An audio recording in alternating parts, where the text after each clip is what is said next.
Chapter 18: The Voltra Annihilation and the Forged Alliance.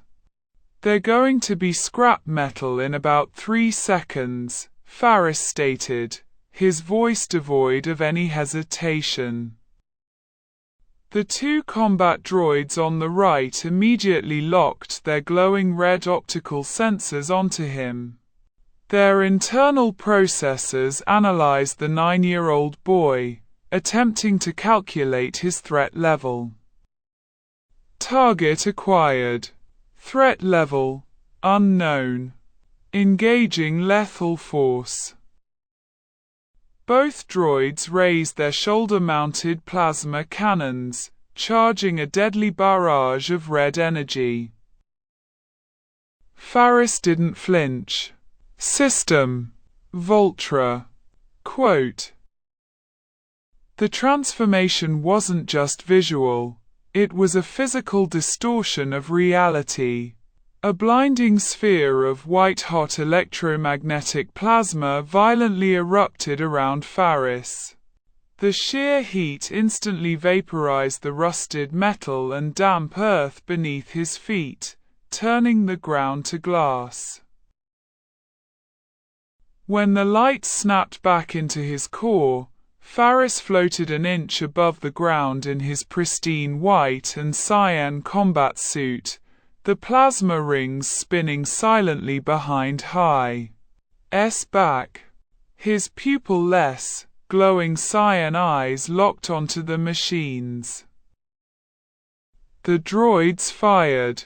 Twin beams of highly concentrated red plasma tore through the air, aimed directly at Faris's chest. Faris didn't dodge.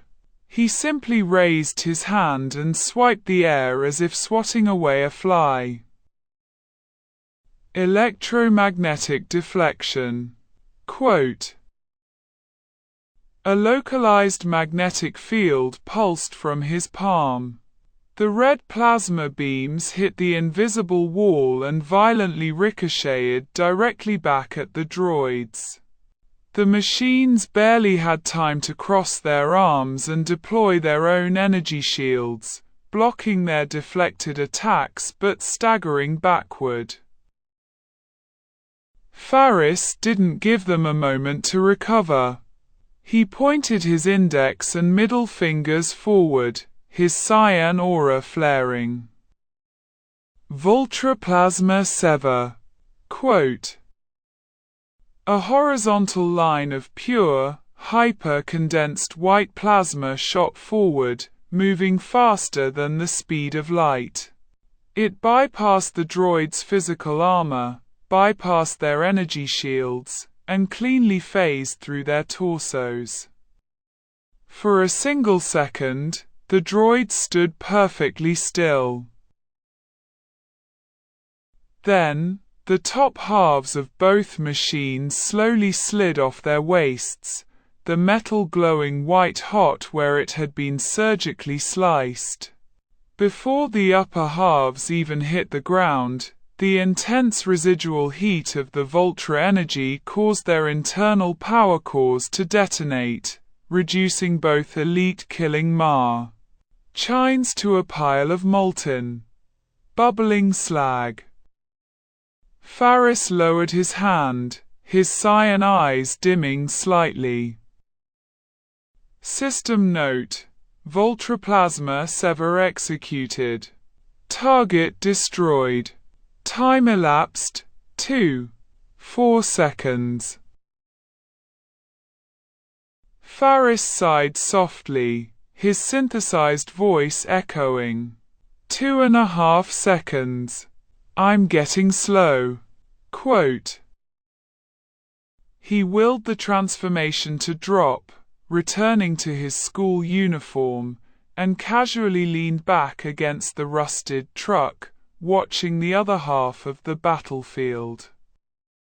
Fang and BOBOIBOY were not having as easy of a time.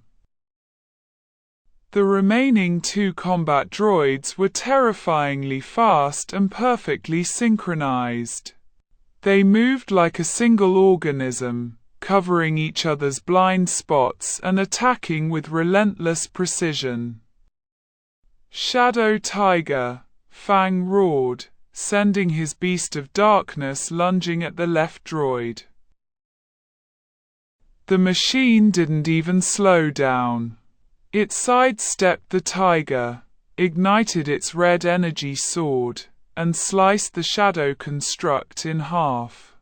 It then lunged at Fang, its blade humming lethally.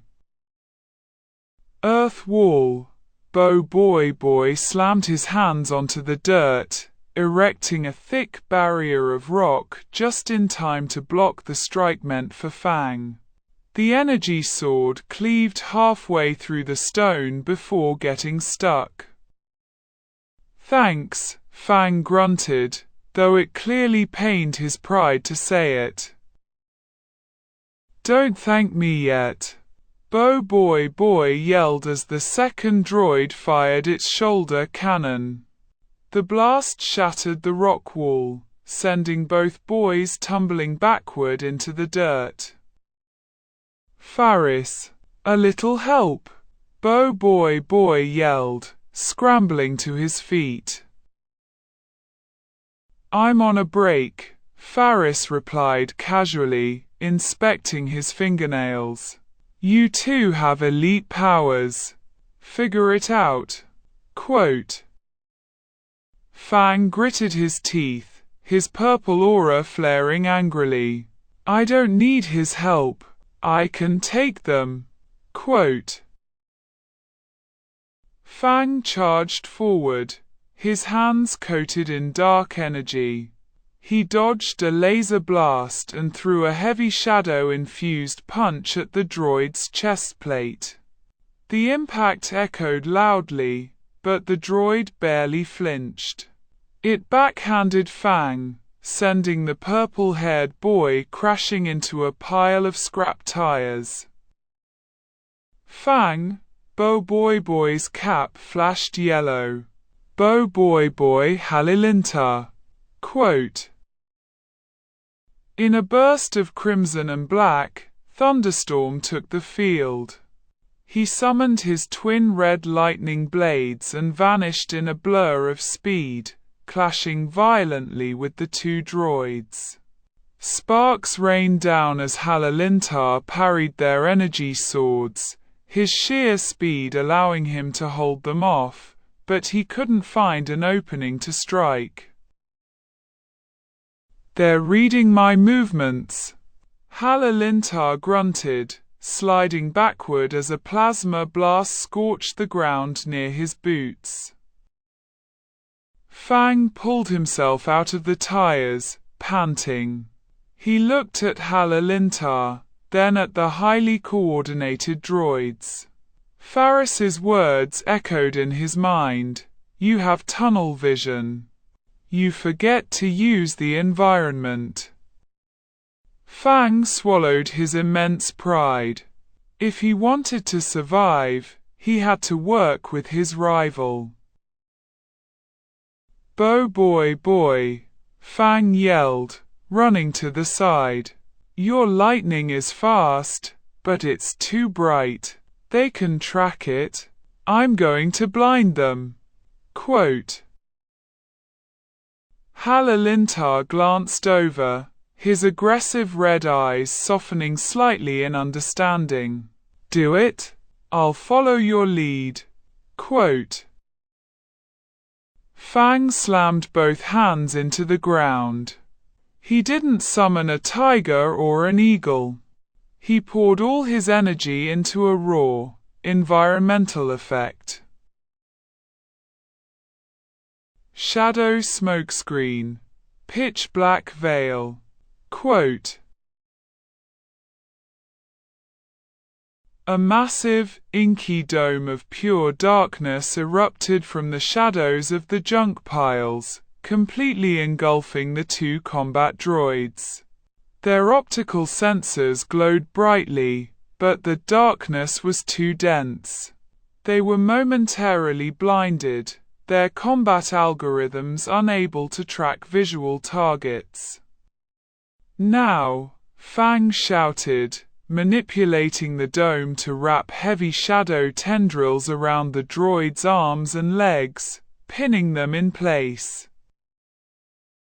Halilintar didn't hesitate. He crouched low, his red lightning crackling wildly around him. Thunderstorm / maximum voltage. Quote. He launched himself into the dark dome like a crimson missile. With a rapid, crisscrossing flurry of strikes, his lightning blades effortlessly carved through the immobilized droids. A moment later, the dark dome dissipated. Fang dropped to one knee, exhausted. Halilintar stood on the other side of the clearing, his swords drawn, back facing the droids. With a series of metallic screeches, the two combat droids fell apart into a dozen clean pieces, their circuits fried by the high-voltage strikes. Halilintar powered down, reverting to standard BOBOIBOY. He fell back onto the grass, panting heavily. Fang wiped sweat from his forehead, looking over at BOBOIBOY. For a long moment, neither of them spoke. Then, BOBOIBOY raised a tired hand, offering a thumbs up. Nice smokescreen, Fang. Quote. Fang scoffed, looking away, though a small, satisfied smirk pulled at the corner of his mouth. Your speed wasn't terrible, either. For an amateur. Quote. Faris pushed off the truck and began slow clapping, his footsteps crunching on the dirt. Congratulations. You both managed to put your massive egos aside for exactly 30 seconds, Faris teased, stopping between them. See what happens when you combine darkness and light. Quote. Yeah, Fang muttered, standing up. He looked up at the massive, spearhead-shaped warship still hovering menacingly in the sky. But I don't think they're done. Quote. High above, inside the bridge of the warship, Captain Iho Joe stared at the main monitor in absolute silence. The footage of the battle had been relayed to the ship before the droids were destroyed. He watched BOBOIBOY and Fang's teamwork with mild disdain, but when the screen replayed Faris's Voltra transformation, Iho Joe's reptilian eyes widened with a mix of shock, and intense, greedy fascination. Replay that energy output, Iho Joe commanded, his voice trembling slightly. The screen looped Faris severing the two droids. Sir, the energy signature is electromagnetic plasma of the highest conceivable purity, the robotic lieutenant reported. It bypassed our strongest armor as if it were paper. We have no known defense against an element of that magnitude. Quote. I don't need a defense against it, Iho Joe whispered, stepping closer to the glass. A sinister, triumphant smile stretched across his face, exposing his sharp teeth. I need to possess it. If I can extract that energy, if I can put that boy's power into my combat suit, I won't just rule this sector. I will rule the entire galaxy. Quote. Shall I deploy the next wave of droids, sir? Quote. No, Iho Joe raised a hand, his cape fluttering as he turned toward his private armory. Droids are useless against a god of plasma. I will go down there myself, prepare my elite combat armor, and power up the energy extraction gauntlet." Quote. Iho-Jo's eyes burned with terrible ambition. "I'm going to rip that power from his very soul." Quote. Chapter 19. The Warlords' Descent and the Crystal Monarch's Decree. The massive, spearhead-shaped warship cast an oppressive shadow over the junkyard. The air grew thick, humming with the terrifying hum of alien anti-gravity engines. Faris, BOBOIBOY, and Fang stood their ground. Fang's shadows writhed uneasily around his feet, while BOBOIBOY's cap flashed with the golden-brown emblem of earthquake. "They're not sending more droids," Fang muttered, his sharp eyes tracking a hatch opening beneath the warship. "Something else is coming down." Quote. A single beam of crimson light shot from the ship, striking the center of the junkyard. When the light faded, the dust cleared to reveal a figure that made Adudu look like a harmless toy. Captain Iho-Jo stood tall and imposing. He wore a set of elite combat armor, sleek, dark green and black plating that hummed with a terrifying amount of raw energy.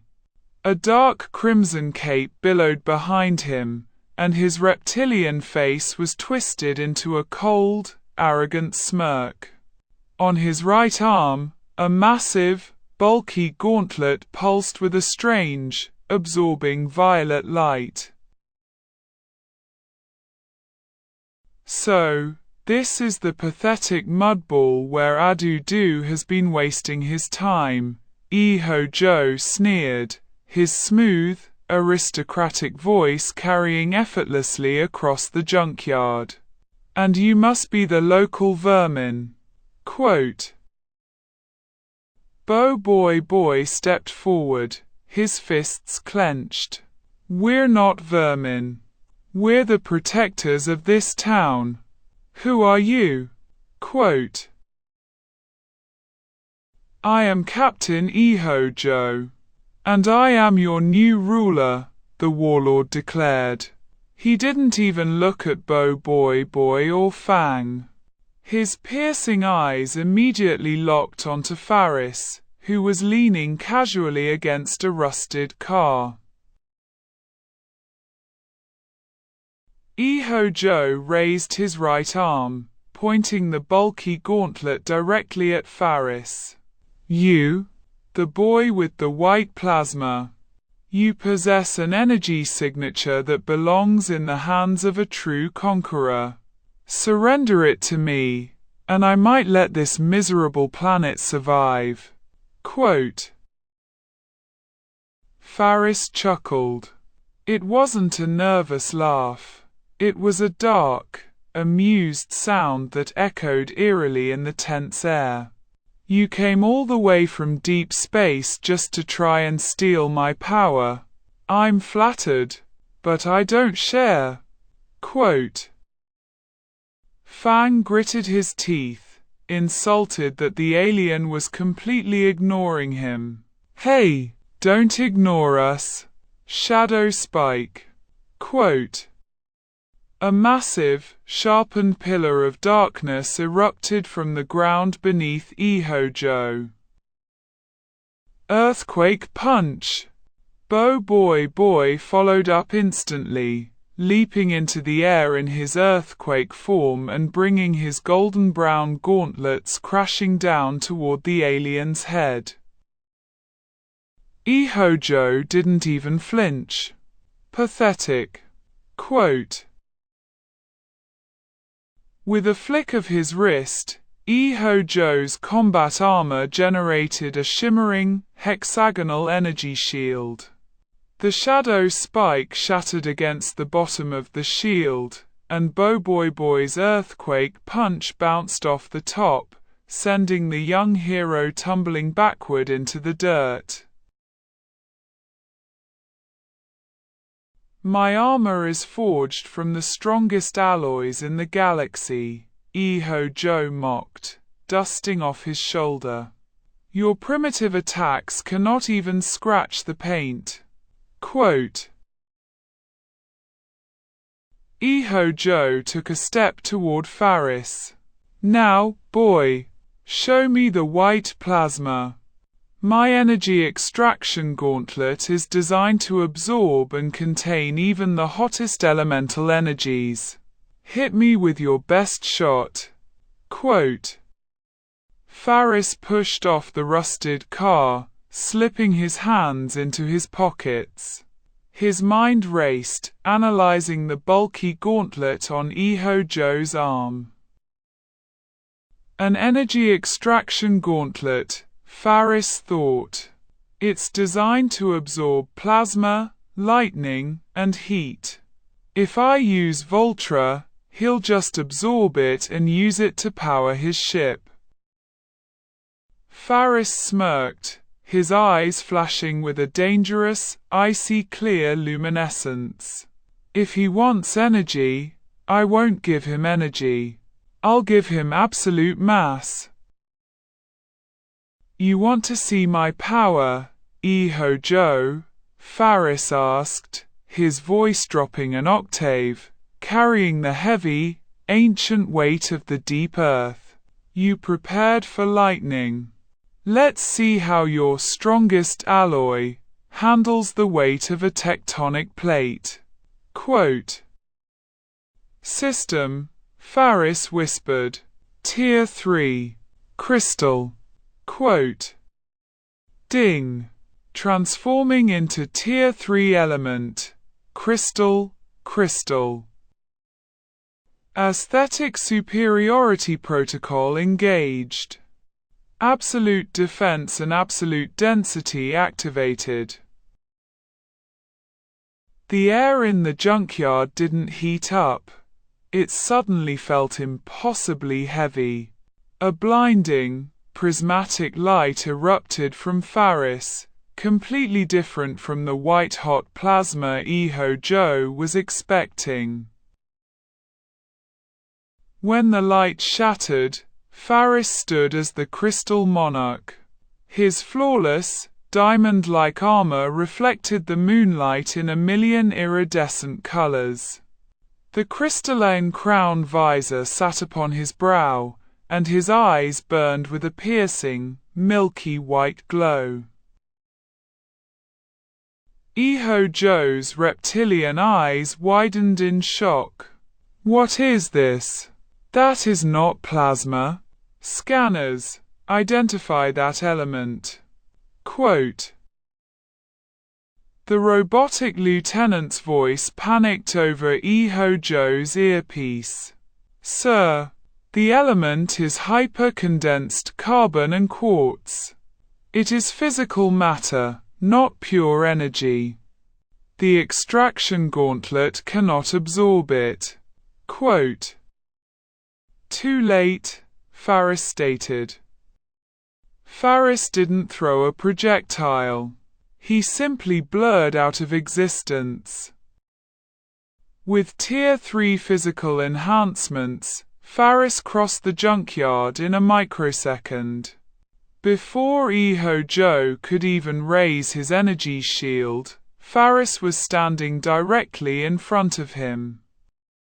Faris raised his fist, a fist encased in indestructible, hyper-dense crystal. Crystal impact. Quote. Faris punched Joe squarely in the chest plate of his elite combat armor. The sound was like a bomb going off inside a bell. A massive shockwave ripped through the junkyard, blowing rusted cars and debris hundreds of feet into the air. BOBOIBOY and Fang had to dive for cover just to avoid being blown away by the wind pressure of the punch. Joe's unbreakable, galactic alloy caved inward.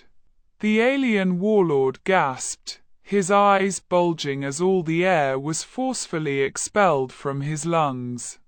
He was launched backward like a cannonball, skipping across the dirt and smashing through 3 piles of scrap metal before crashing into a concrete wall. "Sir," the robotic lieutenant cried out over the comms. Joe groaned, pulling himself out of the rubble. His beautiful, elite armor was cracked and sparking. The chest plate had a massive, spider-webbing dent in the exact shape of Faris's fist. You insolent little brat!" Joe spat up a glob of purple blood, his aristocratic composure completely shattered. He raised his energy extraction gauntlet. "If I can't absorb it, I'll destroy it. Annihilation cannon." Quote. The gauntlet shifted, the violet core glowing dangerously bright as it prepared to unleash a city-leveling blast. Faris simply raised his hand, pointing a single, glowing crystal finger at the gauntlet. Crystal propagation. Quote. A beam of milky white light shot from Faris's finger, striking the barrel of Joe's cannon just as it was about to fire. Instantly, the alien metal began to crystallize. The glowing quartz spread rapidly, crawling up the gauntlet and fusing the delicate internal mechanics into a solid block of unbreakable diamond. The violet energy inside the cannon had nowhere to go. "No, it's jammed!" Joe panicked, frantically trying to rip the gauntlet off his arm. Boom! The gauntlet exploded, taking a significant chunk of Joe's right arm armor with it. The warlord screamed in pain, falling to his knees, his prized weapon reduced to smoking, crystallized scrap. Faris slowly walked forward, his crystal armor clicking softly with every step. He looked down at the battered warlord, his icy clear eyes completely devoid of mercy. "Your armor is cheap, Joe," Faris said coldly, "and your technology is a crutch. This planet is under my protection. If you ever point a weapon at it again, I won't just break your armor. I'll crystallize your entire ship with you inside it." Quote. Joe glared up at Faris, his reptilian eyes filled with absolute hatred and primal fear. He pressed a panic button on his belt. "Retrieve me!" Joe screamed to his ship. A red tractor beam instantly locked onto him, yanking him into the sky and back into the safety of the warship's hull. The massive warship immediately fired its thrusters, retreating higher into the atmosphere, hiding behind the cloud cover to lick its wounds. Faris let out a soft breath. With a mental command, the crystal armor dissolved into a shower of prismatic dust, leaving him in his normal clothes.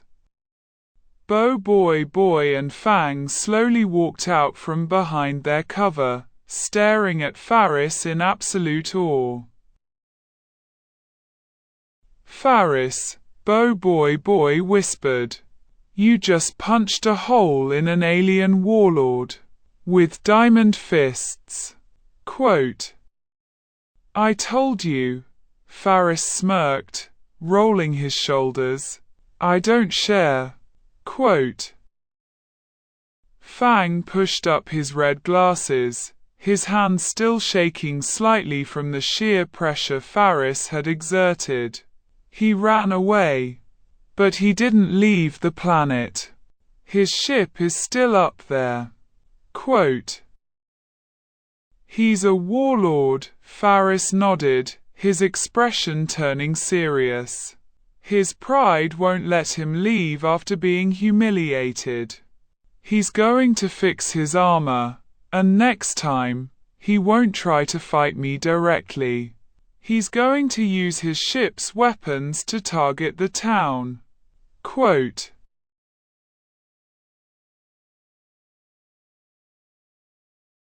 BOBOIBOY gasped. "Tokaiba, our friends.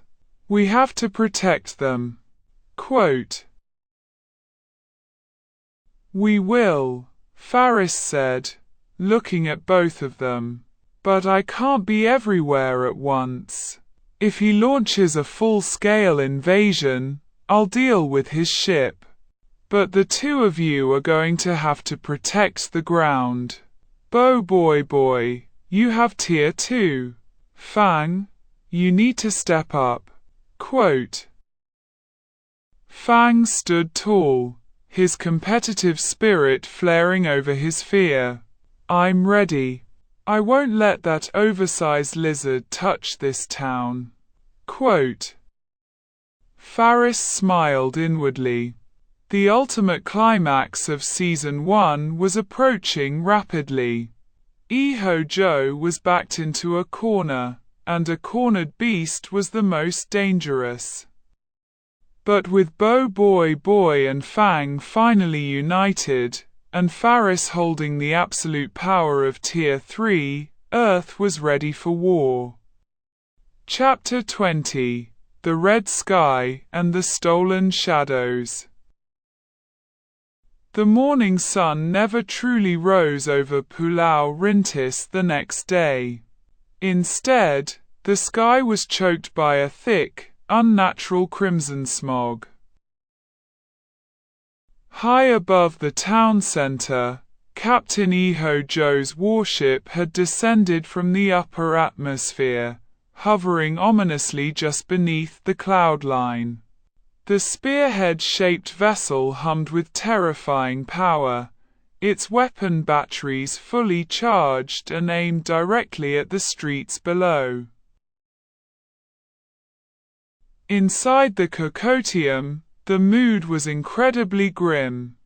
Tokaiba was handing out free cups of cocoa to the panicked townspeople seeking shelter. Ying and Yaya stood by the entrance, keeping a watchful eye on the skies, while Gopal cowered under a table, clutching a broom. Faris, BOBOIBOY, and Fang stood outside the stall, staring up at the mechanical leviathan. "He's not hiding anymore," Fang said, his fists clenched, the dark aura of his power watch pulsing erratically. "He's going to wipe out the whole town." Quote, Suddenly, every television, radio, and public speaker in Pulau Rintis crackled with static before Iho-Jo's cold, reptilian voice echoed through the streets. "Citizens of Earth, I am Captain Iho-Jo. Your town is currently harboring fugitives who possess technology that belongs to the Galactic Empire. Surrender the boy with the white plasma, the yellow power sphere, and the Shadow Watch within 10 minutes. If you refuse, I will turn this pathetic island into a crater." Quote, BOBOIBOY gritted his teeth, his orange cap practically vibrating with elemental energy. "I'm not letting him hurt my grandpa or my friends. We have to take that ship down." Quote, "You and Fang can't reach it," Faris said calmly, adjusting his jacket. "It's too high up, and the anti-aircraft cannons will shred Cyclone's hoverboard before you even get close. Quote, "Then what do we do?" Fang asked, looking at Faris. He hated admitting it, but Faris was the only one with the power to handle this. "I take the sky," Faris commanded, his eyes glowing with a faint teal light. "You two hold the ground. Iho-Jo is a coward. He won't just sit up there and wait for me. He's going to drop everything he has to distract us and capture Ochobot." Quote, right on cue, the underside of the warship opened. Dozens of metallic drop pods rained down, smashing into the park, the streets, and the town square. From the pods emerged a horde of combat droids, heavily armed and marching in perfect unison toward the Cocotium.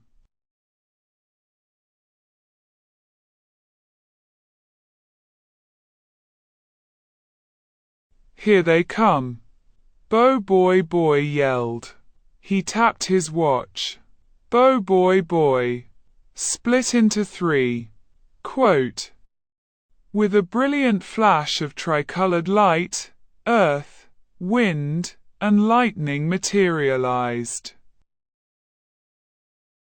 "Let's show them what Earthlings can do," BOBOIBOY Earth roared, slamming his hands onto the pavement. Earth wall. Massive barricades of rock shot up around the Cocotium, creating a fortress to protect the civilians. Shadow Tiger. Shadow Eagle. Fang shouted, summoning his twin beasts of darkness.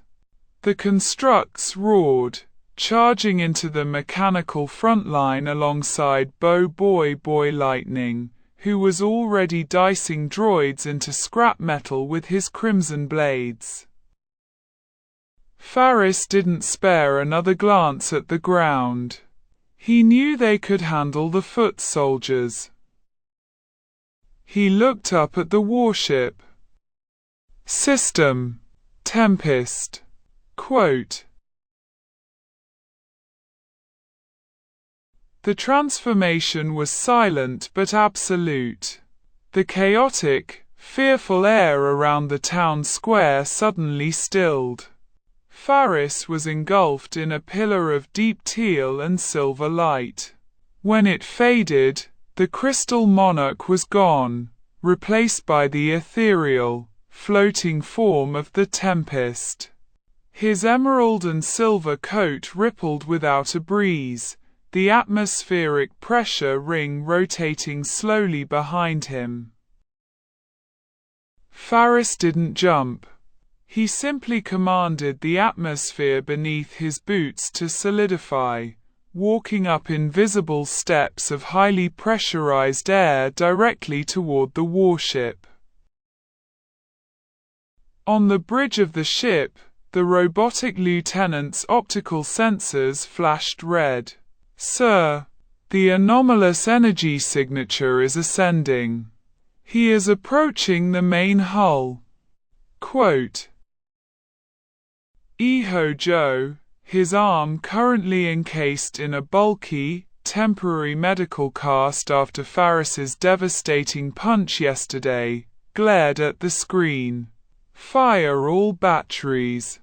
Don't let him touch the ship. Quote, hundreds of laser turrets swiveled downward, locking onto the slowly ascending figure of Faris. The sky lit up with a barrage of lethal red energy beams, all converging on a single point. Faris didn't even break his stride. He raised a single hand, his crystalline teal eyes glowing. Tempest Domain. Absolute deflection. Quote, a massive sphere of highly compressed, rapidly swirling air materialized around him. It didn't just block the lasers. The sheer atmospheric rotation caught the energy beams and spun them around his body before violently hurling them right back at the P. Explosions rocked the hull of the warship as its own weapons were turned against it. "Insolent brat," Iho-Jo snarled, gripping the console. "If I can't pierce his defenses, I will crush his spirit. Computer, initiate protocol shadow theft." Quote. Down on the ground, the battle was fierce. Fang and the BOBOIBOY trio were tearing through the combat droids, but the sheer numbers were overwhelming. "There's too many of them," BOBOIBOY Wind yelled, tossing cyclone discs from his hoverboard to clear a path. "We can't keep this up forever." Quote. "Just keep moving," Fang ordered, panting heavily. He swung a shadow whip, slicing 3 droids in half.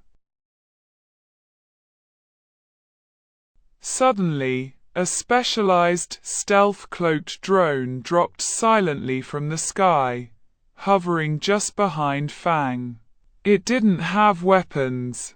It had a highly calibrated, short-range teleportation beam.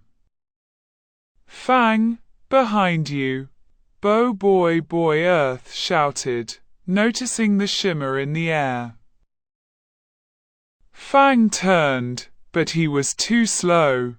The drone fired a concentrated, paralyzing blue ray directly at his chest. Fang's body went completely rigid, his shadow constructs instantly dissolving into mist. "Ah, I can't move." Fang gritted his teeth, his muscles completely locked. The drone extended a mechanical claw, reaching directly for the purple power watch strapped to Fang's wrist. "Leave him alone!" BOBOIBOY Lightning roared. He dashed forward at blinding speed, his red blades raised to destroy the drone. But as Lightning leaped into the air, a second drone uncloaked above BOBOIBOY Earth, firing a massive energy net that pinned the heavy hitter to the ground. "Earth!"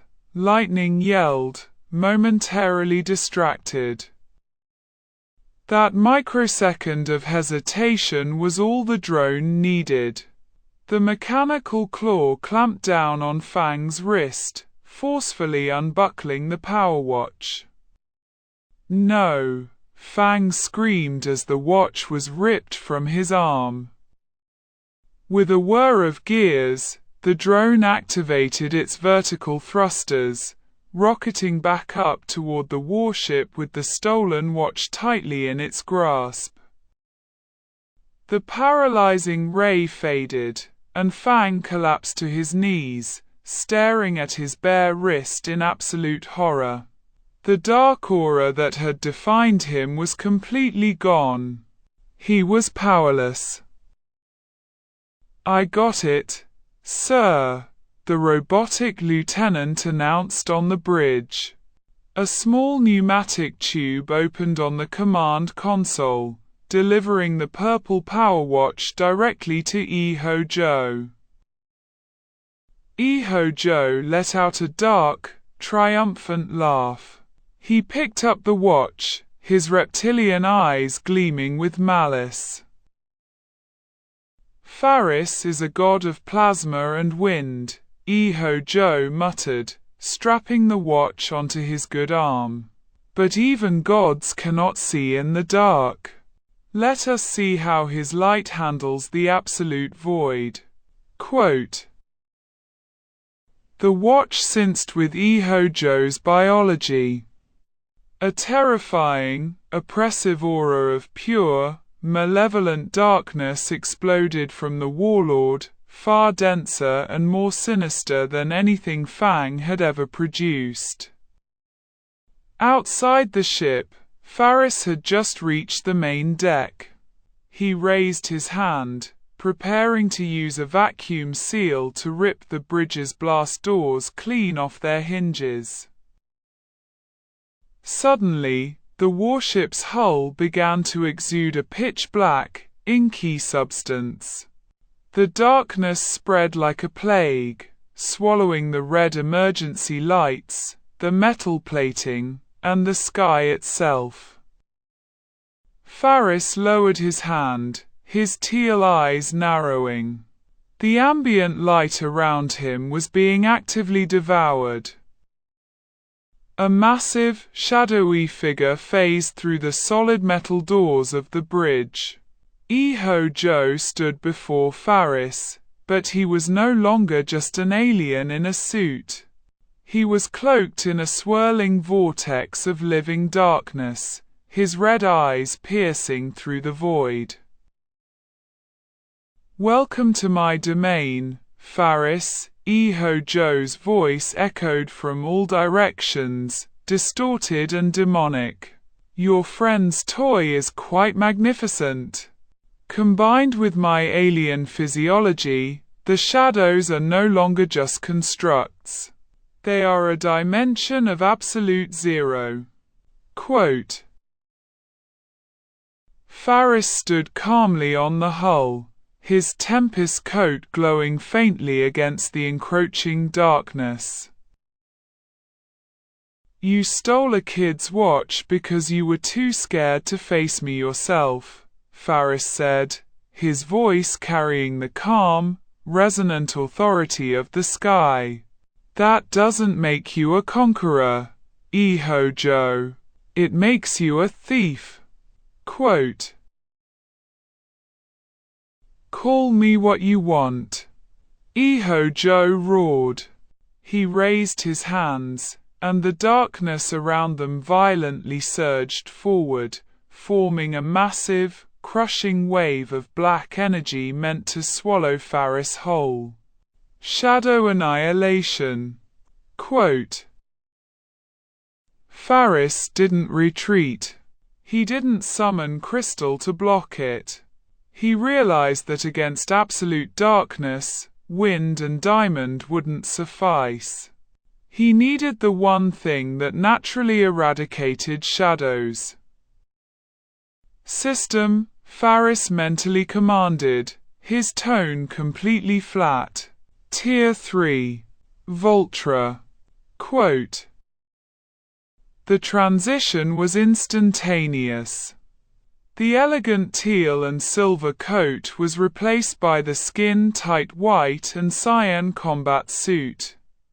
The blinding plasma rings materialized behind his back. But Faris didn't just transform. He pushed the output past his usual lazy 1%. System note: Voltra energy output increased to 15%. Warning: environmental destruction imminent. As the wave of absolute darkness crashed down on him, Faris closed his glowing cyan eyes and simply opened his arms. Voltra supernova. Quote. The resulting explosion of white-hot electromagnetic plasma didn't just illuminate the sky. It briefly turned night into a second sun. The wave of darkness didn't even touch him. The moment it came within 50 feet of Faris, the shadows were instantly vaporized by the sheer, unadulterated intensity of the light. The darkness shrieked, burning away like paper in a furnace. Ho-Jo screamed, throwing his arms over his face as the blinding heat washed over the hull. His armor's thermal regulators maxed out instantly, the metal beginning to glow red-hot. When the light faded, the darkness was completely gone. Faris floated above the scorched hull of the warship, his plasma rings humming with a terrifying, apocalyptic frequency. Shadows cannot exist inside a star, Eho Joe, Faris' synthesized voice echoed, shaking the very metal of the ship. Eho Joe fell to his knees, his armor smoking, staring up at the glowing, angelic figure of Voltra in sheer, unadulterated terror. He finally realized his mistake. He hadn't picked a fight with a child. He had picked a fight with a force of nature. Chapter 21. The Fall of the Warlord and the Watch Returned. Captain Eho Joe, the feared conqueror of 100 worlds, was crawling backward on the scorched hull of his own warship. His elite armor was melting at the seams, the internal cooling systems utterly destroyed by the sheer, radiant heat of Faris's Voltra supernova. "Stay back!" Eho Joe shrieked, all of his aristocratic composure replaced by raw, unfiltered panic. He raised his left arm, desperately trying to summon the stolen shadow energy from Fang's power watch. A few wisps of dark smoke sputtered from the purple device, but they evaporated instantly in the blinding, white-hot presence of the boy floating before him. Faris hovered inches above the metal deck, his cyan eyes glowing with absolute, terrifying authority. The plasma rings behind his back hummed with a frequency that made the very air vibrate. "You stole a power you don't understand," Eho Joe, Faris's multi-layered, synthesized voice resonated, sounding less like a human and more like a cosmic judgment. "Shadows are born from objects blocking the light. But when the light is absolute, there is nowhere for the shadows to hide." Quote. Eho Joe gritted his teeth, his reptilian eyes darting wildly. If he couldn't fight, he would take the entire town down with him. He slammed his fist onto a manual override panel on his wrist communicator. "Computer, initiate self-destruct. Overload the main anti-gravity drive and drop this ship directly onto the town." Quote. Override accepted. Core overload in 10 seconds, the ship's mechanical voice announced. A blaring red siren pierced the air. Down in Pulau Rintis, the townspeople screamed as the massive, spearhead-shaped warship suddenly groaned, its thrusters violently sputtering as it began to descend rapid L.Y. toward the Cocotium. Faris, the ship is falling. BOBOIBOY Earth yelled from the ground, desperately trying to summon the largest rock pillars he could to catch the descending Leviathan, but the sheer mass of the vessel was too much. On the hull, Eho Joe laughed maniacally. "If I lose, you all lose." Quote. Faris didn't even blink. "I don't think so." Quote. Faris raised his hand. He didn't aim at Eho Joe. He aimed his glowing palm directly down at the metal deck of the warship. Voltra plasma pulse, deep penetration. Quote. A beam of pure, concentrated white light shot from his palm, slicing through the thick hull of the warship like a hot needle through butter. The beam traveled straight down through the multiple decks of the ship, perfectly striking the main power core and the self-destruct mechanism before they could reach critical mass. The ship shuddered violently. The red sirens immediately died out. Core severed. Total system failure. The computer buzzed weakly before powering down completely. The anti-gravity engines died.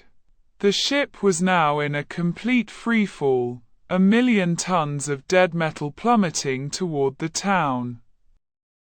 Joe braced for impact, a scream tearing from his throat. Faris casually willed his Voltra form to deactivate, the white plasma instantly shifting into the deep teal and silver coat of his Tier 3 Tempest form. System, Faris whispered. Catch it. Quote. Ding. Tempest domain. Atmospheric cushion activated. Faris raised both hands. The air beneath the falling warship instantly solidified, compressing into a massive, invisible cushion of hyper-dense atmospheric pressure. The plummeting warship hit the invisible cushion with a deafening groan of metal, but its descent immediately slowed to a gentle, controlled crawl.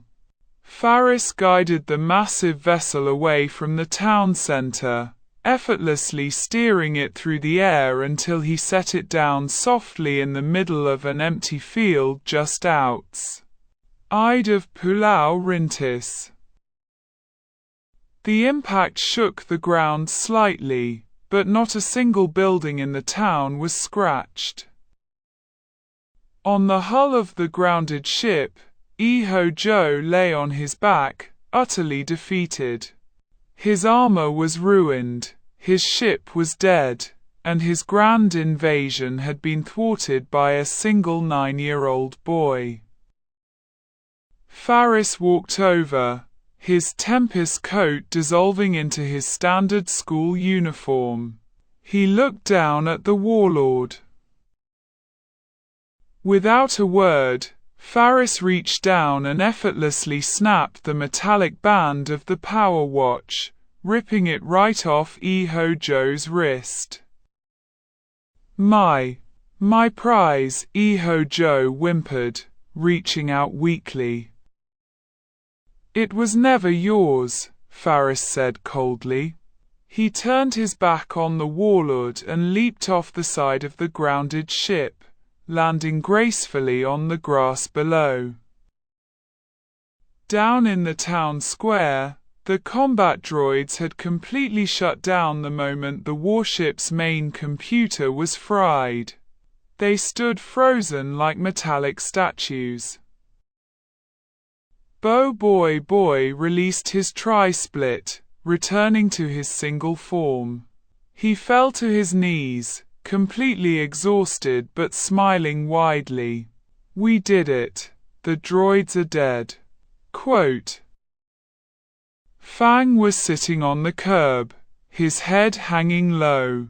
He had spent the entire battle completely paralyzed and powerless, forced to watch BOBOIBOY and Faris save the day. The bitter taste of uselessness burned in his throat. A shadow fell over him. Fang looked up to see Faris standing there. Faris didn't say anything, he simply tossed the purple power watch. Fang caught it clumsily, staring at the device in shock. He looked up at Faris. You got it back. Quote. I told you I would, Faris said, crossing his arms. Put it on. A shadow user looks weird without his shadows. Quote. Fang swallowed hard, quickly strapping the watch back onto his wrist. Immediately, the familiar, comforting dark aura pulsed to life around him. He felt whole again. He stood up, looking at Faris with a complex mix of emotions, rivalry, frustration, but above all, profound respect. "I owe you," Fang muttered, looking away, "but don't think this makes us best friends. I'm still going to beat you one day." Quote, "I look forward to it." Faris smirked. Boy ran over, throwing an arm around Fang's shoulder, much to the purple-haired boy's annoyance. "We make a pretty good team, huh? Earth, lightning, wind, shadows, and whatever crazy stuff Faris does." Quote, "Get off me, boy," Fang grumbled, though he didn't actually push him away. From the wreckage of the town square, Tokaiba, Yaya, Ying, and Gopal emerged, rushing toward the boys. Boy, Faris, you're safe," Tokaiba cheered, pulling his grandson into a tight hug.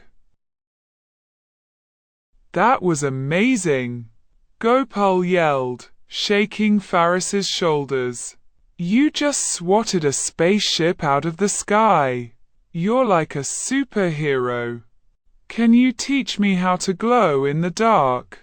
Quote. Before Faris could deflect Gopal's enthusiasm, a strange, metallic clanking caught their attention.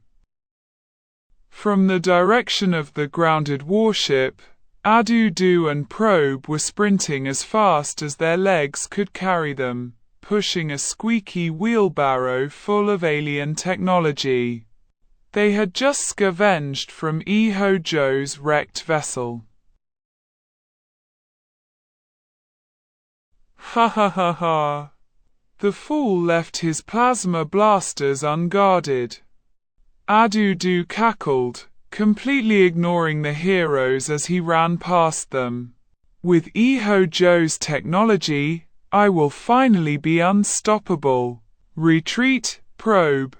Retreat before the freak of nature sees us."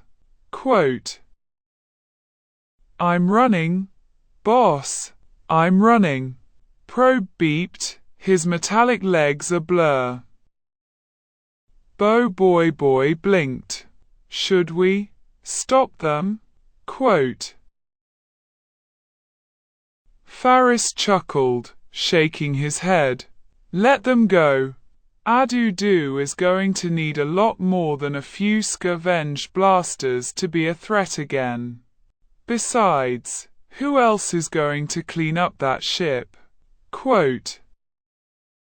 As the sun finally began to set, casting a warm, golden light over Pulau Rintis, the group walked back toward the Kokotium.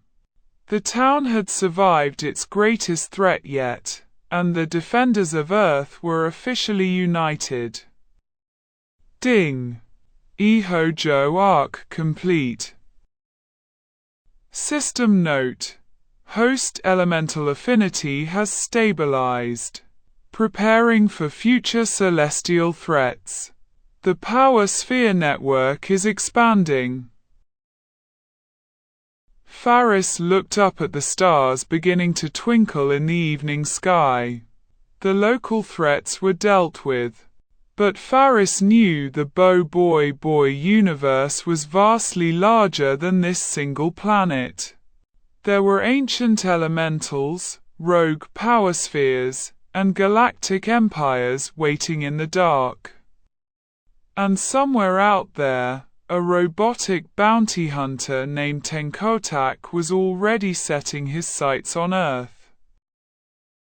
Bring them on, Faris thought, sipping the hot cocoa Tokaiba handed him. The Crystal Monarch is just getting warmed up. Chapter 22: The Burning Stress and the Spark of Fire. The weeks following Iho-Jo's defeat were peaceful, but for BOBOIBOY, peace was turning out to be surprisingly exhausting. Without the constant threat of alien invasions, the reality of everyday life had crashed down on the young hero's shoulders. Between Papa Zola's relentless mountain of mathematics homework, helping Tokaiba handle the influx of new customers at the Cocotium, and the intense daily sparring session, Ons Faris mandated to keep him and Fang in top shape, BOBOIBOY was burning the candle at both ends. Literally. It was a sweltering Tuesday afternoon. The sun was beating down on Pulau Rintis, baking the pavement and making the air shimmer with heat. BOBOIBOY sat at a table outside the Cocotium, his head resting against a stack of textbooks. He had dark circles under his eyes. "I can't do it," BOBOIBOY groaned, letting his pencil roll off the table. "If Papa Zola asks me to calculate the trajectory of a falling apple of justice one more time, my brain is going to melt." Quote. Faris sat across from him, effortlessly balancing a pencil on his fingertip. "Stress is just a mental barrier, BOBOIBOY. You survived a warlords elite droids. You can survive long division." Quote. Fang, who was leaning against the counter sipping a cold carrot milk, scoffed. "Speak for yourself. I finished my homework an hour ago. Maybe if you spent less time playing video games with Gopal, you wouldn't be so overwhelmed." Quote. "I am not overwhelmed," BOBOIBOY snapped, slamming his hands onto the table. A small spark of static electricity crackled from his fingertips, leaving a tiny scorch mark on the wood. Faris raised an eyebrow, his sharp eyes catching the anomaly. That wasn't the yellow spark of lightning. That was a bright, reddish-orange ember. Before Faris could analyze the phenomenon further, a loud, mechanical grinding noise echoed from the park entrance. "Ha ha ha ha! Tremble, citizens of Earth!" Quote. Adudu drove into the park atop a massive, clumsily welded contraption that looked like a garbage truck fused with a satellite dish. Probe hovered beside him, holding a large fan to keep the green alien cool. "Not this guy again," Fang groaned, summoning a dark aura around his hands. "Doesn't he ever give up?" Quote. "Behold my latest masterpiece," Adudu declared through a megaphone. "Constructed from the magnificent scraps of Iho-Jo's ship. I call it the Solar Magnifier Ray. I am going to turn up the heat until you all surrender the power sphere." Quote. Adudu slammed a big red button on his dashboard. The massive satellite dish hummed, drawing in the harsh afternoon sunlight and concentrating it into a thick, blinding beam of thermal energy. The beam didn't shoot out like a laser. Instead, it bathed the entire park in an oppressive, suffocating wave of intense heat. Instantly, the temperature in the square spiked to unbearable levels. The grass began to wither, and the chocolate syrup in Tokaba's stall began to boil in its containers. "So hot," Gopal cried out, instantly sweating through his shirt. "I feel like a baked potato." Quote, "Turn that thing off, do, BOBOIBOY yelled, standing up. He tapped his watch, attempting to summon his elements. BOBOIBOY. Cyclone. Quote, he tried to transform, but the intense heat and his sheer mental exhaustion disrupted his focus. His cap flickered blue for a second before turning back to orange. I can't concentrate, BOBOIBOY panted, wiping buckets of sweat from his forehead. Ha ha ha. The heat is disrupting your brainwaves. Do cackled. Surrender now, BOBOIBOY. Quote, Fang gritted his teeth. Shadow bind. He tried to send shadows toward the machine, but the ambient light created by the concentrated solar ray was too intense, evaporating his constructs before they could each their target. Faris stood up, unaffected by the heat thanks to his system's passive regulation. He was about to summon Tempest to blow the machine away, but he stopped. He looked at BOBOIBOY. The protagonist was hyperventilating.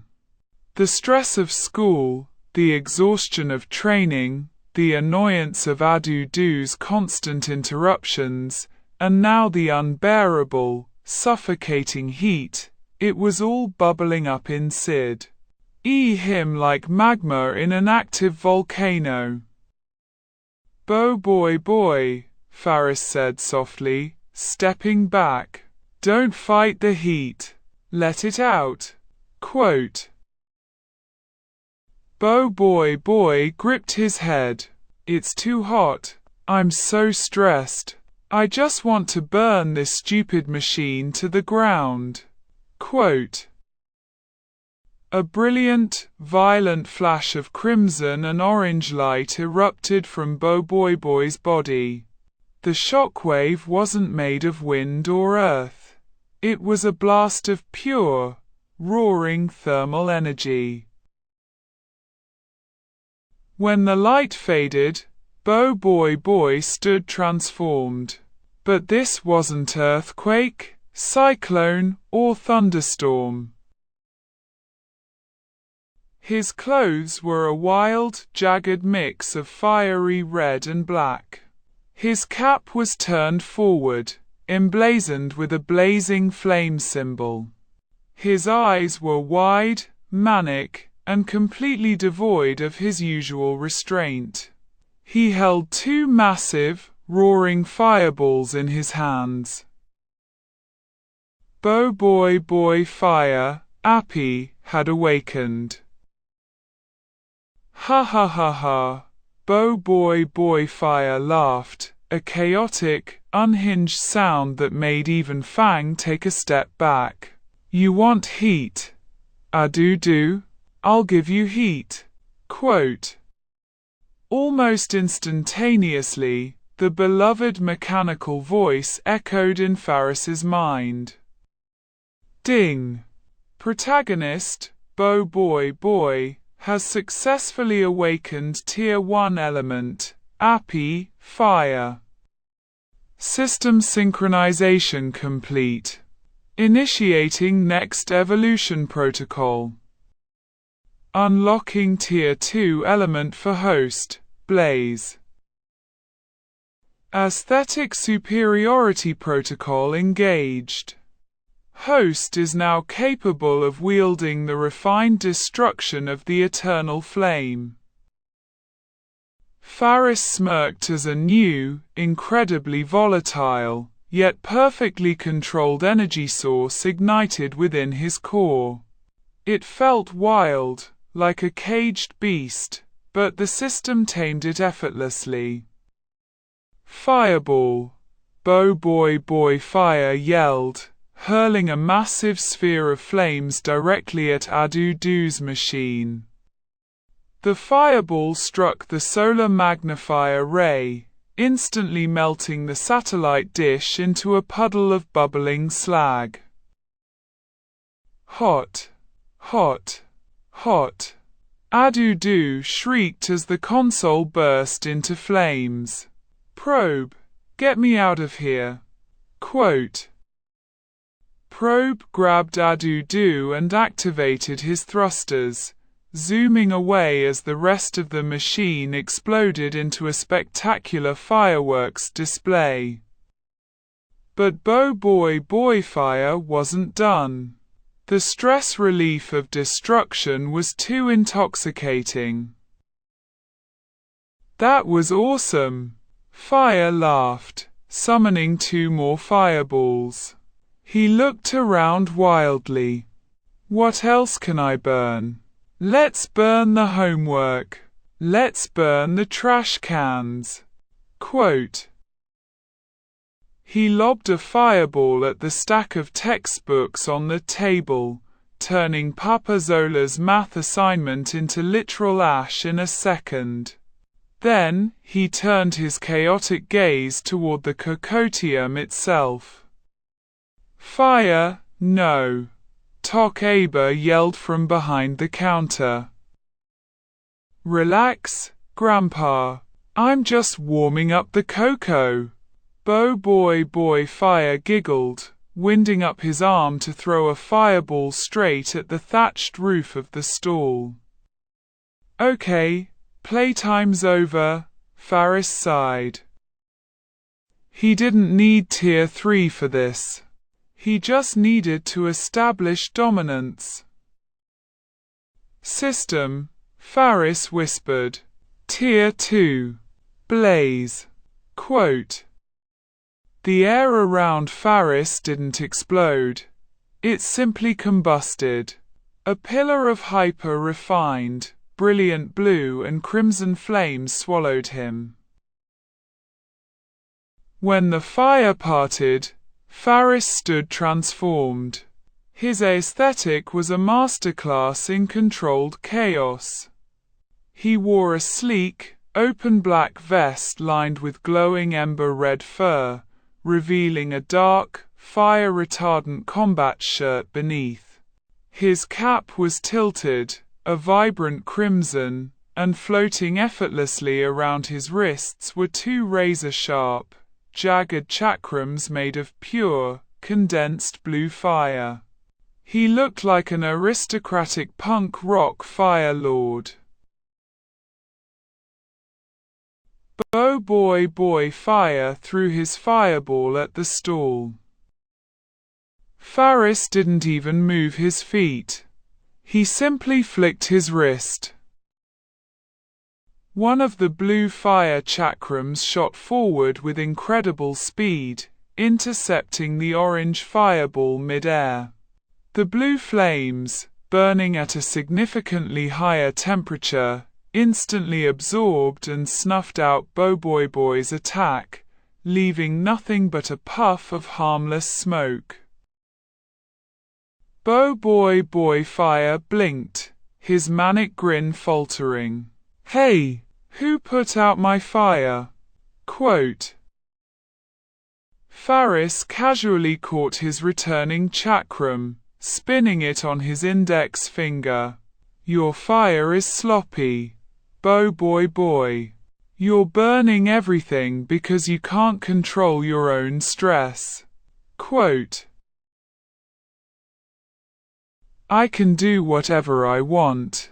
Fire roared, clearly not in his right mind. He summoned a massive wave of flames and charged directly at Faris.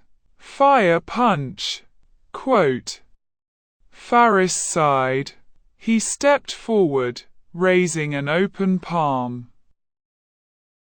As BOBOIBOY's blazing fist collided with Faris's hand, the orange flames simply died out, completely overpowered by the sheer thermal dominance of Faris's Tier 2 blaze foe. Faris didn't even flinch. You have passion, Faris said, his voice echoing with the crackle of a roaring hearth, but you lack discipline. Quote. With a swift, fluid motion, Faris spun his second chakram and tapped BOBOIBOY squarely on the forehead with the flat, blunt side of the blue flame construct.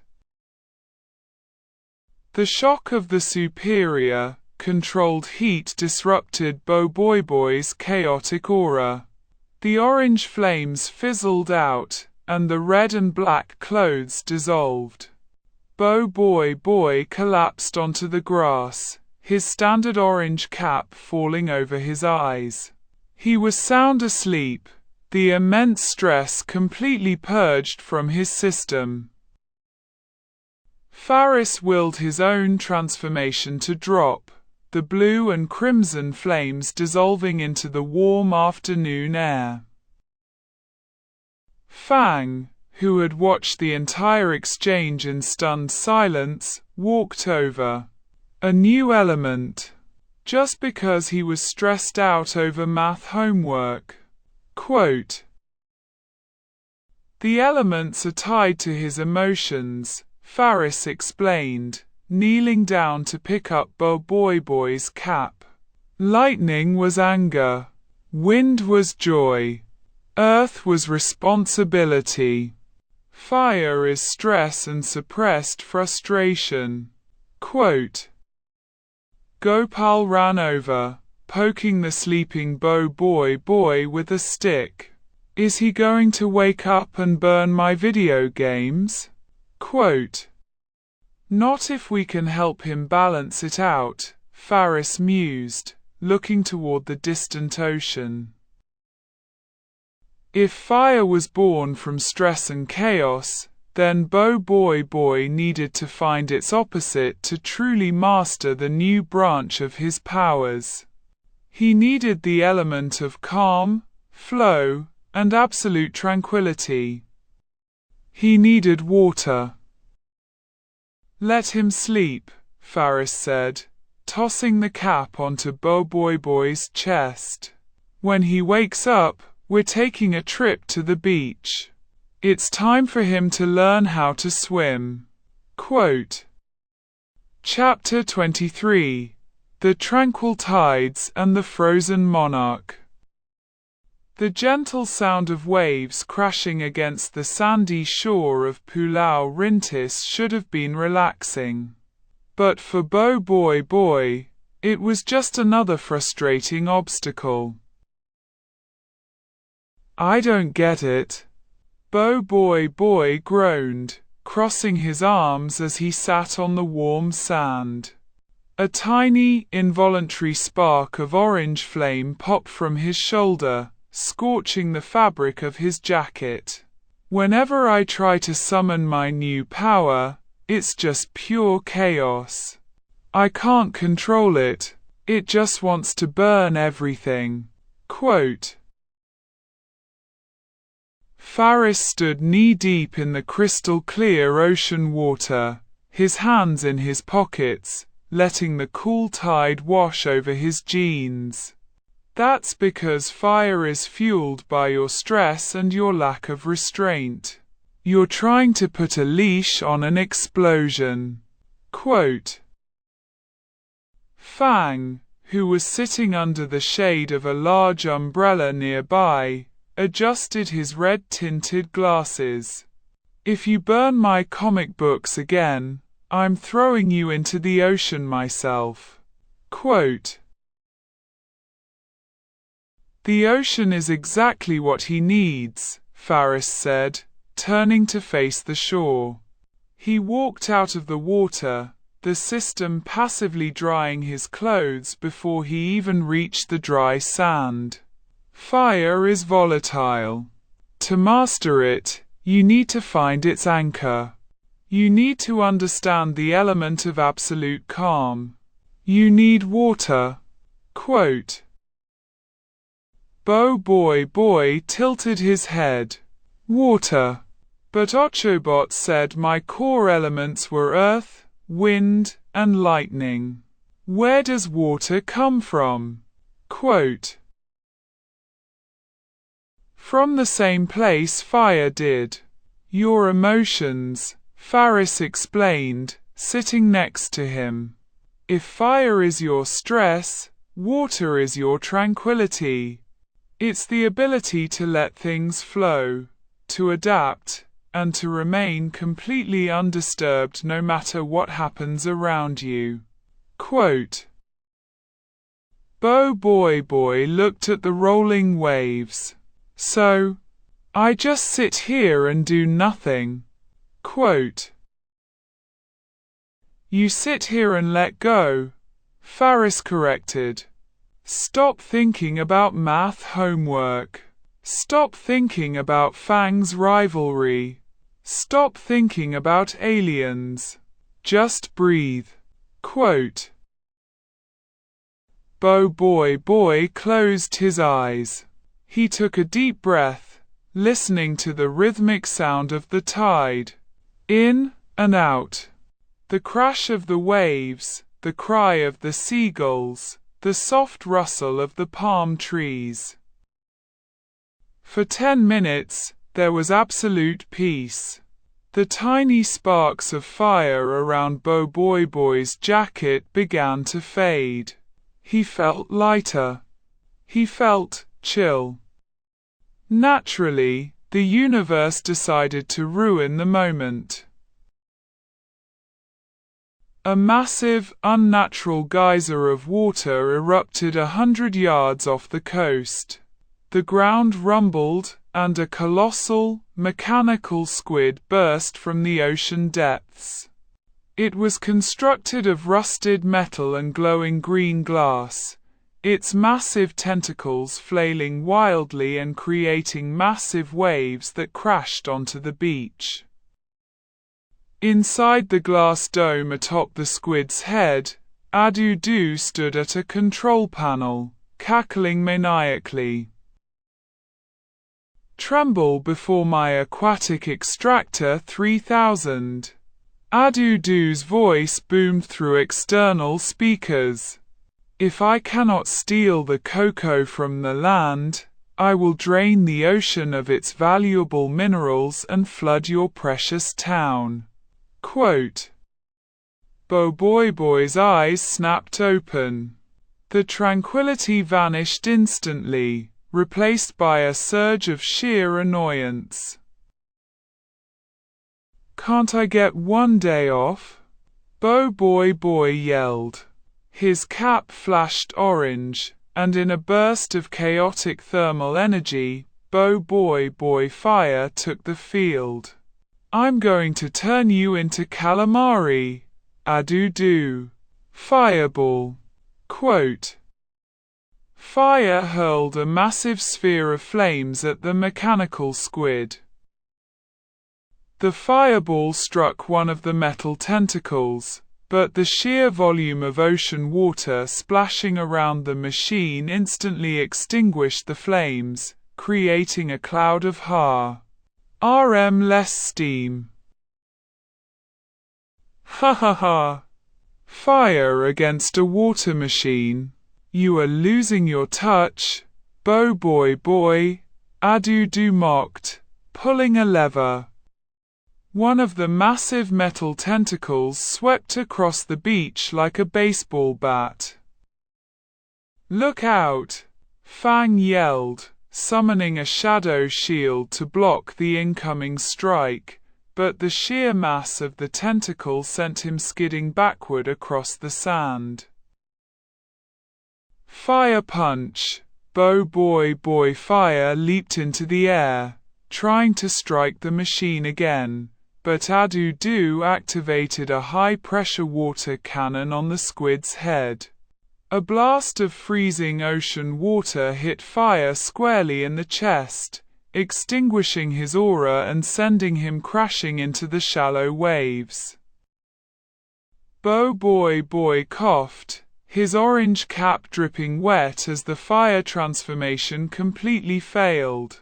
It's not working. My fire can't beat the ocean. Quote. Faris walked slowly toward the shoreline. That's what I've been trying to tell you. Boy. You can't fight the ocean with rage. You have to become the ocean. Stop fighting the current. Flow with it. Quote. Boy looked at the massive mechanical squid bearing down on them. He closed his eyes. He stopped forcing the energy out. He stopped being angry at Adudu. He let the cool, salty water wash over his legs. He let his mind become completely empty, vast, and calm. A soft, glowing blue aura began to pulse from his core. It wasn't the chaotic wind of cyclone. It was heavy, liquid, and entirely serene. His cap flashed with a new emblem, a deep blue droplet. In a gentle, flowing swirl of azure light, BOBOIBOY's clothes transformed. He wore a relaxed, baggy blue and white outfit, with a light blue cap turned backward. His expression wasn't angry or manic. It was completely, undeniably chill. BOBOIBOY water, air, had arrived. Ding! Protagonist, BOBOIBOY, has successfully awakened Tier 1 element, air, water. System synchronization complete. Initiating next evolution protocol. Unlocking Tier 2 element for host, ice. Aesthetic superiority protocol engaged. Host is now capable of wielding the absolute zero of the frozen monarch. Faris closed his eyes as a wave of profound, absolute cold washed over his internal energy pathways. It wasn't a biting, painful cold. It was the elegant, majestic stillness of a frozen glacier. Out in the ocean, Adudu scoffed. A new outfit. Who cares? Crush him. Quote. A massive tentacle slammed down toward BOBOIBOY water. Water didn't dodge. He simply raised his hands, his movements fluid and graceful. Water sphere. Quote. A massive bubble of ocean water rose from the surface, intercepting the heavy metal tentacle. The water didn't break the metal. It absorbed the kinetic impact, effortlessly halting the massive strike with the gentle power of fluid dynamics. Whoa! BOBOIBOY water smiled, his voice incredibly relaxed. That's pretty cool. Quote. What? It caught my tentacle. Adudu shrieked. Fire the main water cannon. Maximum pressure. Quote. My turn. Faris murmured. System. Tier 2. Eyes. Quote. The transformation didn't explode. It froze. The ambient temperature on the beach instantly plummeted. A localized flurry of crystalline snowflakes materialized around Faris, swirling in a mesmerizing, elegant dance. When the frost cleared, Faris stood transformed into a vision of aristocratic winter. He wore a sleek, high-collared overcoat of pure, glittering white and crystalline blue. Frost intricately detailed the hem of his coat, and his cap was a sharp, icy azure. Floating casually beside him was a beautifully crafted, translucent longbow made of pure, unbreakable ice. His eyes glowed with the chilling, piercing light of an Arctic star. BOBOIBOY Water and Fang both stopped to stare, their breath turning to visible mist in the sudden drop in temperature. The mechanical squid fired its high-pressure water cannon, unleashing a torrent of ocean water meant to crush them. Faris didn't even draw the string of his bow. He simply stepped forward, the ocean water beneath his boots instantly freezing into a path of solid ice. He raised a single, elegantly gloved hand toward the incoming tidal wave. Absolute zero. Quote. A pulse of pale blue light shot from Faris's palm. The moment the light touched the incoming torrent of water, it froze. Not just the surface. The entire massive volume of water solidified instantly into a spectacular, jagged sculpture of solid ice hanging in mid-air. What? Adudu chattered, his teeth suddenly shivering inside his glass dome. The freezing effect didn't stop at the water blast. It traveled up the stream of water, racing toward the mechanical squid at terrifying speed. Before Adudu could even reach for the eject button, the pale blue light engulfed the entire machine. The rusted metal, the flailing tentacles, the glass dome, everything was instantly encased in a massive, glittering block of solid glacier ice. The colossal mechanical squid was completely immobilized, frozen solid in the middle of the ocean like a modern art masterpiece. Faris lowered his hand, his breath pluming in the cold air. System note: Absolute Zero executed. Target immobilized. Energy consumption, 2%. Wow, BOBOIBOY Water said, floating over on a small wave of water. That was chill. Quote.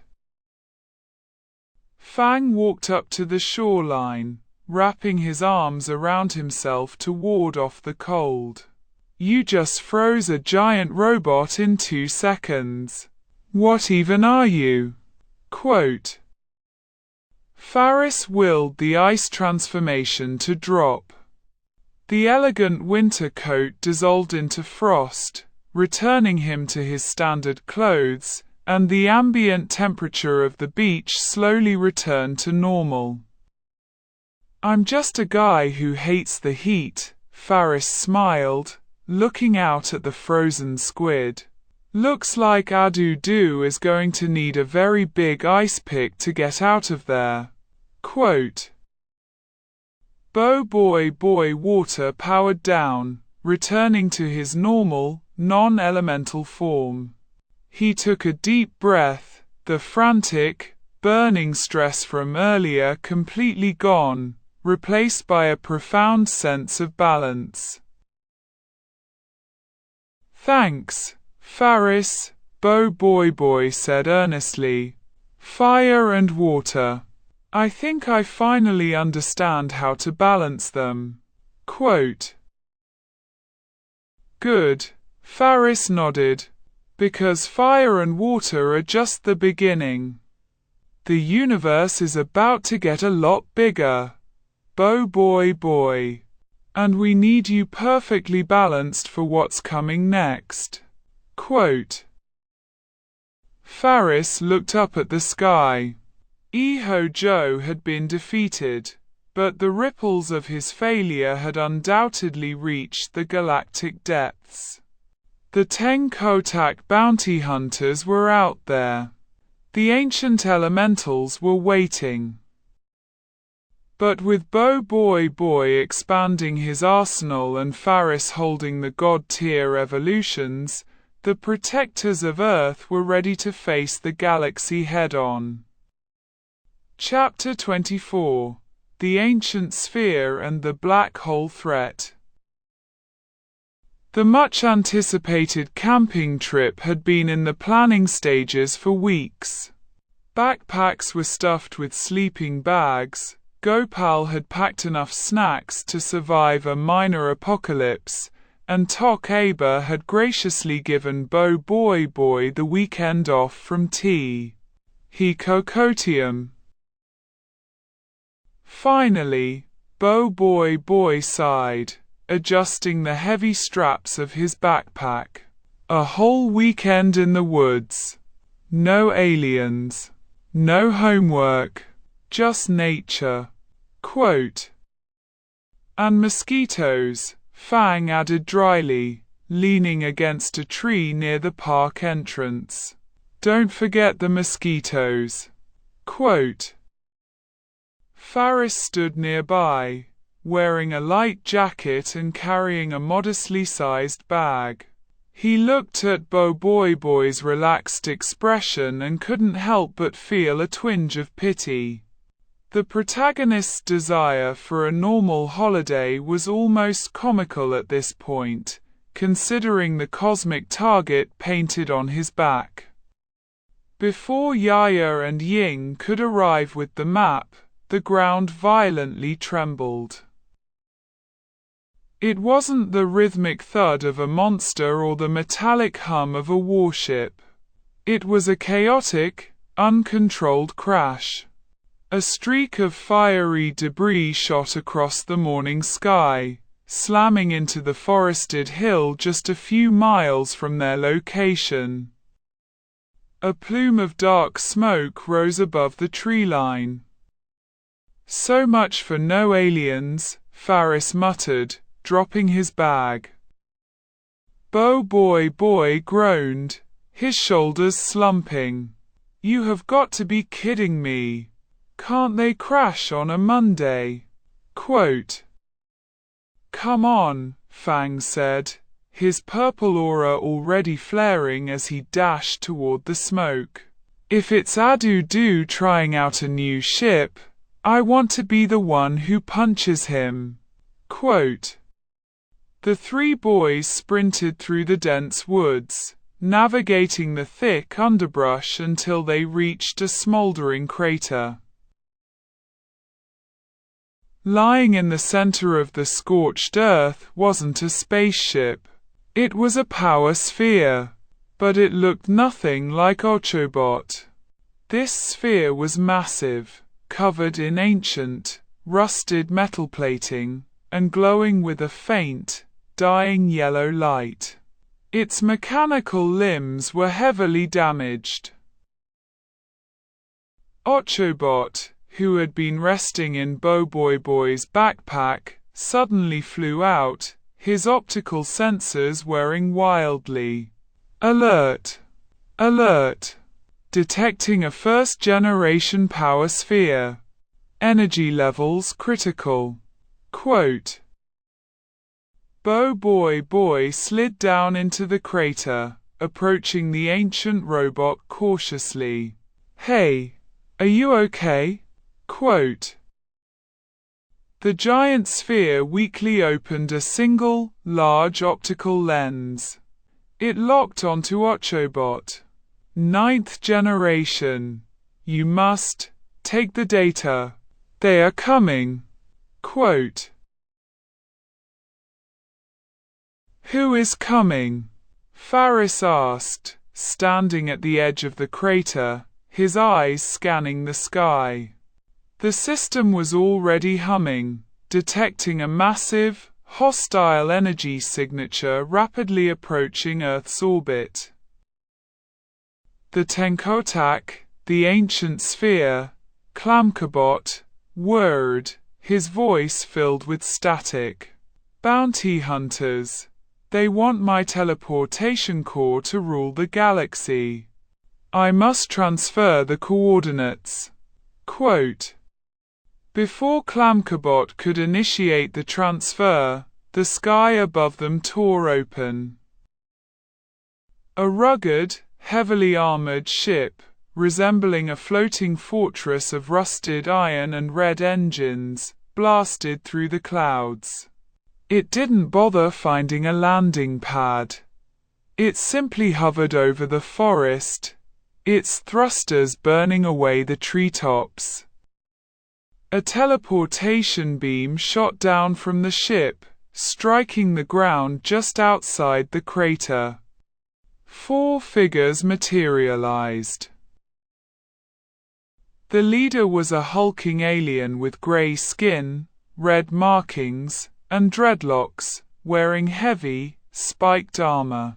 He exuded an aura of pure, ruthless brutality. Beside him stood a massive brute with mechanical gorilla-like arms, a small alien with goggles holding a tablet, and a female sniper with cold, calculating eyes. Well, well, well, the leader, Bora-Ra, laughed. His voice was deep and grated like grinding stones. Look what we found, Gargar-Naz. Clamcabot thought he could hide on this mudball. Quote, Gargar-Naz slammed his massive mechanical fists together, creating a shockwave that rustled the trees. Shall I smash the local kids, Captain? Quote, BOBOIBOY stepped in front of Clamcabot, his cap flashing. Leave him alone, BOBOIBOY. Earth. Quote, transforming into his earth form, BOBOIBOY summoned 2 large rock golems to block the alien's path. Fang. Get Clamcabot and Ochobot out of here. Quote, don't give me orders. Fang snapped, though he immediately summoned a shadow eagle, grabbing the 2 power spheres with its dark talons. Bora-Ra sneered. Earth magic. Pathetic. I'll show you real gravity. Quote, the Tenkartak leader raised his hand. A swirling, pitch-black vortex materialized in his palm. The light around it physically bent, and a terrifying gravitational pull instantly locked onto BOBOIBOY's rock golems. Black hole strike. Quote, Bora-Ra through the vortex. As it expanded, the sheer gravitational force ripped the rock golems into tiny pebbles, sucking them into the void before vanishing. BOBOIBOY Earth stumbled forward, fighting the residual pull. He controls black holes? Quote, Faris stepped down into the crater, placing himself between Bora-Ra and BOBOIBOY. He analyzed the grey alien. Iho-Jo was an arrogant aristocrat with fancy armor. Bora-Ra was a street brawler who possessed a truly devastating elemental ability. A black hole wasn't just an element. It was a cosmic anomaly. You're out of your league, kid, Bora-Ra growled, generating another black hole in his hand. Move, or get spaghettified. Quote, I don't think so, Faris said calmly. Gargar-Naz. Crush him, Bora-Ra barked. The massive brute charged at Faris, his mechanical arms whirring with hydraulic power. He leaped into the air, bringing both fists down with enough force to flatten a skyscraper. Faris didn't flinch. System. Tier 2. Blaze. Quote, the air combusted. A pillar of brilliant blue and crimson flames swallowed Faris. When Garganaz's fists came crashing down, they didn't hit flesh or bone. They hit a crossed pair of razor-sharp, blue fire chakrams. Clang! The brute's eyes widened in shock as the intense, concentrated heat of the Tier 2 blaze element instantly began to melt his heavy mechanical fists. Faris stood in his glowing ember-furred vest and crimson cap, looking completely bored. "You're too slow," Faris murmured. With a flick of his wrists, Faris spun the chakrams, slicing cleanly through Garganaz's mechanical arms like a hot knife through butter. The brute roared in pain, stumbling backward and staring at his sparking stumps. "What the?" Bora gasped, his eyes locking onto Faris. "That's not Earth magic. Who are you?" Quote. Faris raised a blue fire chakram, pointing it at the Tenkotak leader. "I'm the guy ruining your bounty hunt." Quote. Before Faris could launch the chakram, a high-pitched scream pierced the air. Faris turned to see Kiki Tar, the sniper, lowering her rifle. She hadn't aimed at them. She had aimed at Fang's shadow eagle fleeing in the distance. The energy blast had disrupted the construct, causing Clamcabot and Ochobot to plummet toward the forest floor. Bora didn't waste a second. "Black hole transport." Quote. He tossed a small black hole directly at the falling power spheres. The vortex expanded, swallowing both Ochobot and Clamcabot in a flash of dark light. "Ochobot!" BOBOIBOY yelled, his earth form dropping in pure panic. Bora snapped his fingers, and the black hole reappeared next to him, spitting the two spheres into a specialized containment cage held by Yo-Yo-Oo. "Got them, Captain," the small alien cheered. "Excellent," Bora laughed, holding up a small remote. "Listen closely, you little freaks. If you take one more step, or throw one more of those fancy fire discs, I will compress this cage and crush both of these spheres into metal cubes." Quote. Faris stopped. The blue flames around his chakrams flickered. He could easily speed blitz Bora using Tempest or Voltra, but black hole manipulation was tricky. If Bora's vitals stopped, the miniature black hole inside the cage might collapse inward automatically, taking Ochobot with it. BOBOIBOY's life depended on Ochobot. Faris couldn't risk the protagonist losing his powers, and thus halting the system's progression.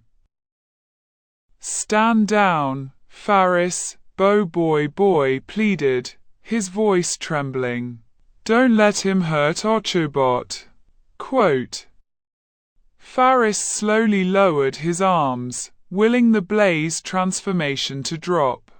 The blue fire dissipated, returning him to his standard jacket.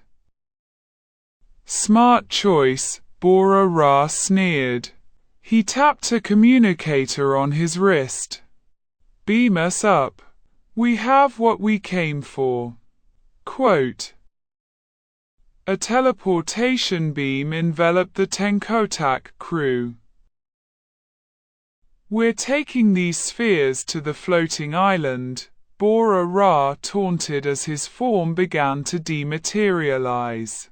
"If you want your little yellow robot back, come and get him. But be warned, the island will be your graveyard."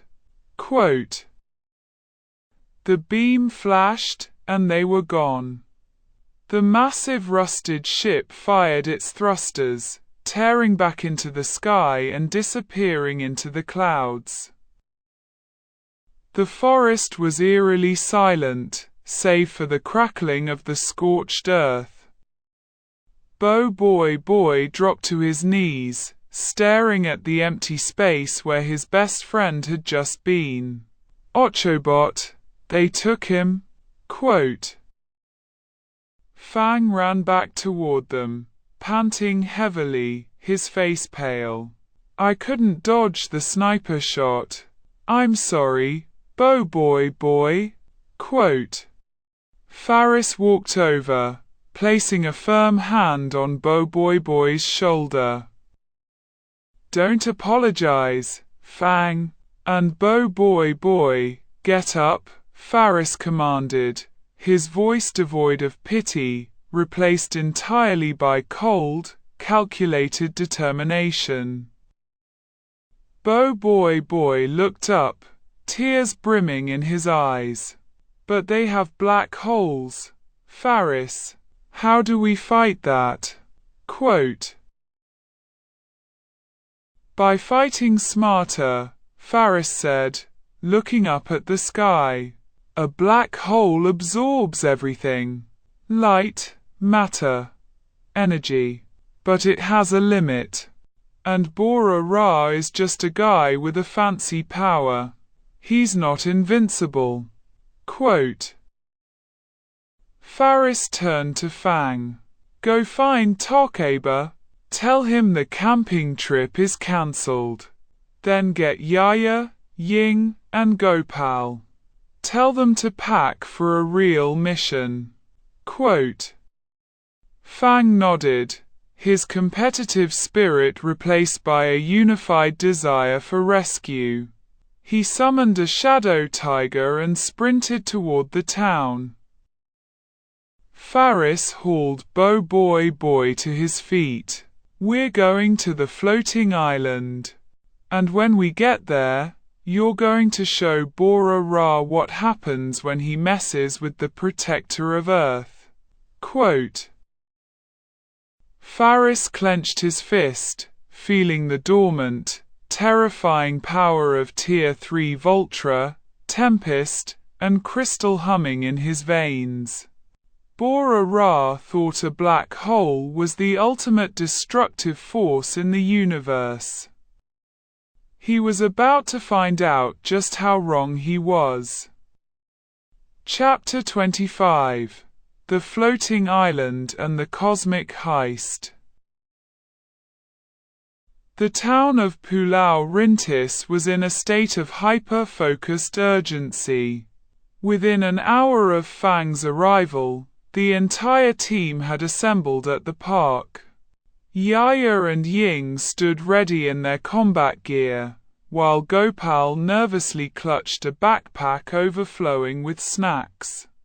Papa Zola struck a heroic pose atop a picnic table, declaring his unwavering commitment to saving the innocent yellow sphere of justice. But there was one glaring problem. "We don't have a spaceship," BOBOIBOY stated, pacing back and forth. "Papa Zola's ship is still missing, and Iho Joe's warship is completely fried from Faris's atmospheric cushion." Quote. Faris leaned against a nearby tree, checking his elemental reserves. "We don't need a new ship. We just need to borrow one." Quote. Fang adjusted his glasses. "Borrow one from who? The only other person with a working ship is Adudu." Quote. Faris smirked. "Exactly." Quote. 10 minutes later, the group stood outside the scrap metal fortress in Sector 7. Adudu and Probe were busy welding a piece of armor onto their classic green spaceship when the heavy metal gates were suddenly kicked off their hinges by a massive golden brown earthquake punch. "Intruders!" Adudu shrieked, dropping his welding torch. "Probe, attack!" Quote. "Don't even think about it." Faris's voice cut through the dust. He walked into the compound, his hands in his pockets, surrounded by the rest of the BOBOIBOY crew. Faris didn't transform, but a single, razor-sharp blue fire chakram materialized, spinning lazily on his index finger. The intense, localized heat immediately made Adudu sweat. "We need a ride," Faris said calmly. "To the floating island." Quote. Adudu's eyes bugged out. "The floating island? Are you insane? That place is a death trap. And why would I help you?" Quote. "Because," BOBOIBOY stepped forward, his eyes burning with determination, "Tenkotak took Ochobot. And if they extract his teleportation core, they'll rule the galaxy. That means no Earth, no Coco, and no empire for you to conquer." Quote. Adudu paused, his massive square head turning its gears. He looked at Faris's blue fire, then at BOBOIBOY's serious expression. "Fine," Adudu huffed, crossing his arms, "but I'm the captain, and you owe me a lifetime supply of Tok Arba's special hot chocolate." Quote. The flight to the floating island was tense. Adudu piloted the ship out of Earth's atmosphere, navigating through a treacherous asteroid field hidden in the outer rim of the sector. The floating island wasn't just an island.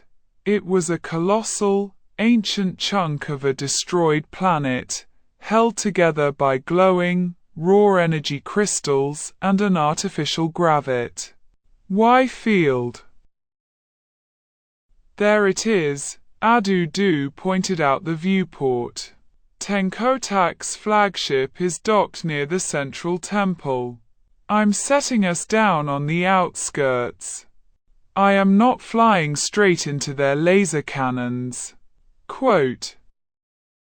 The green ship touched down violently in a dense, alien jungle filled with towering, luminescent flora. The hatch opened, and the team filed out. The gravity felt heavier here, the air thick with ancient, crackling energy.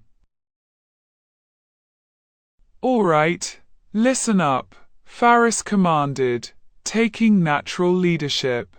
"Bora Ra is mine. I need him isolated so he can't use his black holes to threaten the rest of you.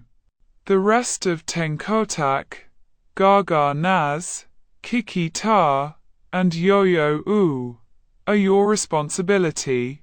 Work together, don't get reckless, and protect the civilians." Quote. "Hey, I am a hero of justice, not a civilian," Papa Zola objected, before immediately hiding behind Gopal as a strange alien bird screeched in the distance. They moved silently through the glowing jungle, approaching the massive stone ruins of the central temple. The Tenkotak flagship loomed over the courtyard. In the center of the ruins, a massive machine had been erected. Clamkabot and Ochobot were strapped into a dual extraction chamber.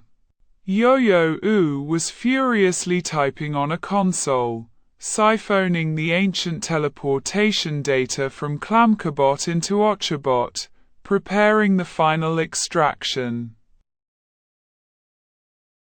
"Hurry up, Yo-Yo-Oo," Bora-Ra growled, pacing around the machine.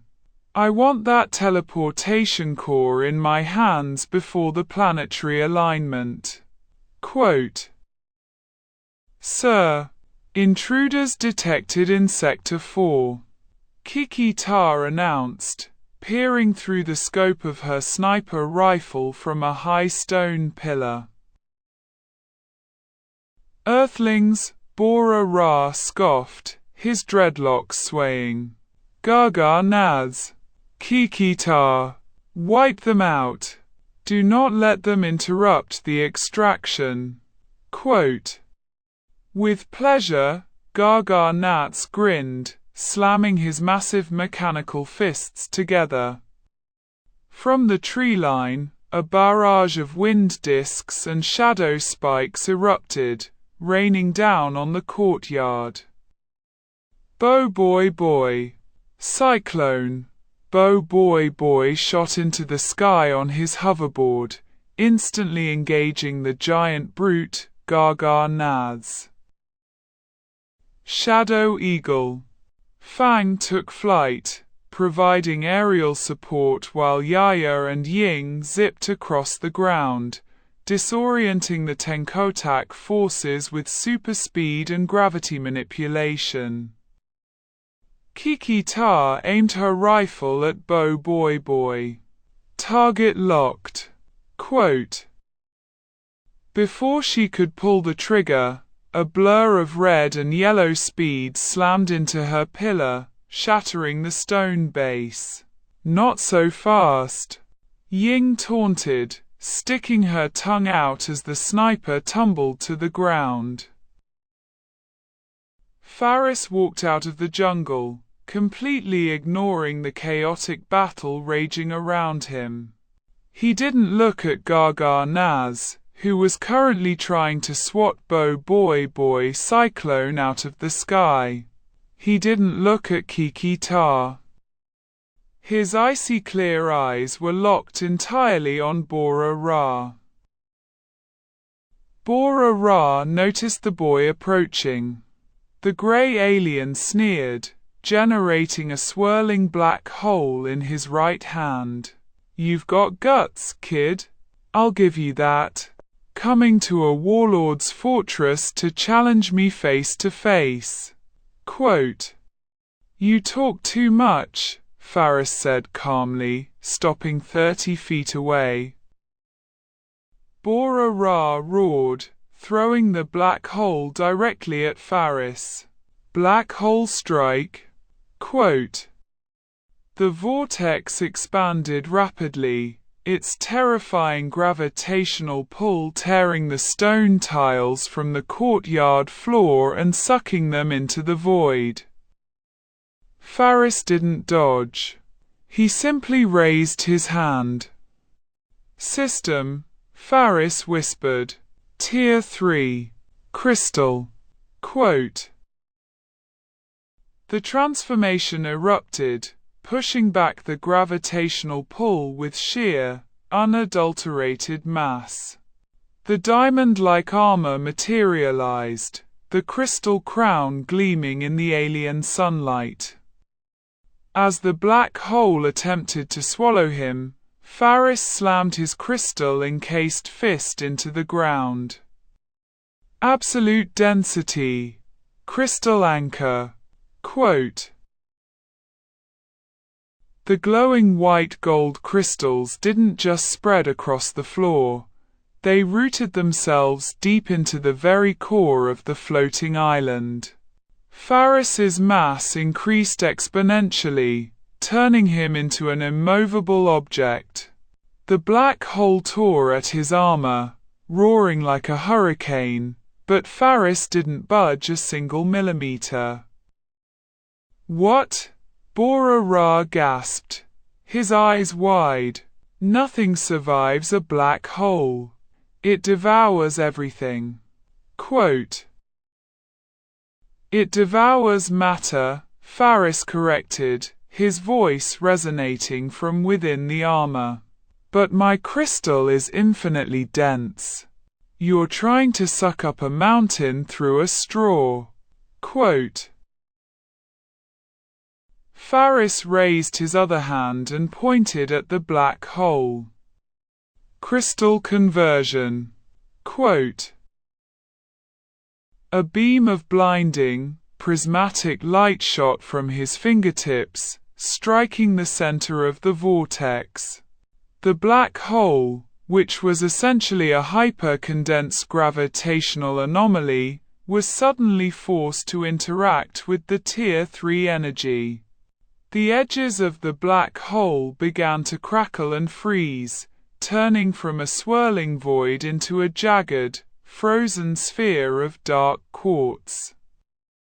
With a deafening shatter, the crystallized black hole exploded into a million harmless, glittering shards that rained down over the courtyard. Bora Ra stumbled backward in pure shock. You broke a black hole? Quote. I'm just getting started, Faris stated coldly. With a blur of motion, Faris crossed the courtyard. He didn't use a flashy energy blast. He relied purely on the devastating physical power of the Crystal Monarch. He delivered a flawless, devastating uppercut to Bora Ra's jaw. The Tenkotak leader was launched into the air like a ragdoll, crashing through two massive stone pillars before crumpling into a heap of rubble. Across the courtyard, the rest of the battle was reaching its climax. Gaga Naz, realizing his captain was down, went into a frenzy. He activated a heavily modified energy shield and charged wildly at BOBOIBOY. I'll crush you into dust, the brute roared. BOBOIBOY Cyclone swapped forms in mid-air. The blue wind aura shifted into a deep, serene azure. He landed gracefully on the ground as BOBOIBOY Water. You need to cool off, BOBOIBOY Water said, perfectly calm. He raised his hands, manipulating the moisture in the humid alien jungle. Water geyser. Quote. A massive pillar of high-pressure water erupted from beneath Gaga Naz, launching the heavy brute high into the air. BOBOIBOY didn't stop there. He closed his eyes, tapping into his emotional core, pushing the limits of his tranquility. I am calm. I am the frozen sea. BOBOIBOY. Ice. Quote. In a burst of freezing mist, BOBOIBOY's baggy blue outfit shifted into a sleek, insulated winter suit of white and icy blue. A thick scarf wrapped around his neck, and his cap gained a sharp, frosty emblem. Ding! Protagonist, BOBOIBOY, has successfully awakened Tier 2 element, A's, Ice. System synchronization complete. Initiating next evolution protocol. Unlocking Tier 3 element for host, Glacier, Absolute Zero, Diamond Ice. Faris smiled beneath his crystal visor. There it is. Another Tier 3 unlocked. BOBOIBOY Ice raised a hand toward the falling Gaga Naz. Ice bow. Quote. A massive, beautifully crafted bow of solid ice materialized in his grip. He pulled back the string, generating an arrow of pure, freezing energy. Ice arrow, frozen barrage. Quote. He released the string. The arrow split into dozens of smaller, high-velocity ice shards that struck Gargar-Naz in mid-air. The moment they made contact, the brute was completely encased in a thick block of solid ice, plummeting to the ground and crashing harmlessly, fully immobilized. With Gargar-Naz frozen and Kiki-Ta knocked out by Fang and Ying, the Tenkotak forces were utterly defeated. Faris walked over to the extraction machine, tearing the heavy metal restraints off Ochobot and Clamkabot with minimal effort. "Bo-boy-boy!" Ochobot beeped happily, flying into his friend's arms. "I'm so glad you're safe, Bo-boy-boy," Ice smiled, his frosty breath pluming in the air. Faris turned his attention back to the rubble. Bora-Ra was slowly pulling himself out of the debris, his face bruised and his armor cracked. The grey alien was panting heavily, his eyes burning with absolute, desperate fury. "You think you've won?" Bora-Ra spat, clutching his chest. "I am Bora-Ra. I am the master of the void." Quote. He raised both hands to the sky. "Maximum output. Gargantuan black hole." Quote. A terrifying, massive vortex of absolute darkness erupted above the temple ruins. It was 10 times larger than the previous one, its gravitational pull so immense that the floating island itself began to crack and splinter, massive chunks of rock being torn upward into the sky. "Faris, the whole island is breaking apart," Fang yelled, using his shadows to anchor himself and the others to the ground. Faris looked up at the apocalyptic black hole. He couldn't crystallize something this large in time to save the island. He needed absolute, overwhelming destruction.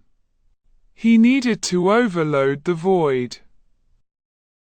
"System," Faris commanded, his voice deadly serious. "Tier 3. Voltra." Quote. The crystal armor shattered into dust. In its place, the blinding, angelic form of Voltra ignited. The white-hot plasma rings whirred violently. Faris floated upward, directly into the gravitational pull of the gargantuan black hole. "Faris, what are you doing?" Bo-boy-boy yelled over the roaring wind. "Overfeeding it," Faris replied. He didn't fight the pull. He let the black hole drag him toward its event horizon. As he approached the center of the void, Faris unleashed every ounce of safe energy the system would allow. Voltra Plasma Core, Supernova Overload. Quote. A beam of pure, unimaginably intense electromagnetic plasma fired directly from Faris's chest into the heart of the black hole. Black holes absorb light, but they have a threshold of energy mass they can contain before the singularity becomes unstable. Faris was pumping the equivalent of a dying star's core directly into Bora-Ra's construct. The pitch-black vortex began to turn a blinding, volatile white. "No, stop, it's going to collapse," Bora-Ra screamed, losing control of the technique. With an apocalyptic boom, the black hole violently inverted. Instead of sucking everything in, It exploded outward in a shockwave of blinding white plasma and displaced gravity. The shockwave hit Bora Ra point blank, vaporizing his armor and launching him completely off the floating island, sending him hurtling into the deep, empty abyss of space.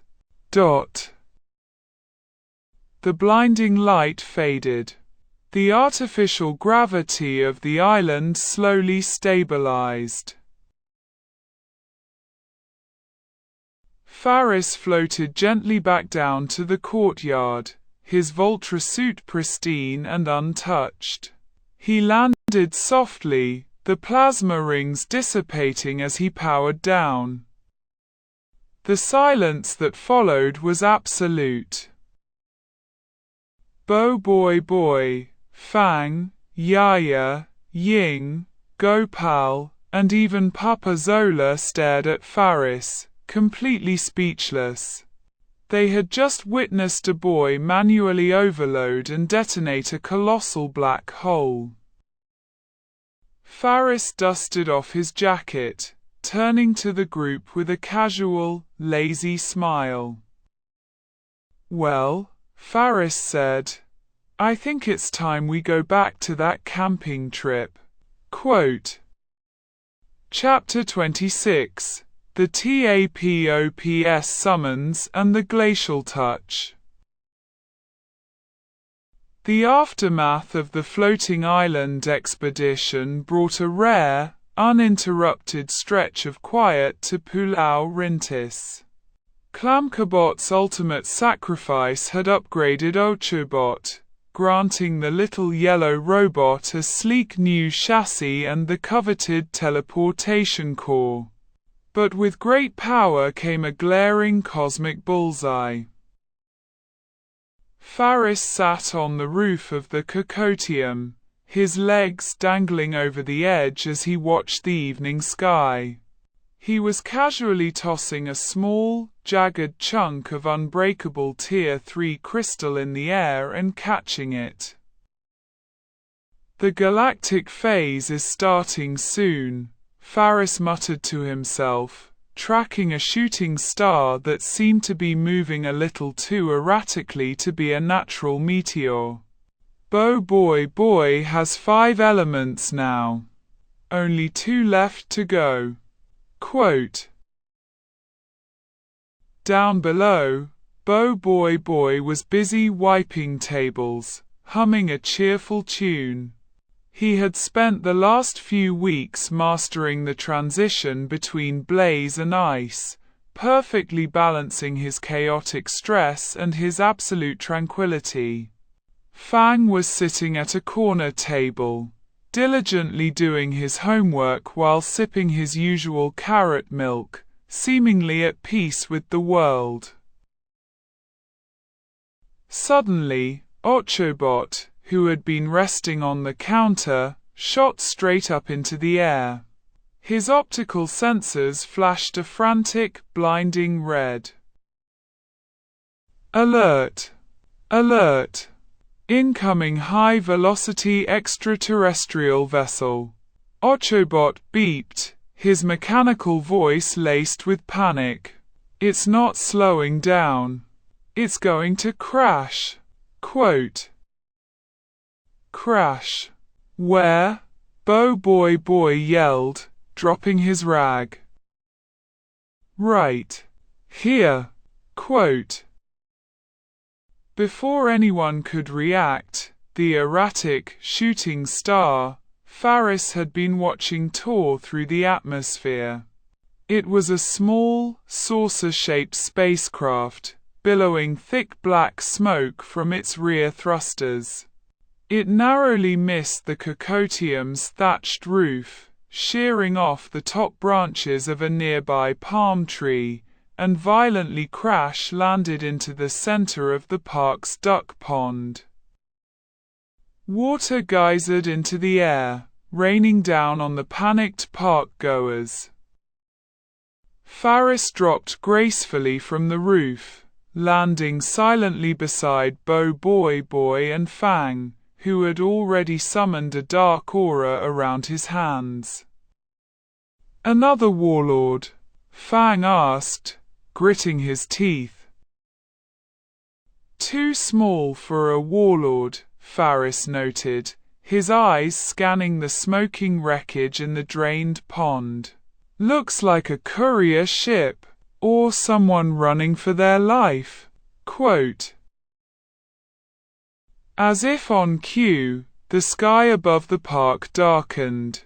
A second, much more aggressive-looking ship descended. It was painted entirely in jagged black and neon green, heavily armed, and distinctly pirate-like. A tractor beam shot down from the pirate vessel, locking onto the crashed saucer in the pond. Hey, you can't just park here, Papa Zola yelled, bursting out of the cocotium with a mop in hand. This is a zone of justice and relaxation. Quote. The hatch of the pirate ship opened, and a squad of heavily armed, bug-like alien mercenaries dropped down to the grass. They clicked their mandibles, raising their laser rifles and pointing them at the crowd. Back off, Earthlings, the lead mercenary hissed. That saucer belongs to the Gargantua pirates. We're collecting the bounty on the stowaway inside. Quote. BOBOIBOY stepped forward, his cap flashing orange. Nobody is collecting any bounties in my town. BOBOIBOY. Blaze. Quote. In a burst of refined, blue and crimson fire, BOBOIBOY transformed. He summoned 2 fiery chakrams, his eyes locked onto the mercenaries. You want to fight? Let's turn up the heat. Quote. Shadow bind. Fang didn't wait for an invitation. He slammed his hands onto the grass, sending a web of dark tendrils shooting toward the alien pirates. The mercenaries opened fire. A chaotic skirmish erupted in the park. BOBOIBOY Blaze deflected the laser blasts with his chakrams, dancing through the crossfire with elegant, fiery acrobatics, while Fang's shadows tripped and disarmed the bug aliens with ruthless efficiency. Faris watched them work, nodding in approval. They were functioning as a perfectly synchronized unit now. However, the pirate ship hovering above wasn't going to sit idly by. The main cannons under the hull whirred to life, aiming directly at the crashed saucer in the pond. If we can't capture him, we obliterate him. The pirate captain's voice crackled over a loudspeaker. Fire the main cannons. Quote. Oh no you don't, BOBOIBOY Blaze yelled. He tried to throw a fire chakram at the ship, but the cannons were already glowing with lethal green energy. He wouldn't make it in time. Faris exhaled slowly, his breath instantly pluming into a thick, freezing mist. System, Faris whispered, his voice carrying the terrifying stillness of a frozen wasteland. Tier 3. Glacier. Quote. Ding. Transforming into Tier 3 element, Glacier, Absolute 0, Diamond Ice. Aesthetic Superiority Protocol engaged. Absolute Thermal Negation activated. The air in the park didn't just grow cold. All thermal energy within a 50-yard radius was instantly eradicated. The remaining water in the duck pond flash froze into solid, pristine ice. Faris was enveloped in a pillar of blinding, pale blue light. When it shattered like glass, the true frozen monarch was revealed. Faris wore an exquisite, heavy winter mantle woven from pure, flexible diamond ice. The armor radiated a soft, ethereal luminescence, accented with jagged, frozen spikes on his shoulders. A regal, crystalline crown rested on his head, and his eyes were completely pupil-less, glowing with a terrifying, absolute zero blue.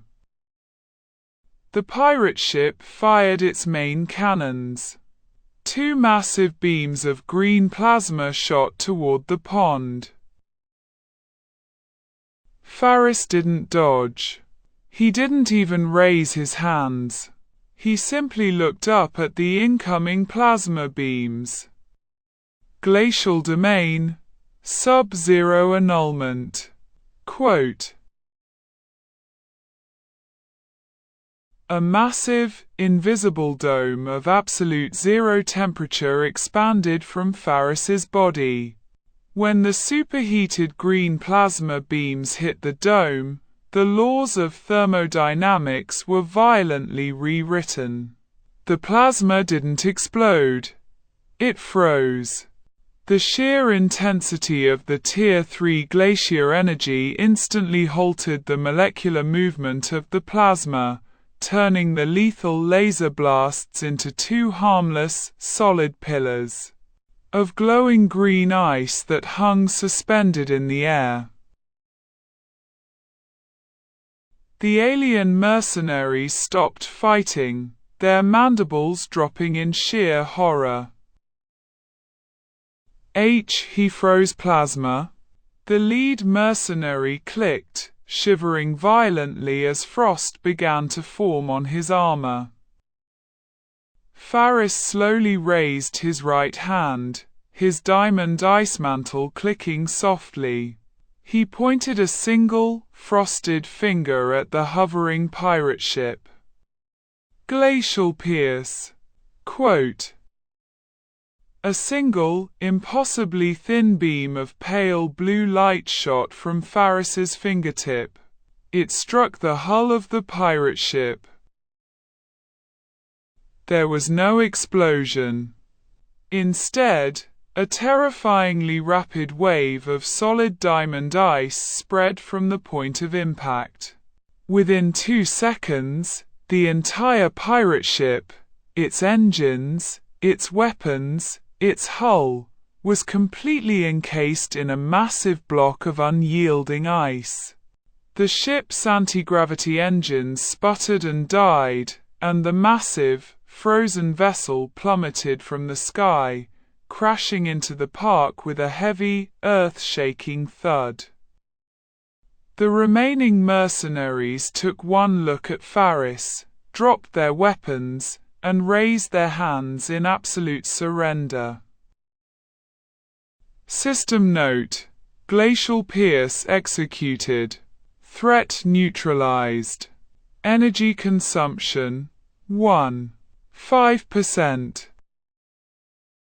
Faris lowered his hand, his chilling, glowing eyes fading back to normal as he willed the transformation to drop. The majestic ice armor dissolved into sparkling snowflakes, returning him to his standard jacket. He casually slipped his hands back into his pockets. BOBOIBOY Blaze powered down, returning to his normal form, panting slightly.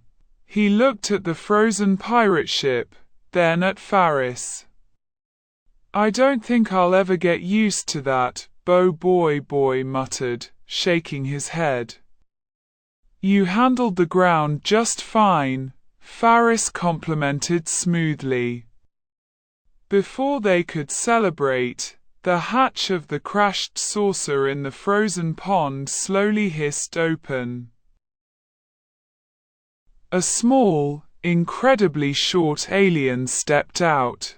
He wore large, round glasses, a green military-style uniform, and possessed a strangely stern, authoritative demeanor despite his diminutive size. Beside him floated a small, spherical robot. "Greetings, heroes of Earth," the small alien said, saluting sharply. He cleared his throat, puffing out his chest. "I am Commander Kokosai of TAPOPS, the tracker and protector of power spheres. And this is Motobot." Quote. Ochobot zoomed forward, scanning the new robot. "A fellow power sphere. Are you guys okay?" Quote. "We are functioning, thanks to you," Kokosai said, adjusting his glasses as he looked around the frozen battlefield. His eyes lingered on Faris for a long moment, a bead of sweat forming on his brow despite the residual chill in the air. "Your reputation precedes you, BOBOIBOY. And you as well, Faris Ali. The galactic network has been buzzing with rumors of a boy who can manipulate the core elements to terrifying degrees." Quote. "Word travels fast," Faris smirked.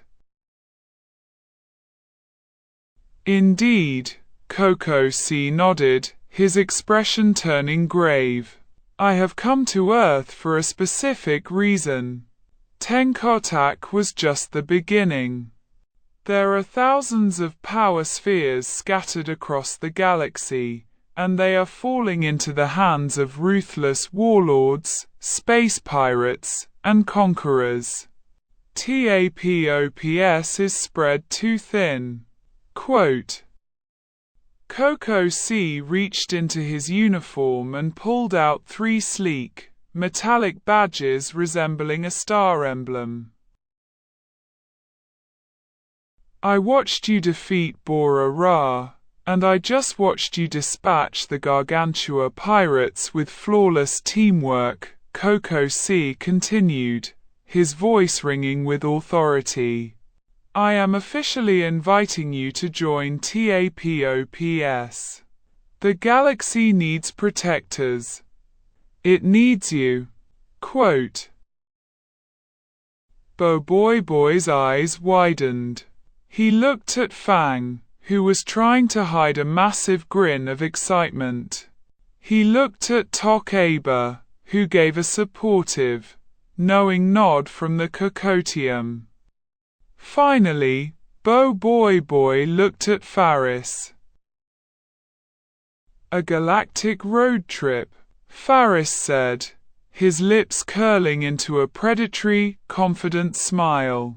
He knew the absolute powerhouses waiting in the deep cosmos. He knew about Captain Vargoba, Ritakkar, and the dormant ancient elementals. "Count me in," Faris said. BOBOIBOY turned back to Commander Kokosai, his fist clenched in determination. "We accept, Commander. We'll protect the power spheres." Quote. Kokosai smiled, tossing the badges to BOBOIBOY, Fang, and Faris. "Excellent. Pack your bags, cadets. Your training begins immediately. We leave for the TAPOPS space station at dawn." Quote. As the group cheered and began to excitedly discuss their upcoming journey to the stars, Faris looked down at the silver badge in his palm. The Earth arc was officially over. The universe was opening its doors.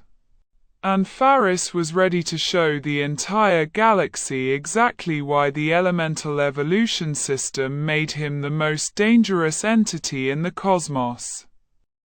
Chapter 27. The TAPOPS Academy and the Admiral's Test. The view from the viewport of Commander Kokosai's transport ship was nothing short of breathtaking.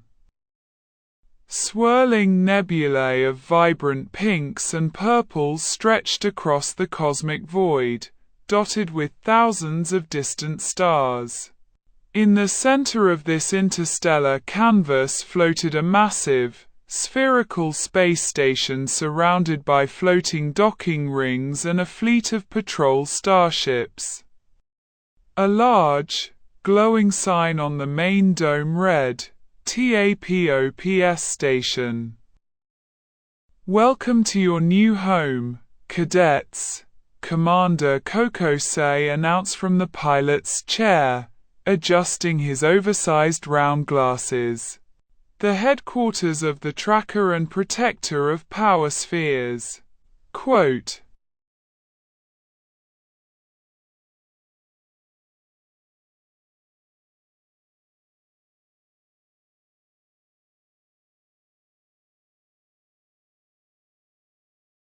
Gopal pressed his face against the reinforced glass, his eyes wide as saucers.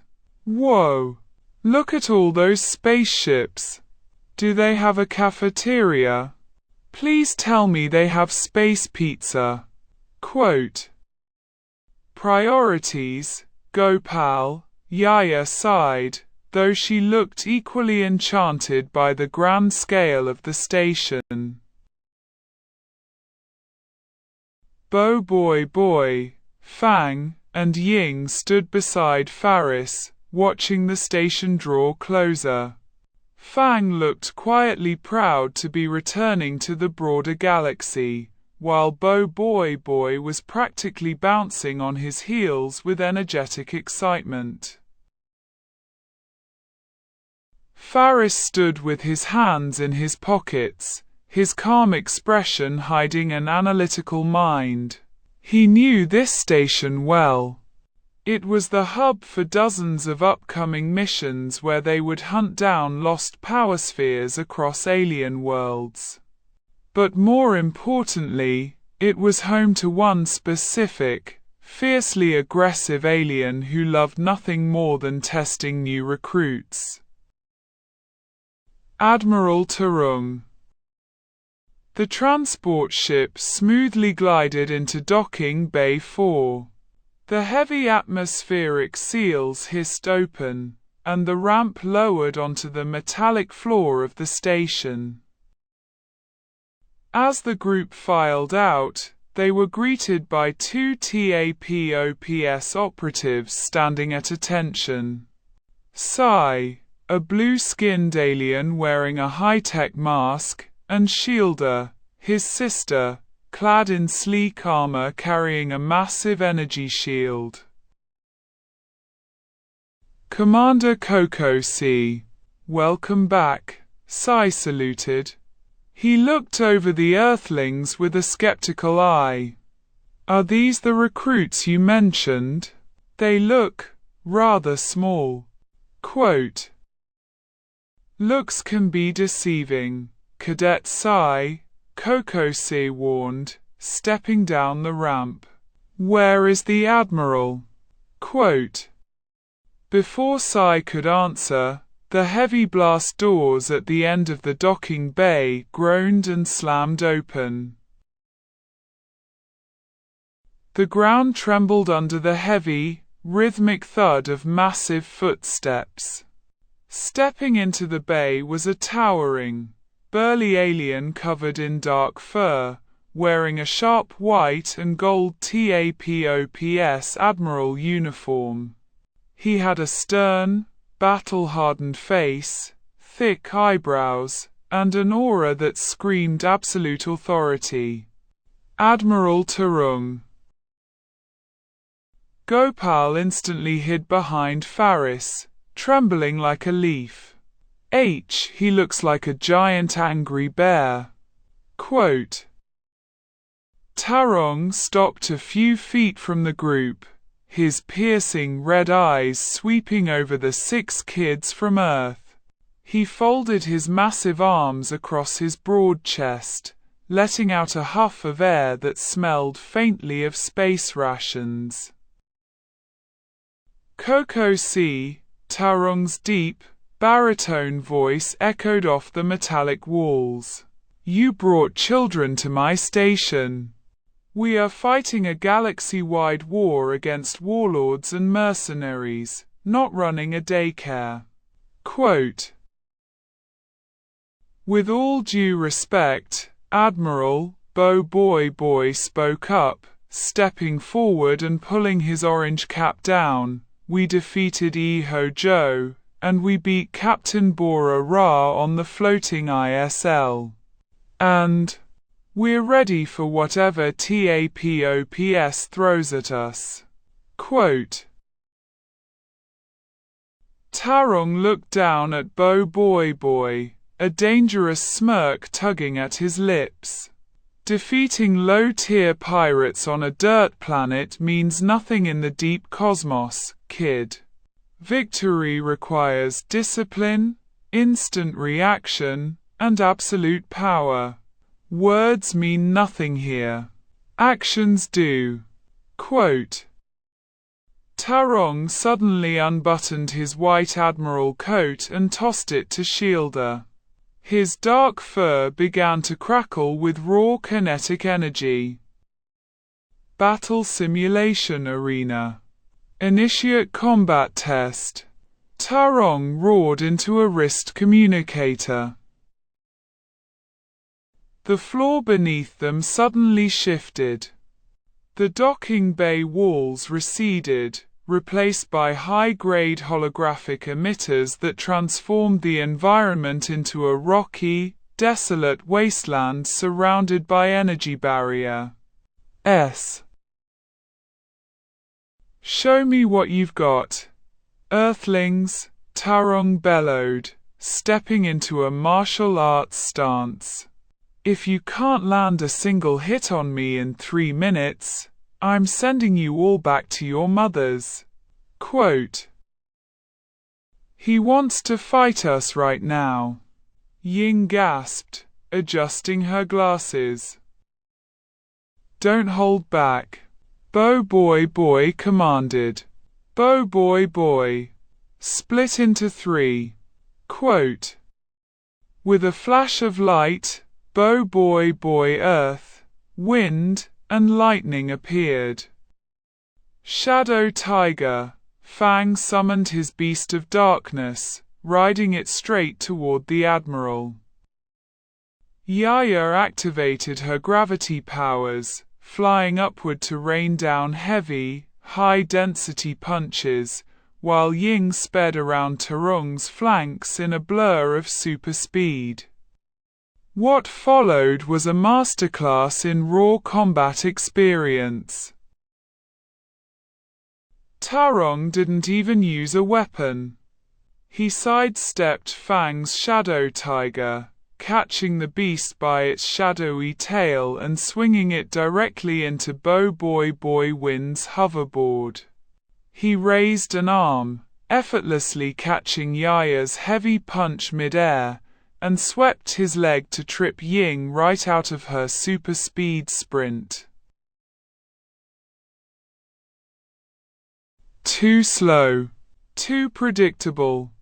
Tarung yelled, his kinetic aura flaring as he backhanded BOBOIBOY Lightning's red blades away before slamming his palm into BOBOIBOY Earth's chest, sending all 3 scintillators.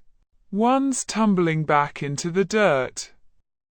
In less than 45 seconds, 5 of Earth's strongest defenders were groaning on the floor. Is this the power that defeated Bora Ra? Tarung huffed, shaking his head in disappointment. Uncoordinated. Sloppy. You rely too much on your individual abilities instead of observing your opponent. Quote, Tarong turned his gaze to the only person who hadn't moved an inch since the simulation started. Faris stood in his casual clothes, his hands shoved deep into his jacket pockets. He hadn't summoned an element. He hadn't drawn a weapon. He was just watching Tarong with a cool, unbothered expression. "And you?" Tarong growled, stepping toward Faris. "Coco C praised your power above all others. Why are you standing there? Are you too terrified to fight?" Quote. Faris chuckled softly, a lazy, confident sound. "No, Admiral. I was just giving you time to warm up." Quote. Tarong's eyes narrowed, a vein popping on his forehead. "Arrogant brat. Let's see if your mouth is as strong as your legs." Quote. Tarong lunged forward like a striking predator. His massive, fur-covered fist was cloaked in a dense aura of kinetic energy, aimed squarely at Faris's chest. The punch carried enough force to shatter solid steel. Faris didn't dodge. He didn't even take his hands out of his pockets. "System," Faris whispered, his voice completely flat. "Tier 3. Crystal." Quote. Ding. Transforming into Tier 3 element. Crystal. Aesthetic superiority protocol engaged. Absolute mass activated. A blinding, prismatic flash of light erupted for a fraction of a second. Bang! A shock wave of kinetic force ripped through the simulation arena, cracking the holographic floor tiles for 30 feet in every direction. When the dust cleared, Tarong's massive fist was planted directly against Faris's chest. Faris hadn't moved a single millimeter. He hadn't even taken a step back to brace himself. He stood casually, encased in his flawless, diamond-like crystal armor, the white gold accents gleaming under the arena lights. The crystalline crown on his brow reflected Tarong's completely stunned expression. Tarong slowly pulled his hand back. The fur on his knuckles was bruised, and the kinetic energy aura he had built up had been utterly absorbed and neutralized by the sheer density of the crystal armor. "Impossible," Sai muttered from the observation deck, dropping his clipboard. The Admiral's kinetic strike stopped dead. Quote. Faris raised his head, his icy clear eyes locking onto Tarong's shocked gaze. "My turn," Faris said, his voice echoing with the heavy, unyielding resonance of a mountain. Faris took one hand out of his pocket. He didn't throw a punch. He simply tapped Tarong softly on his shoulder armor with 2 fingers. "Crystal propagation, micropulse." Quote. A microscopic pulse of Tier 3 energy surged through Tarong's shoulder plate.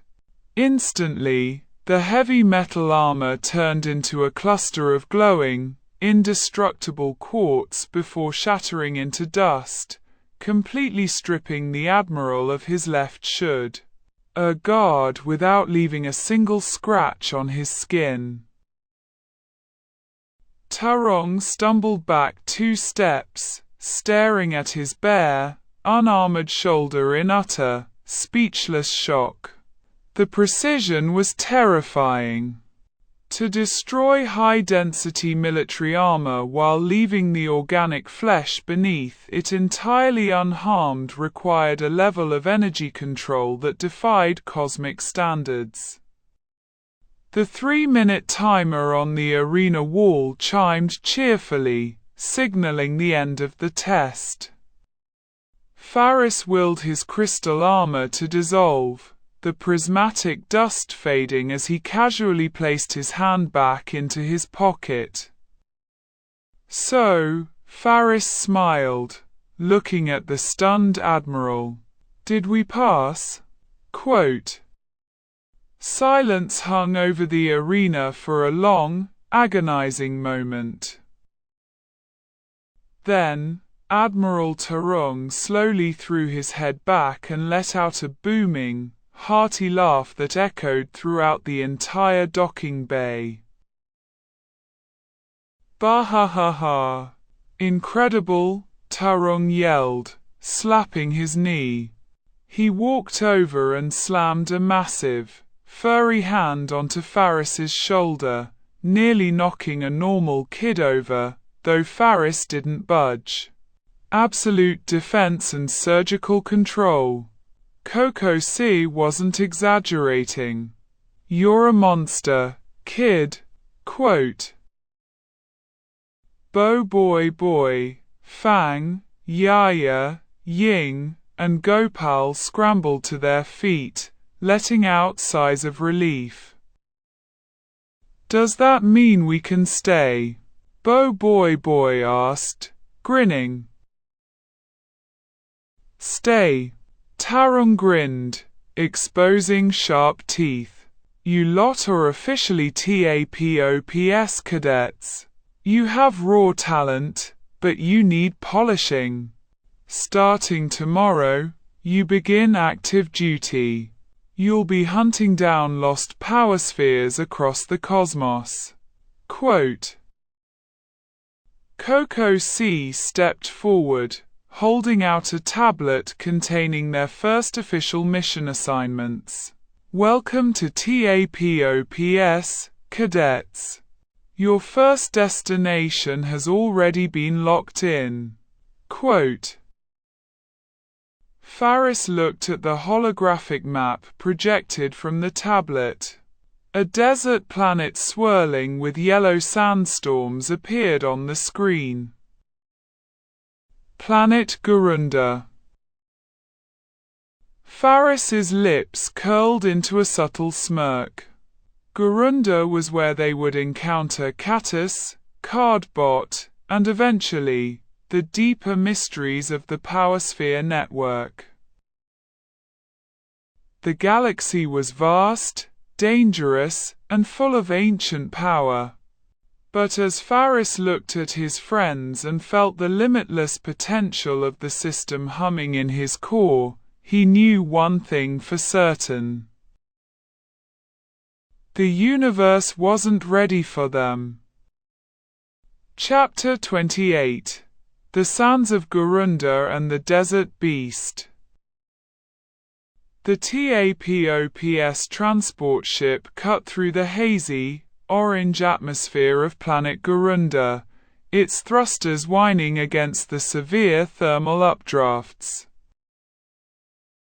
Inside the cabin, Gopal was practically melting into his seat, fanning himself with a mission dossier. Remind me again why we left the air-conditioned space station for a planet that has 2 suns. I feel like a roasted marshmallow. Quote. Because we are TAPOPS cadets, Gopal, Yaya stated, adjusting her pink hijab. And Commander Coco C detected a rogue power sphere distress signal originating from these coordinates. Quote. Fang piloted the ship, his hands flying across the holographic console with practiced ease, setting her down near the signal's origin. Brace yourselves. The landing zone is mostly loose sand. Quote. The ship touched down with a heavy thud, kicking up a massive cloud of golden dust. The ramp lowered, and the harsh, oppressive heat of Garuda rushed into the cabin like a physical blow. Faris stepped out first, his hands in his pockets. The system immediately regulated his internal temperature, making the scorching desert air feel like a mild spring breeze. BOBOIBOY, however, immediately began sweating through his orange jacket. Phew! It's like an oven out here, BOBOIBOY panted, pulling his cap down to shield his eyes from the twin suns glaring in the sky. Maybe I should use my water or ice forms just to keep us cool. Quote. Save your energy, Faris advised, walking down the ramp. This planet is known for harsh terrain and dangerous wildlife. If you burn your stamina playing air conditioner, you won't have the juice to fight when we actually need it. Quote. He's right, Fang agreed, checking the tracking device on his wrist. The signal is coming from a rocky canyon about a mile north of here. Let's move out. Quote. The trek through the dunes was grueling for the normal humans. By the time they reached the canyon entrance, Gopal was hallucinating giant glasses of iced syrup, and Ying was dragging her feet, too exhausted to use her super speed. As they entered the canyon, the towering walls of red rock provided a much-needed reprieve from the direct sunlight. At the center of the ravine lay a small, crystalline oasis, sparkling with fresh water. Water! Gopal cheered, finding a second wind. He sprinted toward the oasis, completely ignoring the basic rules of alien exploration. Gopal, wait! We haven't scanned the area! BOBOIBOY yelled, running after him. Before Gopal could reach the edge of the water, the ground violently trembled. The sand near the oasis shifted and burst upward, revealing a massive, terrifying creature. It looked like a towering, bipedal feline, but its body was entirely composed of thick, armored green cactus skin covered in razor-sharp, poisonous spikes. Its eyes glowed a furious red, and it let out a roar that shook the canyon walls. A giant cactus monster! Gopal screamed, scrambling backward as fast as his legs could carry him. It's a territorial beast, Fang analyzed, summoning a dark aura. It must be guarding the oasis. Shadow bind. Quote. Dark tendrils shot across the sand, wrapping around the monster's thick legs. The beast barely registered the attack. With a single flex of its massive muscles, it shattered the shadow constructs and charged forward, swinging a heavy, spiked fist directly at Fang. Earth wall. BOBOIBOY slammed his hands onto the ground, erecting a thick barrier of rock just in time. The beast's fist smashed into the wall, cracking it straight down the middle and sending BOBOIBOY skidding back. It's too physically strong, Yaya shouted, flying upward and attempting to increase the gravity around the creature, but the monster simply planted its heavy feet, completely unbothered by the weight. Faris stood near the canyon entrance, observing the fight. He could easily freeze it with glacier or crush it with crystal, but he saw the perfect opportunity for BOBOIBOY's next evolution. The harsh, sweltering environment of the desert was the perfect catalyst. BOBOIBOY, Faris called out over the roar of the monster. Your earth form is too slow, and ice will melt before it can do any real damage in this heat. You have to fight fire with fire. Quote. BOBOIBOY gritted his teeth, dodging another swipe from the beast. Right. BOBOIBOY. Fire. Quote. In a burst of chaotic orange flames, BOBOIBOY fire appeared. He laughed wildly, the stress of the heat and the battle fueling his erratic energy. Let's turn up the heat. Fireball. Quote. He lobbed 3 massive spheres of flame at the monster. The fireballs struck the beast's thick cactus hide, but the creature didn't burn. Instead, it absorbed the heat, its green skin turning a tough, hardened brown as it adapted to the thermal attack. It roared louder, even more enraged. My fire didn't work. BOBOIBOY fire panicked, dodging a spiked tail swipe. Because your fire is wild and unfocused, Faris shouted, stepping forward. You're just throwing raw heat at it. Fire isn't just destruction, BOBOIBOY. It's focus. It's the forge. Condense the flame. Quote. BOBOIBOY fire paused, narrowly avoiding being crushed by a stomping foot. He remembered Faris's blue fire from back on Earth, the way it didn't just burn wildly, but spun with lethal, controlled precision. BOBOIBOY closed his eyes, ignoring the roaring beast. He stopped letting his stress control the flames. Instead, he grabbed the chaotic energy by the reins and forced it inward, compressing it, refining it. The chaotic orange aura around him suddenly snapped inward, turning a blinding, searing blue. BOBOIBOY. Blaze. Quote. The heat in the canyon spiked.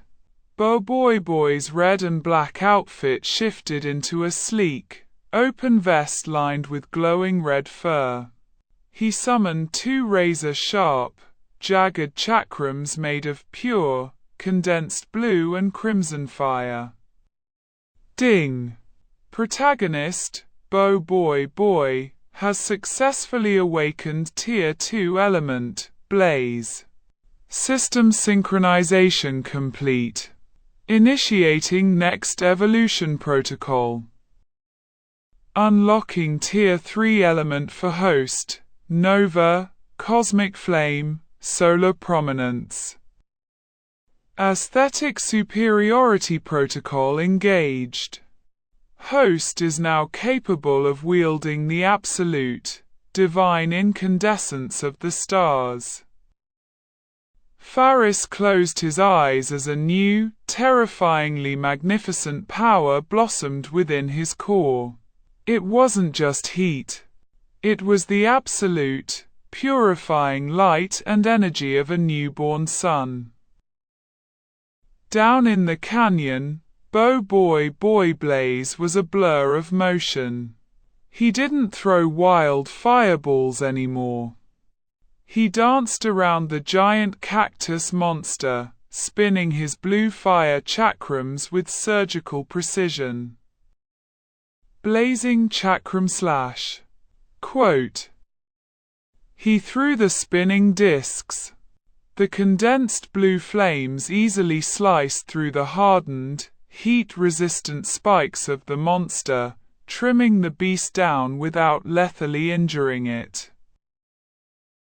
The monster roared in pain, stumbling backward. Realizing it was outmatched by the refined thermal energy, the beast prepared a final, desperate attack. It opened its massive jaws, drawing in the surrounding air to unleash a devastating barrage of poisonous needle spikes from its mouth.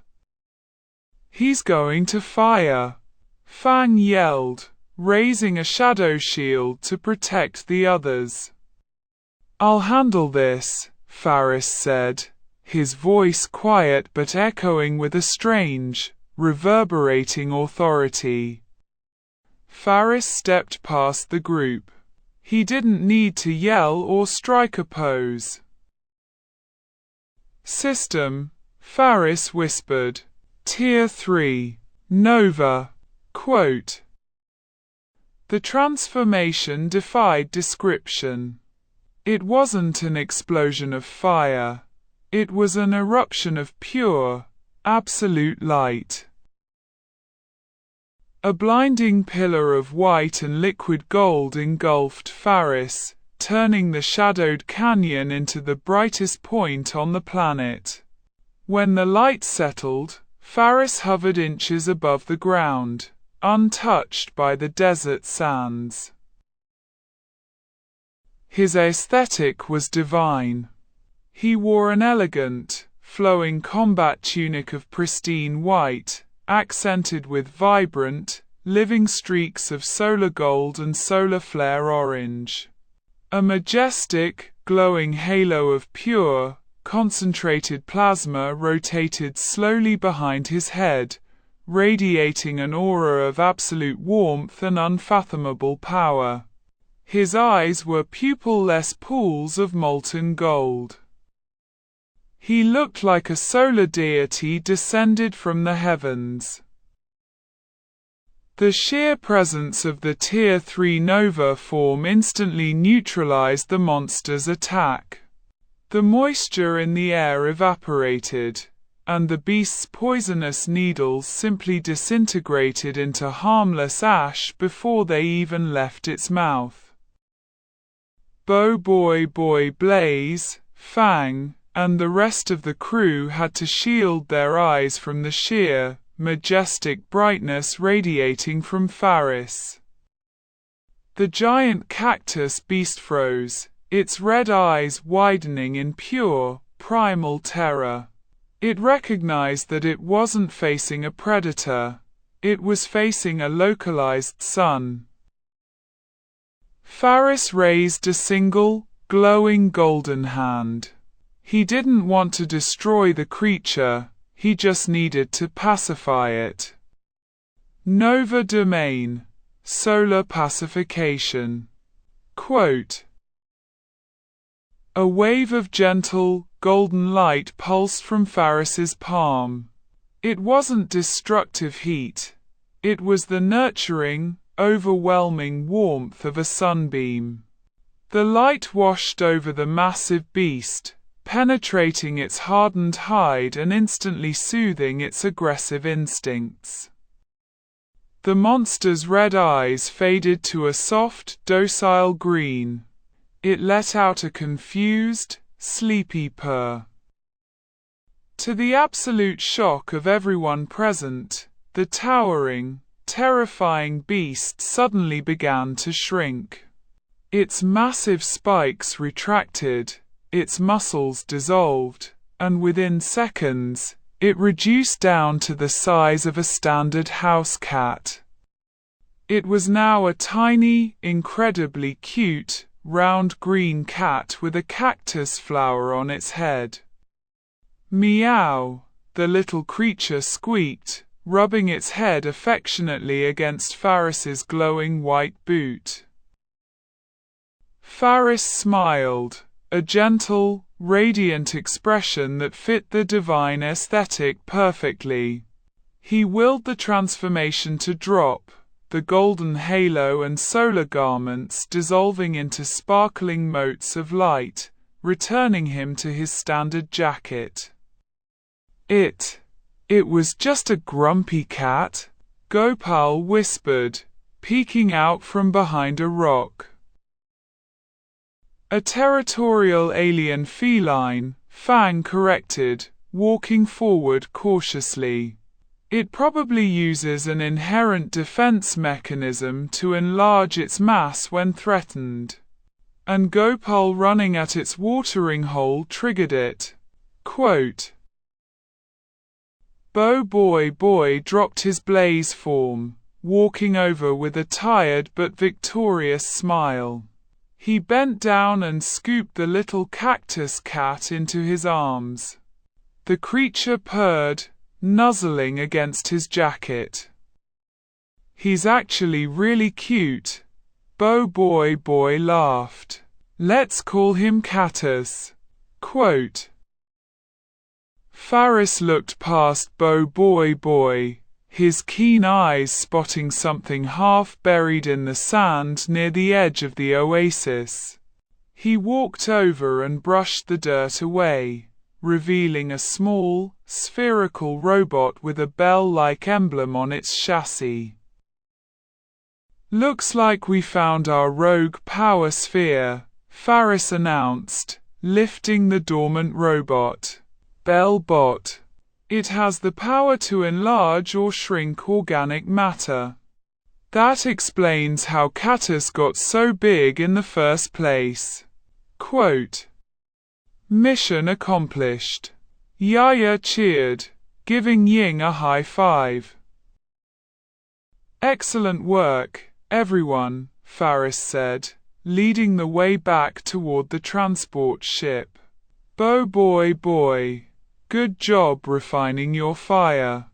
Blaze is going to be incredibly useful moving forward. Quote, Thanks to you, BOBOIBOY beamed, holding the purring Catus. Though I don't think I'll ever get a form as flashy as that sun god thing you just did. Quote, Faris smirked, looking up at the twin suns of Gurunda. The system had delivered yet another perfect evolution. As the transport ship lifted off, leaving the harsh desert planet behind, Faris pulled up his mental status screen. The elemental roster was nearly complete. But the deepest, most dangerous powers of the BOBOIBOY universe, the cosmic elements of light, dark, and gamma, were still waiting to be unlocked. And Faris was more than ready to claim them all. Chapter 29. The Verdant Planet and the Birth of Leaf. The briefing room on the TAPOPS station was illuminated by the emerald glow of a holographic planet. It was completely covered in dense, overgrown vegetation, lacking any visible oceans or continents. Planet Rimbara, Commander Coco C stated, using a laser pointer to highlight a set of coordinates on the green sphere. A world where the flora is not only sentient but highly aggressive. We have intercepted a distress signal from a Flora-class power sphere named Botobot. Quote, Aggressive plants. Gopal swallowed nervously, hiding behind Yaya. You mean like, giant fly traps that eat people? Can't we just send a robot to do it? Quote,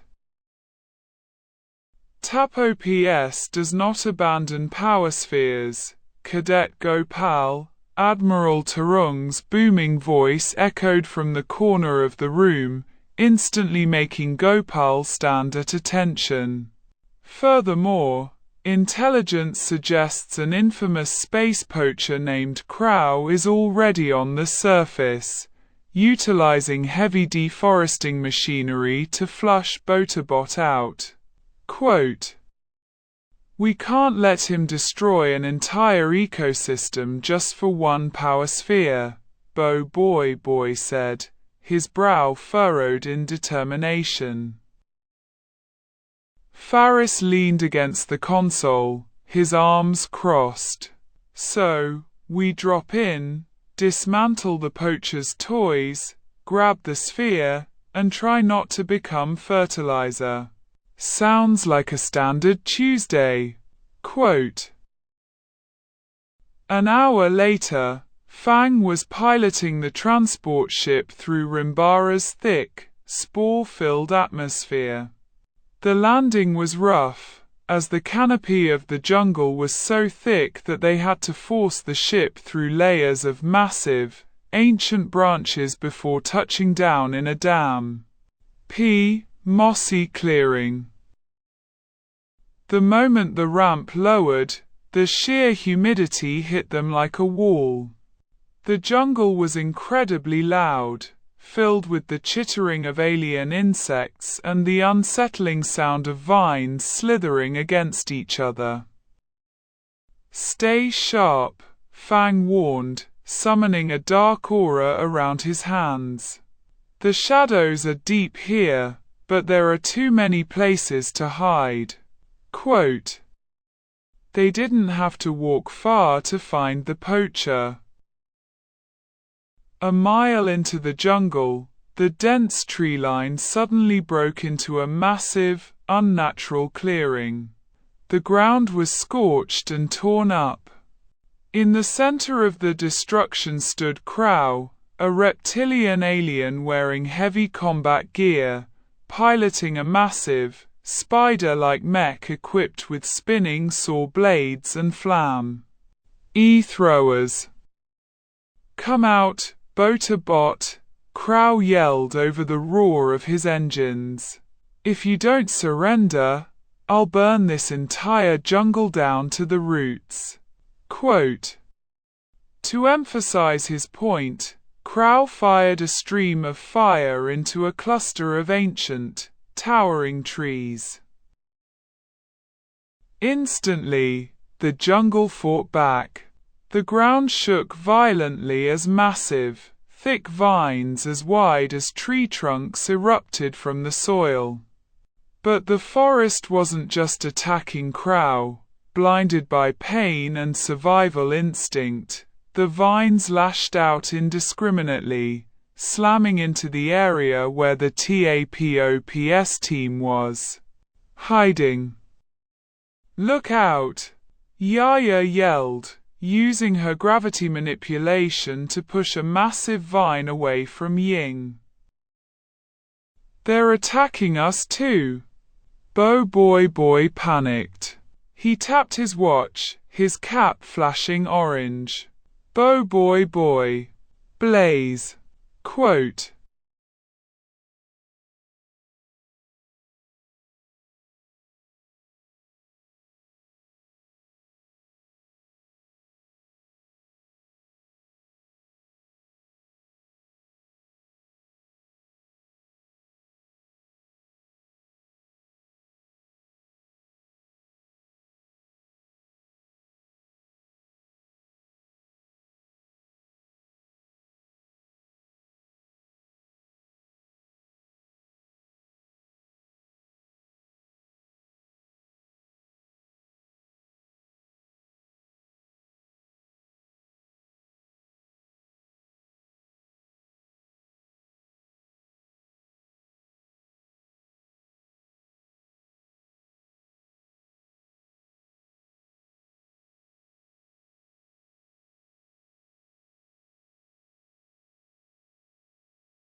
In a burst of intense blue and crimson fire, BOBOIBOY Blaze materialized.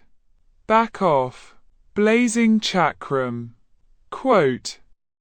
Blaze threw his fiery discs at the incoming vines, severing them in a spray of sparks and burning sap. But it was a terrible mistake. The moment the blue fire burned the vines, a high-pitched, echoing shriek resonated through the entire jungle. The forest didn't retreat, it doubled its efforts. Dozens of even larger, thorn-covered vines burst from the ground, swarming toward BOBOIBOY in a frenzy of localized rage. Faris, a little help, BOBOIBOY Blaze yelled, flipping backward to avoid a crushing blow. Faris effortlessly sidestepped a sweeping vine without taking his hands out of his pockets. I told you on Garunda, BOBOIBOY. Stop fighting the environment. Quote. But they're attacking us. Quote. Because you're burning them. Faris shouted back, his voice cutting through the noise. This isn't dirt and rock like your earth element. This is living, breathing biology. They are scared of the poacher's fire, and you just added to it. You need to connect with them, not destroy them. Quote. BOBOIBOY Blaze froze, barely dodging a massive thorn. He looked at the scorched earth, the burning trees, and the frantic, defensive movements of the vines. Faris was right. He was acting like the enemy. BOBOIBOY dropped the blaze transformation. He stood in his standard orange jacket, completely defenseless as a massive, crushing vine reared back to smash him flat. BOBOIBOY, move! Fang yelled, preparing to summon a shadow shield. BOBOIBOY didn't move. He closed his eyes and raised his hands, not to strike, but in a gesture of peace. He took a deep breath of the humid, spore-filled air. He felt the pulsing life force of the millions of roots beneath his feet. He felt their pain, their fear, and their desperate need to protect their home. I'm not going to hurt you, BOBOIBOY whispered. A vibrant, emerald green light erupted from his core. It wasn't the heavy, solid presence of Earth. It was light, organic, and teeming with life. His orange cap flashed, the emblem shifting into a bright green leaf. In a swirl of glowing green leaves and vines, BOBOIBOY transformed.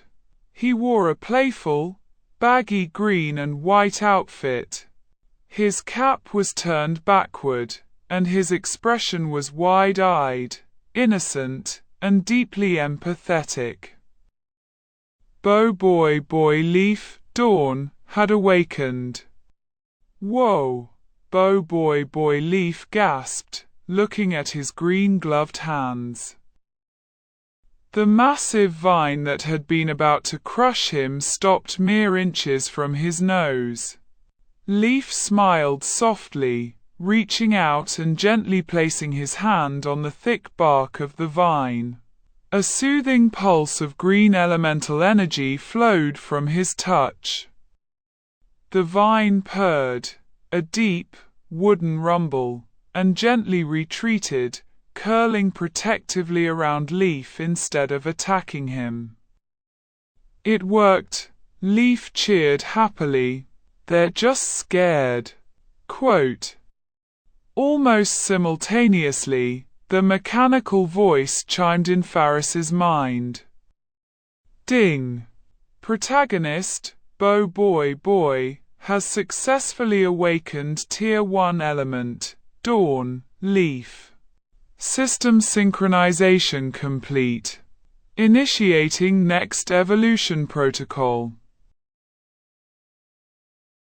Unlocking Tier 2 element for host, Jury, Thorn. Aesthetic superiority protocol engaged. Host is now capable of wielding the beautiful, lethal precision of the overgrown wild. Faris smirked as a new energy surged through his veins. It was sharp, wild, and incredibly dangerous. If Leaf was the innocent, nurturing side of nature, Thorn was nature's ruthless defense mechanism. "All right, Poacher," Faris murmured, his eyes locking onto Crow's spider mech in the distance. "Let's see how you handle the food chain." Quote. System, Faris whispered. Tier 2. Jury. Quote. A sudden, aggressive overgrowth of deep green, glowing vines spiraled up from the earth, completely engulfing Faris in a cocoon of thorns. When the vines snapped outward, Faris stood transformed. His aesthetic was a masterclass in elegant lethality.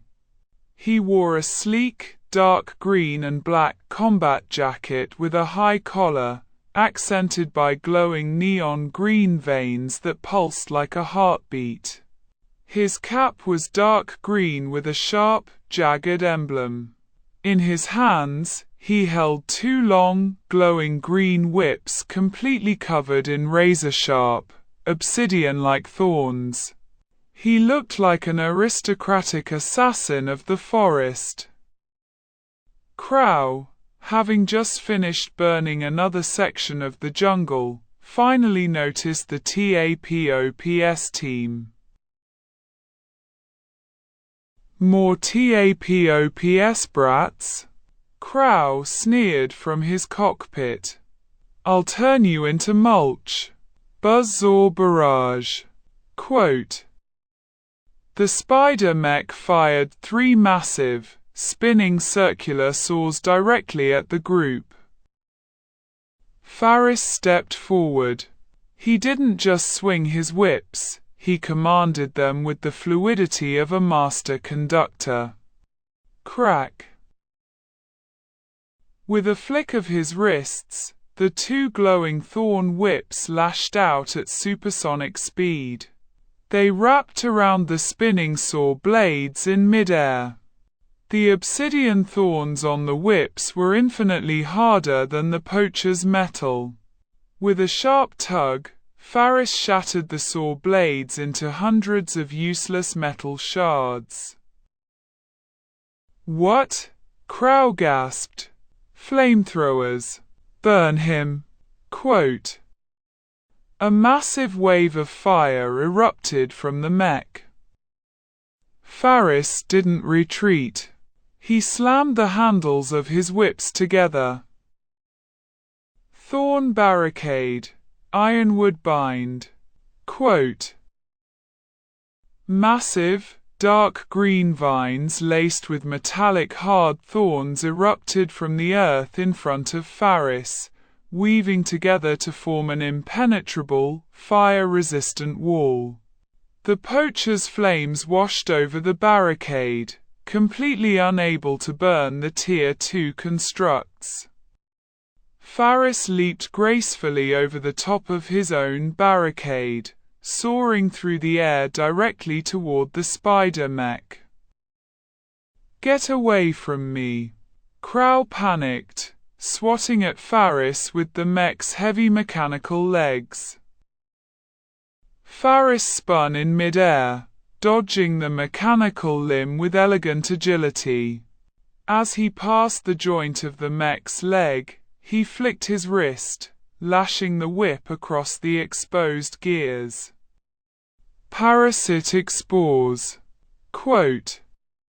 The thorns didn't just cut the metal, they injected glowing green seeds directly into the machinery. Faris landed softly on the scorched earth, his back to the mech. He casually lowered his whips. "Bloom," Faris commanded softly. Inside the spider mech, the glowing green seeds instantly hyper-accelerated. Massive, thick roots violently erupted from the inside out, tearing through the engines, the fuel lines, and the hydraulic joints. In less than 2 seconds, the entire multi-ton war machine was completely ripped apart from the inside, reduced to a heap of scrap metal overflowing with beautiful, glow-ing green vines. Crow was ejected from the cockpit, tumbling into the dirt and instantly being pinned to the ground by a single, sharp thorn whip wrapping around his ankle. "Don't move, poacher," Faris warned, his icy voice sending a shiver down Crow's spine. "Or I'll let the forest finish what you started." Quote. Crow raised his hands in absolute surrender, terrified of the dark green rogue standing over him. System note: threat neutralized. Energy consumption 1%. With the mech destroyed and the fire put out, the jungle began to calm down. The aggressive vines retreated into the soil. From the canopy above, a small, green power sphere covered in moss slowly floated down. Bo-to-bot. Bo-boy-boy Leaf bounded over, his eyes wide with wonder. "Hi there, we're from TAPOPS. We came to rescue you." Quote. Bo-to-bot beeped happily, nuzzling against BOBOIBOY's cheek. "Thank you, friend of the forest." Quote.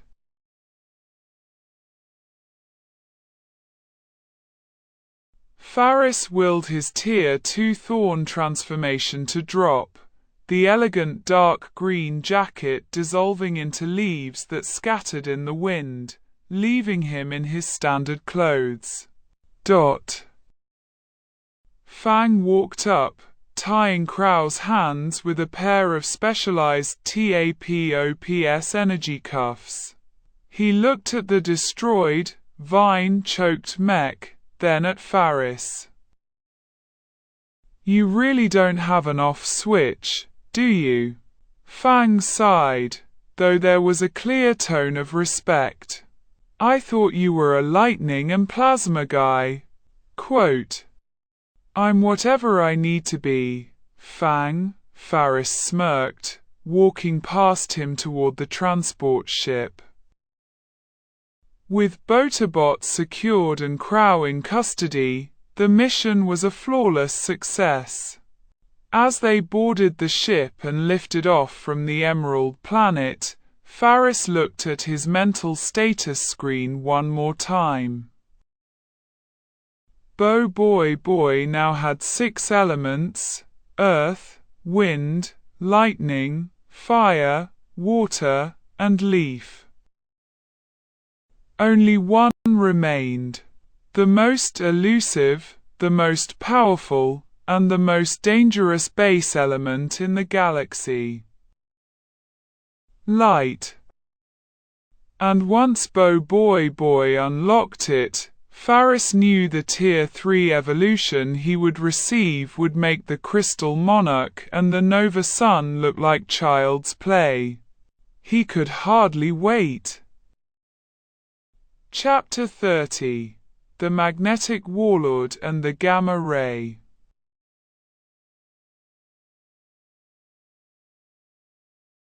The TAPOPS space station was typically a hub of orderly, synchronized activity. Droids hummed through the corridors, cadets trained in the simulation bays, and Commander Coco Sear constantly barked orders over the intercoms. But today, the station was eerily quiet. It was the designated rest cycle, and the Earth team was gathered in the main cafeteria, taking a well-deserved break. Gopal was inhaling his fourth plate of synthetic space noodles, while Ying and Yaya debated the galactic physics behind Papa Zola's latest ridiculous homework assignment. BOBOIBOY was polishing his elemental watch, a small, satisfied smile on his face. 6 elements. He had mastered 6 completely different forces of nature.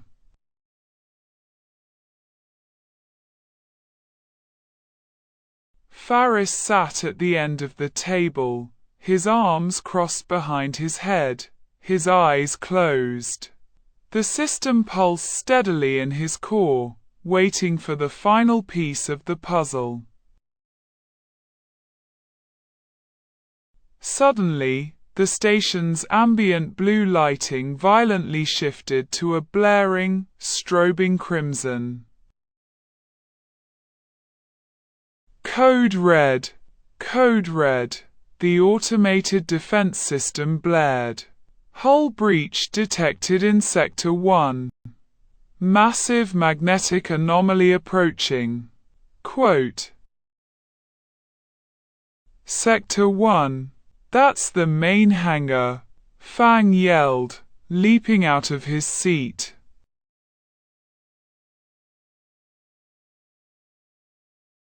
Before anyone could move toward the exit, a terrifying, metallic screech echoed through the corridors.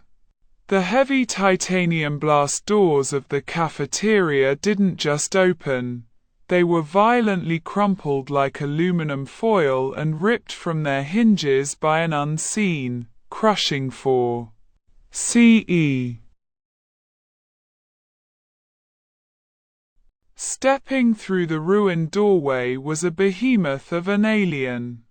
He was massive, clad in heavy, jagged red and black armor, with a wild mane of hair and a terrifyingly scarred face. He held a massive, dual-bladed axe that crackled with violent purple electromagnetic energy.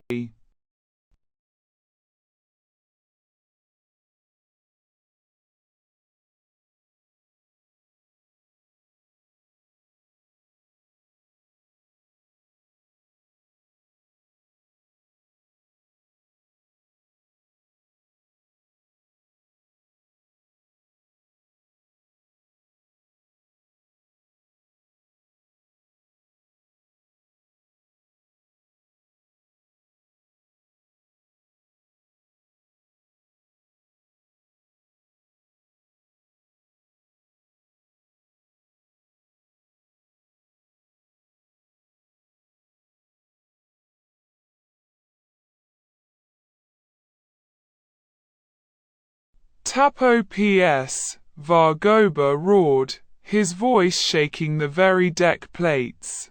I hear you've been collecting power spheres. Hand them over to Captain Vargoba, and I might leave enough of this station intact for you to suffocate in. Quote. Admiral Tarung sprinted into the cafeteria from a side corridor, his fur bristling with kinetic energy. Vargoba, you dare attack my station? Quote. Tarung leaped forward, throwing a devastating kinetic punch. Vargoba didn't even raise his axe. He simply smirked and held out an open hand. Magnetic repulsion. Quote. The metal in Tarung's uniform buttons and belt buckle was suddenly seized by a terrifying magnetic force. Tarung was stopped dead in mid-air and violently hurled backward, crashing through two reinforced bulkheads before collapsing in a heap of debris. "Admiral," BOBOIBOY yelled. He tapped his watch. "BOBOIBOY. Earthquake." Quote. Transforming into his heavy earth form, BOBOIBOY summoned his massive gauntlets. "Earthquake smash." Quote. He slammed his fists into the metal floor, but instead of the floor buckling, Vargoba simply laughed. "You bring rocks to a metal fortress?" Vargoba mocked. He gripped his purple axe. Magnetic attraction. Quote. Every single metal table, chair, and food tray in the cafeteria was suddenly ripped from the floor and hurled directly at BOBOIBOY.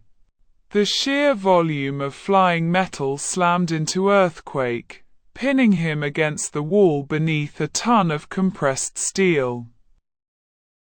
BOBOIBOY, Yaya and Ying cried out. Shadow bind. Fang launched a flurry of dark tentacles, but Vargoba magnetically pulled a massive steel beam from the ceiling, swinging it like a bat and shattering the shadows. Knock. King Fang to the ground. Vargoba laughed, a cruel, booming sound. Is this the best TAPOPS has to offer? Pathetic. I control the very metal this station is built from. You are fighting me inside my own weapon. Quote. Faris remained seated at the remaining corner of the table, his iced drink remarkably unspilled. He slowly stood up, brushing a speck of dust off his jacket. He's right, BOBOIBOY, Faris said, his calm voice cutting through the chaos. You can't fight magnetism with physical matter in a metal box. He'll just use it against you. Quote. BOBOIBOY struggled beneath the pile of steel trays and tables, the earthquake aura flickering as he desperately tried to lift the weight. Then what do I do? Fire. Water. Quote. Too slow. Too physical. Faris commanded. You need something that has no mass. Something that moves faster than magnetic waves. You need pure photons. Stop fighting the metal. Become the light. Quote. BOBOIBOY squeezed his eyes shut. Beneath the crushing weight, he stopped trying to outmuscle the metal. He focused on the concept of light, weightless, blinding, and infinitely fast. A brilliant, piercing white glow began to leak through the cracks in the metal pile. What is that? Vargoba growled, raising his axe. The pile of metal didn't explode. It was simply bypassed. A streak of blinding white light shot out from beneath the rubble, moving at terrifying, absolute speed, and reappeared directly behind Vargoba. The white light resolved into BOBOIBOY. But this wasn't Earthquake or Blaze. He wore a sleek, futuristic white and neon yellow suit. His cap featured a sharp, angular star emblem, and a pair of sleek, high-tech orange visors covered his eyes. BOBOIBOY Light, Kahaya, had finally awakened. Optical illusion, BOBOIBOY Light shouted. He instantly moved at light speed, creating a dozen holographic afterimages that surrounded Vargoba. "Tricks!" Vargoba roared, swinging his magnetic axe wildly, but he only struck thin air as the holograms dissipated and reformed. At that exact moment, the final puzzle piece locked into place within Faris's core. The mechanical voice sang its absolute crescendo. Ding! Protagonist, BOBOIBOY, has successfully awakened the seventh and final base element, Kahaya, light. System synchronization complete. The elemental roster is full. Unlocking Tier 2 element for host, solar. Unlocking Tier 3 element for host, gamma, cosmic radiation, destructive light. Aesthetic superiority protocol engaged. Host is now capable of wielding the absolute, apocalyptic devastation of gamma radiation.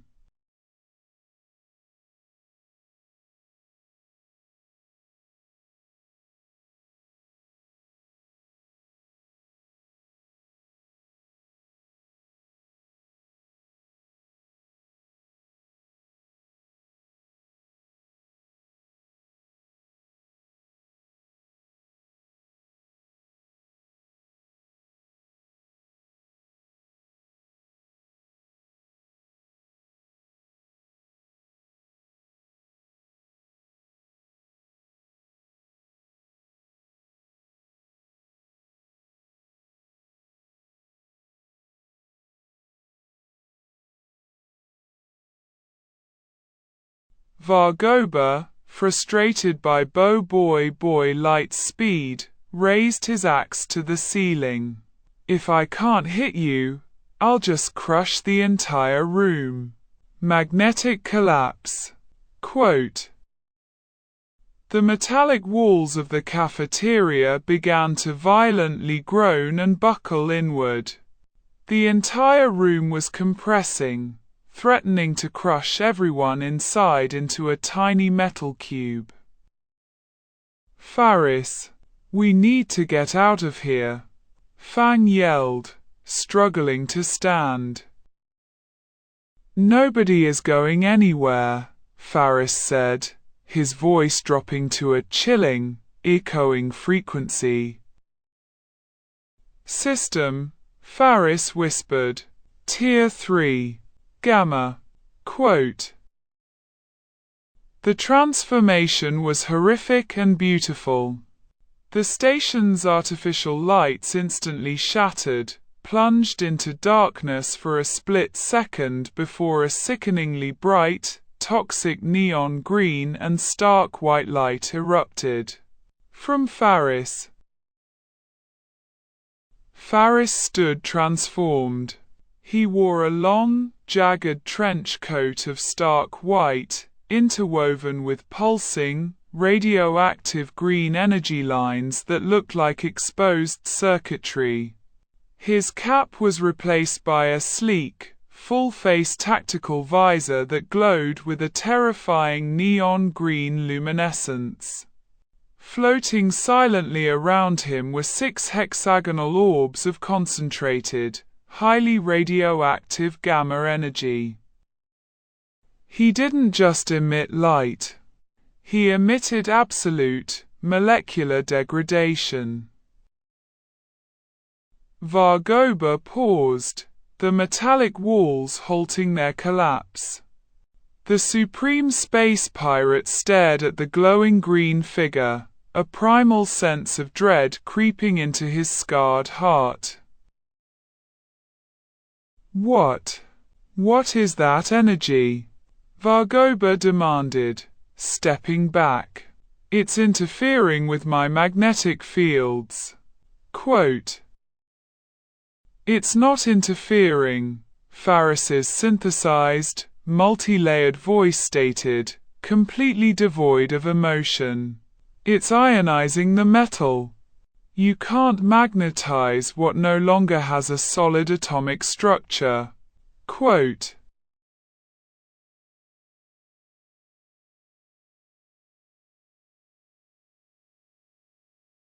Faris slowly raised a single finger, pointing it at the massive steel beam Vargoba was holding. Gamma degradation. Quote. A thin, pulsing green laser shot from Faris's finger. It struck the steel beam. The metal didn't break or melt. It instantly turned a sickly glowing green and dissolved into fine, radioactive dust that crumbled through Vargoba's fingers. Vargoba stared at his empty hands in sheer terror. My metal! Vargoba roared in panic. He raised his heavy purple axe, pouring all his magnetic energy into it. I'll cleave you in half, magnetic cleaver. Quote. He threw the massive, crackling axe directly at Faris with the force of a missile. Faris didn't even move his hands. One of the 6 floating hexagonal orbs zipped in front of him, expanding into a thin, transparent green shield. The heavy magnetic axe struck the gamma shield and simply disintegrated. The metal, the handle, the purple energy, all of it was instantly broken down into subatomic particles and absorbed by the shield. Vargoba fell to his knees, his mind completely broken. The greatest pirate in the galaxy, a warlord who had crushed entire fleets with a flick of his wrist, had just been completely disarmed without his opponent taking a single step. "Boy," Faris said, looking over at the wide-eyed protagonist. "He's all yours." Quote. Boy light nodded, pulling his visors down. He crossed his arms, gathering a massive amount of pure, blinding photons. Solar eclipse blast. Quote. A massive beam of concentrated white light shot from BOBOIBOY's hands, striking the kneeling Vargoba squarely in the chest. The blast launched the pirate backward, sending him crashing out of the cafeteria, down the corridor, and straight into a heavy containment cell, unconscious and utterly defeated. Faris willed the gamma transformation to drop. The terrifying green glow faded, the radioactive circuitry dissolving into harmless light, returning him to his standard jacket. The crushing pressure in the room vanished. The metallic walls stopped groaning. Gopal peeked out from under a table. Is the scary green ghost gone? Quote.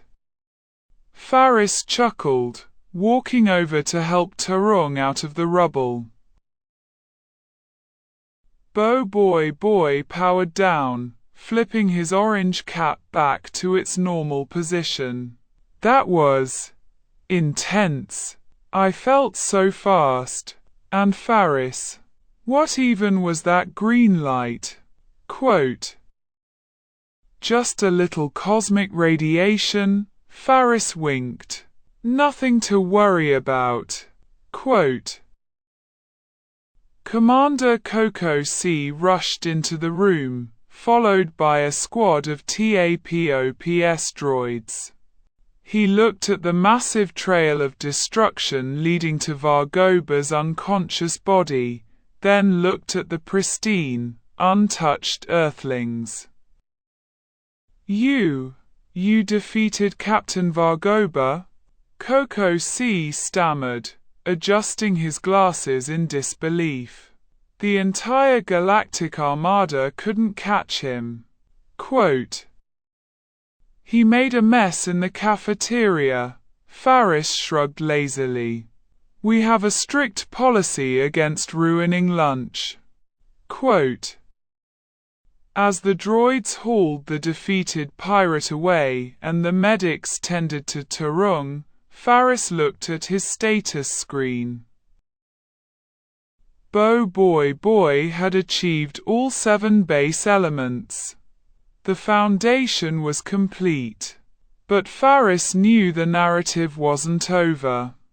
The true master of these elements, the ancient, original wielder, was still out there. Retaka.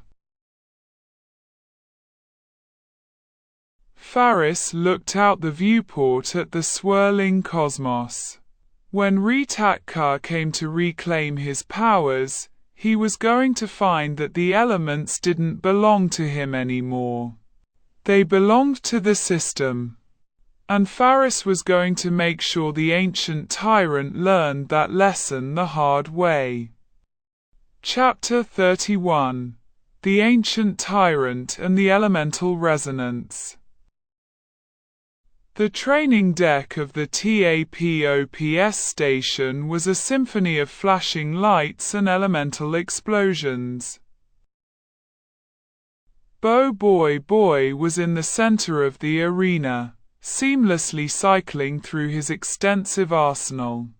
He shifted from the fiery blue strikes of blaze, to the freezing precision of ice, and finally to the blinding, hyper-speed movements of light. He was pushing his physical and mental limits, preparing for whatever the galaxy had in store next. Faris sat on a metal crate near the observation glass, watching with a lazy but approving gaze. BOBOIBOY had grown remarkably since their days in Pulau Rintis. He was no longer just a kid with a fancy watch, he was a true galactic defender. His transition speed has increased by 40%, Fang noted, standing next to Faris with his arms crossed. He's not telegraphing his elemental swaps anymore. Quote, "He's getting the hang of it," Faris agreed, taking a sip from a pouch of space juice. But he still relies too much on raw output. Against a master, predictability is a death sentence. Quote, before Fang could ask what Faris meant by a master, the entire TAPOPS station shuddered violently. It wasn't an explosion. It felt as if a massive, invisible weight had just been dropped directly onto the gravitational core of the station. The ambient lights flickered and died, replaced by the ominous glow of the red emergency strobes. BOBOIBOY dropped out of his light form, panting heavily as he looked around. Are we under attack again? Did Vargoba break out? Quote, over the intercom, Commander Kokosai's voice echoed, completely stripped of its usual rigid authority and replaced by raw panic. All personnel, evacuate the main hangar. We have a breach. It's not a ship. It's a single entity. He just tore through the deflector shields with his bare hands. Quote, a single entity? Fang gasped, summoning his shadow tiger. Who could tear through a galactic deflector shield? Quote, Faris slowly stood up, crushing the empty juice pouch in his hand. The system in his mind didn't just hum. It vibrated with a sharp, aggressive warning klaxon. Warning! Ancient elemental entity detected. Power signature matches original source code of host's elemental matrix. Retakka, Faris murmured, his eyes narrowing into icy slits. BOBOIBOY suddenly cried out, dropping to his knees. He grabbed his right wrist, his face contorted in absolute agony. The elemental watch strapped to his arm was sparking violently, glowing a volatile mix of all 7 elemental colors. BOBOIBOY, what's wrong? Fang yelled, rushing to his side. My watch. BOBOIBOY gasped, gritting his teeth. It's burning. It feels like something is trying to rip the powers out of me. Quote. The heavy titanium doors of the training deck didn't open. They violently disintegrated into a cloud of rust and dust. Stepping through the ruined archway was a figure that radiated pure, ancient menace. He was an alien of imposing height, clad in jagged, asymmetrical armor that pulsed with a chaotic blend of elemental energies. His skin was a pale, sickly blue, his eyes glowing with malevolent, toxic yellow light. Spikes of raw crystal and rock protruded from his shoulders. This was Retakka, the original master of the elements. The air in the room instantly grew heavy, thick with the suffocating pressure of a cosmic tyrant. I sensed it. Retakka's voice rasped, sounding like grinding tectonic plates. He completely ignored Fang and Faris, his toxic yellow eyes locking directly onto BOBOIBOY, who was still writhing on the floor. My powers. Fragmented. Diluted. Wielded by a pathetic human child. Quote.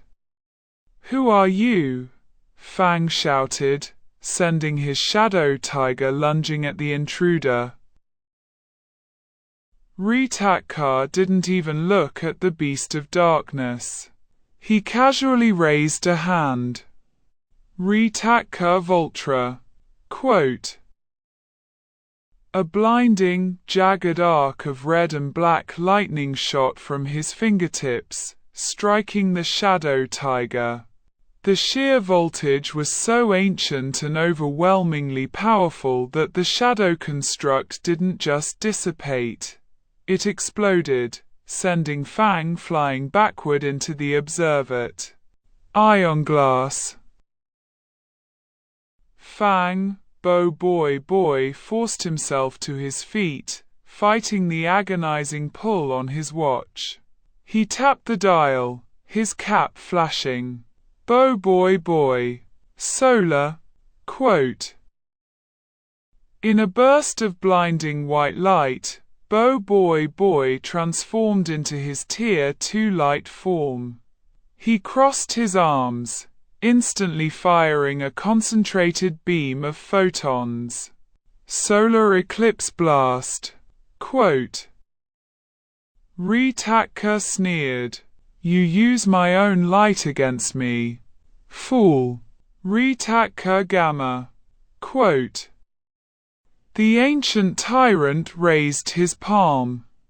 A sickening, neon green beam of radioactive gamma energy erupted from his hand, meeting BOBOIBOY's solar blast in mid-air. The clash wasn't even a contest.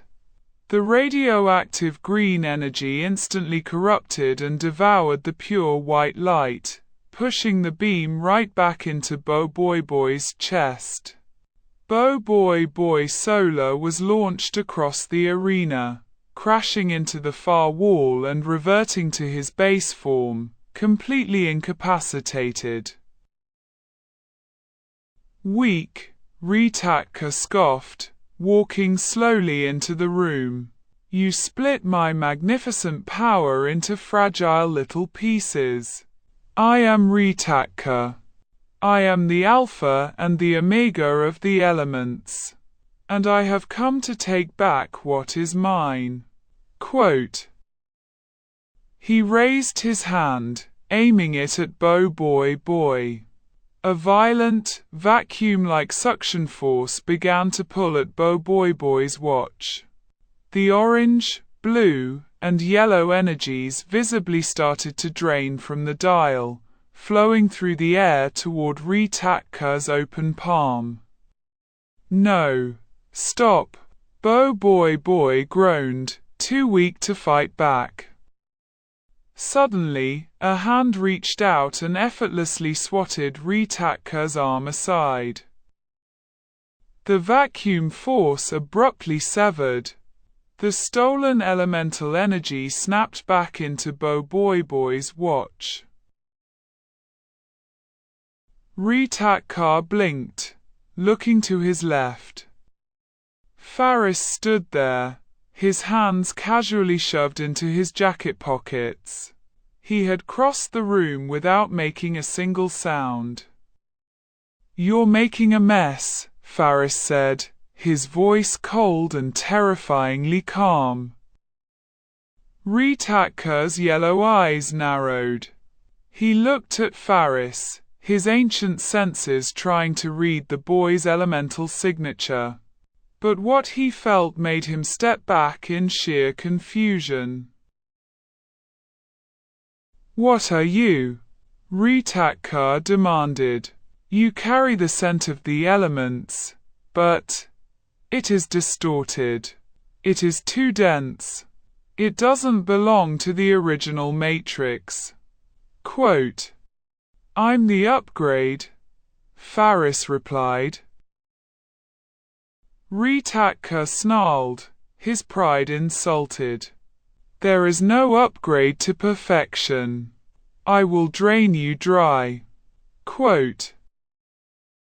Ritaka lunged forward, grabbing Faris by the collar of his jacket. The tyrant's hand glowed with the violent suction force of elemental extraction. He attempted to forcefully rip the elemental energy straight out of Faris's core. For a fraction of a second, the energy in the room spiked. Then, the mechanical voice in Faris's mind spoke, and for the first time, it didn't sound helpful. It sounded like an absolute, digital god delivering a death sentence. Alert! Unauthorized extraction attempt detected. Source: Obsolete Elemental Matrix, Ritaka. Action: Access denied. Initiating Firewall Protocol. Faris didn't just resist the extraction.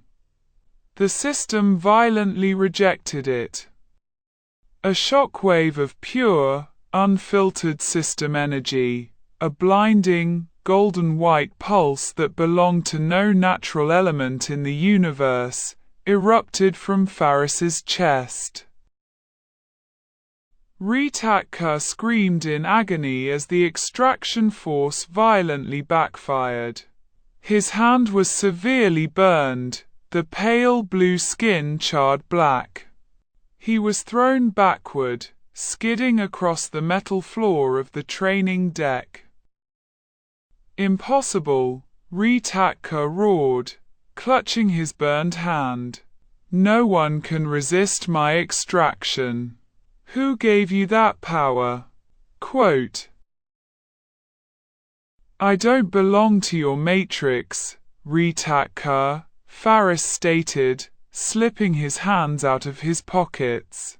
His eyes began to glow with a deep, ethereal teal light. You call yourself the original master. Let's see how your ancient relics hold up against absolute evolution. Quote. System, Faris whispered. Tier 3. Tempest. Quote, the air in the room vanished. A silent, terrifying vacuum formed around Faris.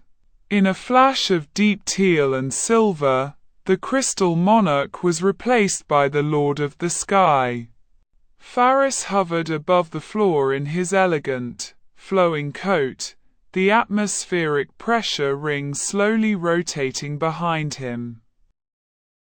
Ritakka gritted his teeth, his armor crackling with wind energy. You dare use wind against me? Ritakka Beliong. Quote, the tyrant summoned a massive, roaring tornado infused with jagged rocks and red lightning, hurling it directly at Faris. It was a chaotic, devastating combination of three elements. Faris simply looked at the incoming storm. Tempest domain, atmospheric eradication. Quote, Faris didn't summon a stronger wind. He simply commanded the atmosphere inside the tornado to cease existing. The roaring vortex of rocks and lightning suddenly collapsed in on itself, suffocated by an instant, localized vacuum. The rocks fell harmlessly to the floor. The red lightning fizzled out without oxygen to conduct it. Ritakka's eyes widened in sheer disbelief. You didn't overpower it. You deleted it. Quote, your elements are raw, Ritakka. They are chaotic and messy. Faris's synthesized, multi-layered voice echoed in the vacuum, resonating directly into Ritakka's mind. My elements are absolute. Quote, with a flick of his wrist, Faris unleashed a focused burst of hyper-pressurized air. It hit Ritakka like an invisible freight train. The ancient tyrant's heavy armor cracked, and he was launched through the observation glass, crashing into the command console of the adjacent room. Ritakka struggled to stand, coughing up thick purple blood. He looked at the hovering, god-like figure of Tempest, then down at his own trembling hands. He had just awakened from a century-long slumber. He was not at his full strength, and this boy wielded a perfected, impossible version of his own powers. This is not over, Ritakka hissed, his body beginning to dissolve into a swirl of cosmic gamma energy. I will travel to the elemental planets. I will gorge myself on their raw cores. And when I reach my absolute prime, I will return to tear that power from your cold, dead hands. Quote, with a blinding flash of toxic green light, Ritakka teleported away, fleeing the station before Faris could finish him. The heavy, suffocating pressure in the station instantly lifted. The emergency red lights stopped spinning, replaced by the standard blue illumination. Faris gently floated down to the floor, willed his Tempest form to drop, and walked over to where BOBOIBOY and Fang were slowly picking themselves up. BOBOIBOY clutched his elemental watch, which had finally stopped glitching. He looked at Faris, his eyes wide with a mix of awe and terror. He was the original owner of my powers. He was so strong, Faris. I couldn't even scratch him. Quote, he had centuries of experience, BOBOIBOY, Faris said, offering a hand and pulling the protagonist to his feet. But experience means nothing if your foundation is flawed. He relies on stealing power. You rely on mastering it. Quote. Fang rubbed his bruised shoulder, looking at the shattered observation glass. He said he's going to the elemental planets. If he absorbs their cores, he'll be unstoppable. Quote. Commander Coco C ran into the room, flanked by Admiral Tarung, both looking at the incredible destruction Ritak-Ka had caused in less than 3 minutes. Cadets, are you all right? Coco C panicked. We're fine, Commander, Faris replied, his tone chillingly calm. But we have a new mission. Quote. Faris looked up at the digital star map flickering on a surviving monitor. Ritak-Ka is going to try and absorb the galaxy to beat us, Faris declared, his eyes flashing with a dangerous, golden light. So, we're going to hunt him down. Planet by planet. And we're going to end the original master, once and for all. Quote. Chapter 32, The Crystal Master and the Fusion Spark. The TAPOPS stealth cruiser slipped through the hyperspace lanes, leaving the shattered remnants of the station's hangar bays far behind them. Inside the command bridge, Commander Coco C projected a holographic map of the galaxy. A glowing red trail marked the destructive path Ritak-Ka had already carved through the cosmos. In the last 48 hours, Ritak-Ka has raided 2 uninhabited sectors, Coco C reported, his small face grim. He is absorbing ambient elemental energy to heal the wounds you inflicted on him, Faris. But ambient energy won't restore him to his prime. For that, he needs a planetary core. Quote. And where is he going to find one of those? Fang asked, leaning against the navigational console. Planet Quebec, Admiral Tarung rumbled from the back of the bridge, his arms crossed over his bandaged shoulder. It is a desolate world, a dumping ground for galactic scrap. But deep within its mantle lies a massive deposit of pure crystal energy. If Ritak-Ka absorbs it, his physical durability will become virtually absolute. Quote. BOBOIBOY looked at his elemental watch. Then we have to get there first and stop him. Quote. It's not just about stopping him, BOBOIBOY. Coco C adjusted his glasses. Planet Quebec is home to an ancient hermit. His name is Hang Kasa. He was once Ritak-Ka's ally, before realizing the tyrant's true nature. Hang Kasa is the original master of the crystal element. If anyone knows a weakness in Ritak-Ka's elemental matrix, it's him. Quote. Faris sat in the pilot's co-seat, spinning a glowing blue fire chakram lazily on his finger. An original master, huh? Let's hope he's more reasonable than his old friend. Quote. The cruiser dropped out of hyperspace, greeted by the sight of planet Quebec. It was a bleak, brownish-gray sphere, orbited by rings of rusted cosmic junk and discarded satellite debris. They navigated through the trash field and descended into the atmosphere, landing in a massive canyon surrounded by towering mountains of scrap metal and jagged, glowing crystals. The heavy ramp lowered, and the team stepped out into the dry, dusty air. "This place is a dump," Gopal complained, kicking a rusted gear. "Are we sure a legendary master lives here?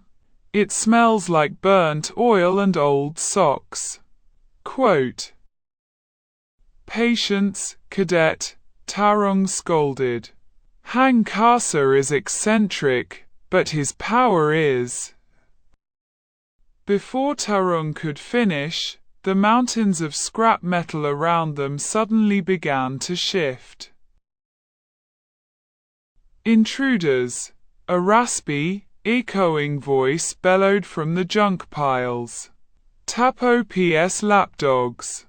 Have you come to steal my peace? I'll turn you into statues." Quote. Without warning, the ground beneath their feet violently erupted. Massive, jagged spikes of dark green crystal shot up from the dirt, attempting to encase the entire team. "Look out!" BOBOIBOY tapped his watch. "BOBOIBOY! Earthquake!" Quote. He slammed his golden-brown gauntlets into the ground, raising a wall of earth to block the crystals. But the dark green crystals pierced straight through the rock as if it were wet paper, shattering BOBOIBOY's defense and wrapping around his legs, pinning him in place.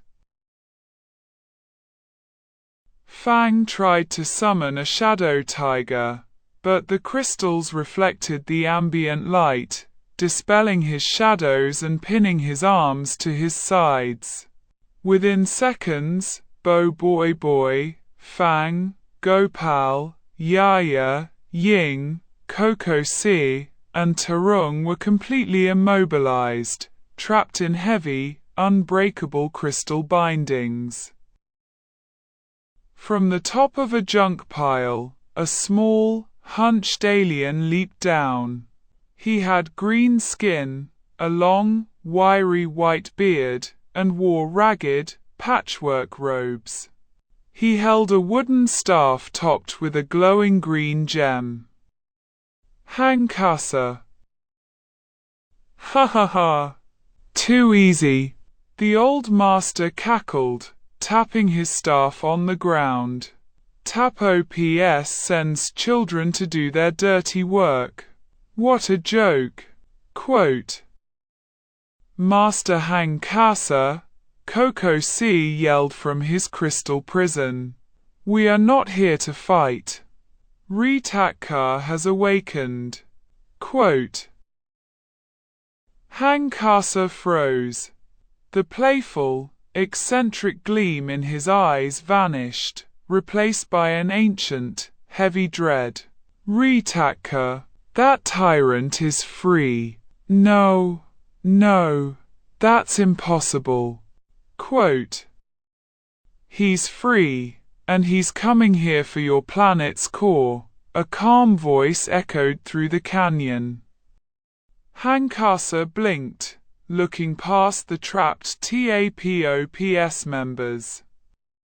Standing a few feet away, completely untouched by the crystal ambush, was Faris. He had his hands in his pockets, looking at the old master with an expression of mild boredom. "What?" Hang Kasa frowned, pointing his staff at Faris. "How did you dodge my crystal bind?" "No matter, I'll just catch you now." Crystal pillar. Quote. Hang Kasa slammed his staff down. A massive column of dark green crystal erupted directly beneath Faris, aiming to swallow him whole. Faris didn't move. He didn't even transform. As the crystal pillar shot upward and made contact with the soles of Faris's shoes, it didn't encase him. Instead, The dark green crystal instantly cracked, splintered, and shattered into a million harmless pieces. Hankasa's jaw dropped. What? My crystal? It shattered on impact. You didn't even use an element. Quote, Your crystal is impure, old man, Faris said calmly, walking forward. It's brittle. It's filled with microscopic fractures because you force it to grow too fast. It lacks true density. Quote, Hankasa's pride flared. Impure. I am the Crystal Master. I wield the absolute defense. Let's see you block this. Quote, The old alien poured his energy into his staff. Crystal Golem. Quote, The surrounding scrap metal and crystals fused together, forming a colossal, 30-foot-tall giant of jagged green quartz and rusted steel. The golem roared, raising a massive fist to crush Faris into the dust. Faris, look out! BOBOIBOY Earthquake yelled, struggling against his bindings. Faris sighed. He stopped walking and looked up at the towering golem. You want to see absolute defense? Faris's voice dropped, resonating with the heavy, unyielding weight of the deep earth. System. Tier 3. Crystal. Quote, The transformation erupted, but it was nothing like Hankasa's raw, jagged green constructs. A blinding, prismatic light swallowed Faris, radiating an aura of utter, flawless perfection. When the light snapped back into his core, Faris stood as the crystal monarch. His flawless, diamond-like armor gleamed with a white-gold brilliance, reflecting the twin suns of the galaxy. The crystalline crown visor pulsed with a milky, iridescent glow. Hankasa stumbled backward, his staff slipping from his grip. That energy, it's impossible. It's crystal. But it's divine. Quote, The golem's fist crashed down on Faris. Clang! The sound of the impact was deafening, like a hammer striking an anvil of the gods. But Faris hadn't even raised his hand to block. The golem's fist simply struck Faris's shoulder, and instantly, the massive construct's arm shattered into powder. The sheer, infinite density of Faris's Tier 3 armor caused the kinetic force to completely rebound, destroying the attacker. Faris raised a single, diamond-encased finger and pointed it at the crumbling golem. Crystal conversion. Quote, A beam of pure white light struck the golem. In a microsecond, the crude, green quartz and rusted metal were forcibly rewritten on a molecular level. The entire 30-foot golem was transformed into a flawless, perfectly cut statue of solid, unbreakable diamond. Faris snapped his fingers. The diamond statue instantly dissolved into glowing dust, scattering in the wind. With another flick of his wrist, Faris sent a wave of Tier 3 energy over his friends. Hankasa's green crystal bindings instantly turned to dust, freeing the TAPOPS team. Faris willed his transformation to drop, the majestic armor dissolving as he turned his icy clear eyes back to Hankasa. That is crystal, Faris stated coldly. Yours is just pretty glass. Quote. Hankasa fell to his knees, utterly speechless. He had spent centuries mastering his element, and this human boy had just demonstrated a level of perfection that defied the laws of the universe. Who are you? Hankasa whispered.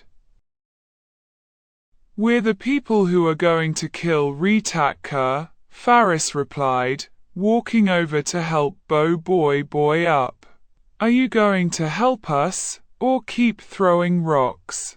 Quote. Hankasa slowly stood up, picking up his staff. His eccentric demeanor was entirely gone, replaced by a deep, solemn respect. If Ritakka is coming, and you wield that kind of power, then perhaps the galaxy has a chance. Come to my sanctuary. We must prepare. Quote. Deep within a massive hollowed-out crystal cave, Hankasa set up a holographic projector scavenged from old ships. Ritakka is dangerous because he can wield multiple elements, Hankasa explained to BOBOIBOY and Faris. But his fatal flaw is that he can only use one at a time. He transitions quickly, but he cannot blend them. His matrix is corrupted by his own greed. Quote. BOBOIBOY looked at his elemental watch. I have 7 elements now. But even when I split into 3, I'm just fighting alongside myself. I'm not blending them. Quote.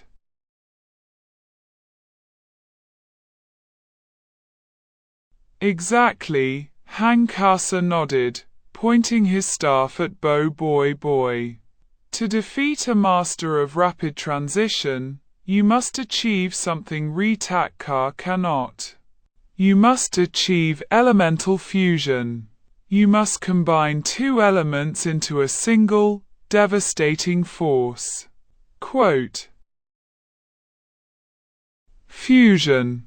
BOBOIBOY's eyes widened. Is that even possible? Won't the elements cancel each other out? Quote.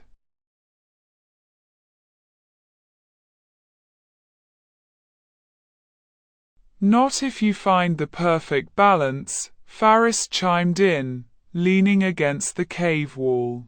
You've already learned to balance fire and water, BOBOIBOY. You know how to reign in the chaos of blaze with the tranquility of ice. Quote. Hankasa nodded enthusiastically. The boy speaks the truth. Blaze and ice, heat and cold. If you can force them to coexist in a single form, you will create a thermal shockwave capable of shattering Ritakka's armor. Quote. BOBOIBOY looked down at his hands, a determined fire burning in his eyes. How do I do it? Quote. By breaking your own limits, Hankasa said, stepping back and raising his staff. The crystal cave around them began to hum with intense energy. I will push you to the brink, BOBOIBOY. You will not leave this cave until you can forge the ultimate thermal weapon. Quote. Faris watched as BOBOIBOY stepped into the center of the training ring, tapping his watch. While the protagonist prepared to unlock his first fusion element, Faris looked up at the ceiling of the cave, his system pulsing quietly in his mind. Ritakka was coming. And when he arrived, he was going to face a BOBOIBOY who could fuse elements, and a system host who possessed the absolute pinnacle of cosmic power. The ancient tyrant was walking straight into an execution. Chapter 33: The Thermal Paradox and the Tyrant's Return.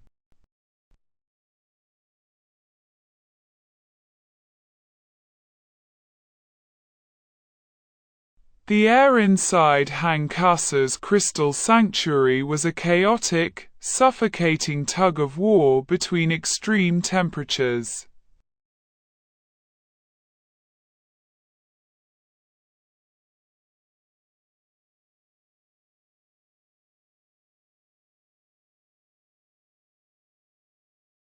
Again, Hankasa barked, slamming his wooden staff against the crystal floor.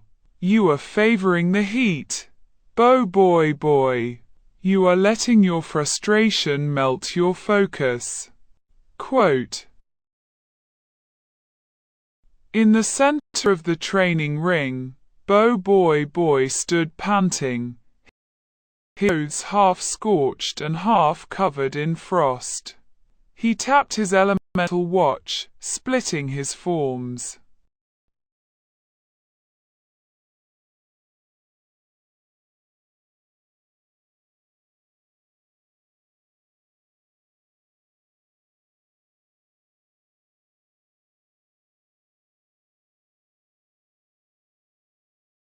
BOBOIBOY Blaze stood on the left, his blue and crimson fire roaring wildly.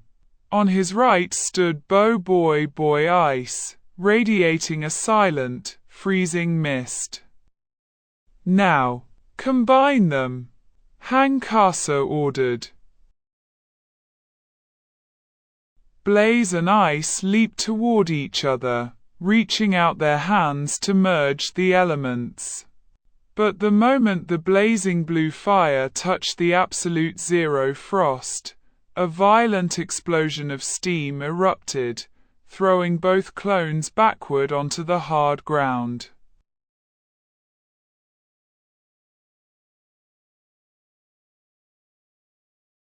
They merged back into the original BOBOIBOY, who groaned in pain, clutching his ribs. "It's not working," BOBOIBOY coughed, shivering and sweating at the same time. "The fire just melts the ice, and the water puts out the fire. They cancel each other out." Quote. Faris sat on a floating piece of magnetic scrap metal, leaning his head against the cave wall. He had been watching the grueling training for 3 hours.